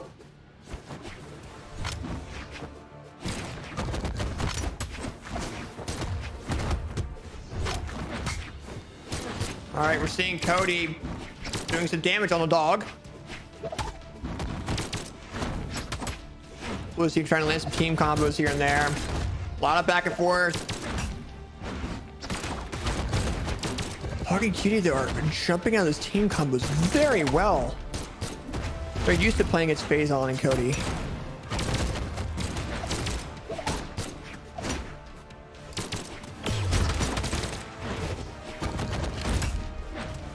Nice. I mean, Sider coming in. Nice dare by Cutie. That was a fantastic spear dare, but does not knock out. Dog. It's silent recovery. Phazon still alive. He's gonna try to knock out Dog. Ooh. Nice weapon start by Dog. Tries to knock out Phazon with a down signature. Cutie's like, you know what? You're getting knocked out first, Phazon, not me. And then Cody comes in with this axe and tries to do the knockout option. Silent. Oh. Phazon coming into the sword combo. Cutie is able to touch that ledge. And Dog is still alive. She gets knocked out, but that allows for Dog to stay alive a little bit. But at least the team combo happened on Dog's first stock. That's the main thing. He was already so low. If that were to happen on Cutie, that would have been in favor of blue team almost entirely. Nice dog by Dogs. Nice job by Dog saving Cutie off that corner. Nice side air by Cutie's landing these spear attacks so well. Down there in the Greg's downlight side air comes in clutch. Nice neutral light. Trying to go for that signature. Nice side air. There we go. Cutie knocking out Phazon. I don't know. Something's gonna happen. Oh, Cody missed the recovery. Cutie punished that so hard.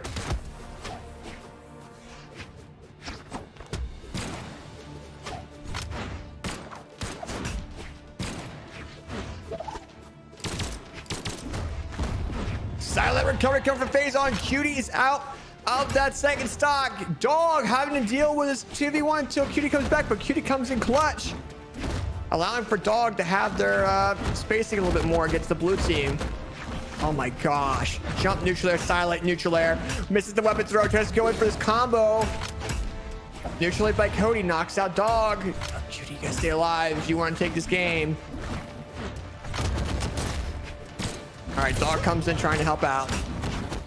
Oh no. But I think red team would rather the damage be done on the Dog. Oh no! Cutie almost gets knocked out there by Cody's axe. Oh my god, that recovery is demon like.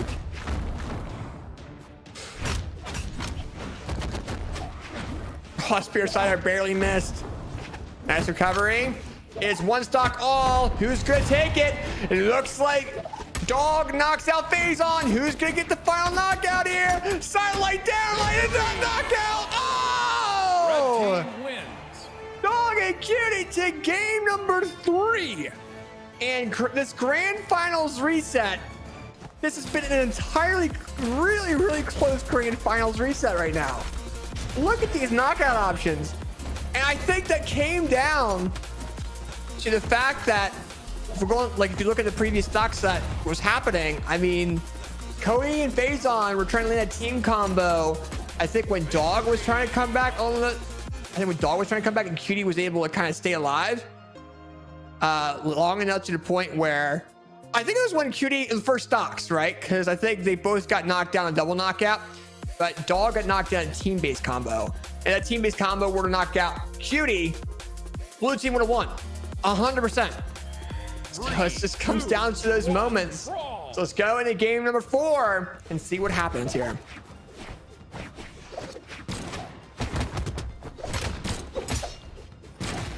Game number 4. Relatively even. We see this every game. We realistically do. We're 15 seconds in. Players are trying to figure out who's going to have priority of the map or of the platforms. Of this map here. Let's see what happens. Recovery. Cody with the missing that signature. 2-piece by the red team. Phazon with a very nice save. Cody with this jump side air. Launches Cutie off that ledge. Nice side air by Cody. His movements change a lot more for the better though. He's getting a lot more faster pace, but he's landing his attacks. Dare in the side air. Cody goes down to that second stock. Oh my gosh, dog. What are you doing off that ceiling? On Demon Island, he still fucking knocked him out. All right. All right. Oh, dog, you messed up your teammate a little bit. That weapon throw knocks out Cutie because Phazon is able to punish the one option Cutie has. Nice jump neutral air into side air. Nice dodging for both the players. Oh, never mind. Dog gets knocked out that first stock. Oh, Cutie. Oh, if you're Cutie, you gotta be careful. Dog, you gotta come in and save the day here. Step by step. Cutie now in the orange, but Dog still very clean on that second stock so far. I gotta say this though, man. Oh, it's so close. Phazon not knocking Cutie off the ceiling with that sword combo because Cutie was in orange, not in red. And it looks like we have Cody almost getting knocked out. Oh, but Dog knocks out Phazon first. And then they try to knock out Cody, and Cutie's speared air lands. Cutie and Dog only need to knock out 2 more stocks if they want to win this tournament. This would be huge for them, especially on a reset. Nice recovery. Nice signature coming in for Phazon. But Cody comes in with the axe there. Yeah, Cutie's not coming back from that, unfortunately. Oh, but Cutie will get knocked out of that second stock. Dog's getting launched off that corner. But he's keeping himself alive. Cutie coming in and make sure his teammate does not get entirely messed up. And look at that team combo. Back and forth, man. Look at this. Highlight missing. Backward side air coming in from Cody Travis with those blasters. We have Cutie trying to stay alive while Dog's trying to come back. It's getting close. That sword recovery for Phazon didn't have any knockback with it. Signature comes in, almost knocks out Phazon. He's able to dodge out of it, but still hits Cody. Nice dare. Side air comes in. Oh my gosh, the movement from these players is coming out insanely. Oh, Cody just gave up his stock. Phazon. Oh, there you have Red it. team wins. Dog with the double knockout. Phazon and Cody taking this set 3-1 over Phazon and Cody Travis and winning this tournament of Moose Wars King Crusade. And that was what you call a fucking fantastic grand finals. Cutie and Dog coming in from the losers finals, resets Cody Travis and Phazon 3-0, and then goes into grand finals reset 3-1 and beats them. That Dog came out of fucking Dog, and that Dog came out of fucking Cutie as well. All right, look at that, man. I mean, that was overall though relatively close. I mean, Dog had less damage. Look at 460.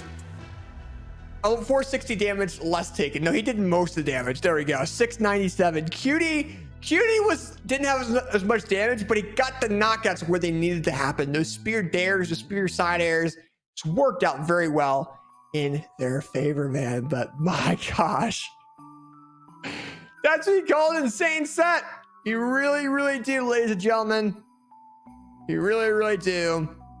And predictions, maybe. I know chat's happy because Dog and Cutie won. There we go. Dog and Cutie. Bink, bink. There we are. But yeah, ladies and gentlemen, that was it for Moose Wars King Crusade. However, I want to talk about a couple things before we hop on out. Once again, overall, congrats to Dog and Cutie on winning this tournament from the loser side. Very, very nice job. Also, congrats to Phazon and Cody on getting second. Snowy and Luna on getting third. Santi and Lampy, new team, getting fourth. And well, Dog and Cutie are a new team. They're fairly new. This is their first event and they won. I didn't think about that.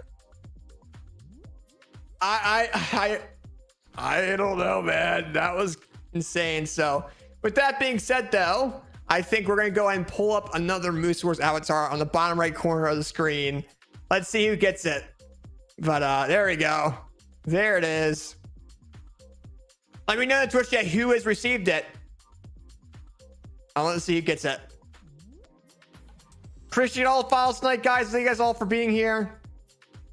Let me know who gets it. I want to see. But I want to see if someone's tried it. Well, someone's already deemed it. Okay. So if you guys got the avatar, let me know in the Twitch chat. I'll be giving away more Moose Wars avatars tomorrow, chat. Also, if you guys want to sign up for the 1v1 event, it's happening tomorrow night at 3 p.m. or tomorrow afternoon at 3 p.m. Go ahead and sign up for that. All right, Shrek. All right, so Shrek got the Moose Wars avatar. It was funny, Shrek, because I saw your name and I felt like changing it on Start GG. And I'll almost go with it. And you're now in chat and you won the Moose Wars avatar. Congrats, brother. Congrats. All right, ladies and gentlemen. I want to go ahead. I was during the middle of the break. During our middle of this tournament, we had a break point where usually we would transition from me and Graffiti to me and another caster. We went over to that section, that second block. And we got word of during that second block, we were supposed to have a caster named Kraken. Kraken is one of the Moose Wars casters tonight. He's supposed to be here. However, unfortunately, we got word that he received a seizure last night, talking and celebrating his nephew's birthday. So unfortunately, we did not see Kraken tonight, but our hearts and our prayers are out to him tonight on recovering. But that is why we had a lot of breaks tonight, because we were trying to make sure that things were all figured out. But yeah, if you guys at Kraken on Twitter, I'll put his Twitter in the Twitch chat tonight, so you guys can go ahead and add him, send him some love and prayers there, man, because he had a really rough time. So, but with that being said, ladies and gentlemen, just wanted to make sure I explained that to you guys tonight. And with that being said, have a fantastic rest of your night tonight. And then tomorrow, we will have the 1v1 event, once again powered by Brawlhalla. But yeah, I might want to make sure that was out there. But yeah, unfortunately, he was. Yeah, I'm not gonna explain what happened. Nothing. It's something casual. Unfortunately, just having fun with your cousin, or your nephew. Anyways, ladies and gentlemen, that was a fantastic tournament tonight. I had a blast. I hope you guys had a blast. Congrats to Dog and Cutie on winning. And with that being said, make sure you show up tomorrow night at 3 p.m. Eastern. It's time for that event. We'll see you guys there. We'll give away another 5 Moose Wars avatars. Have a great night, guys.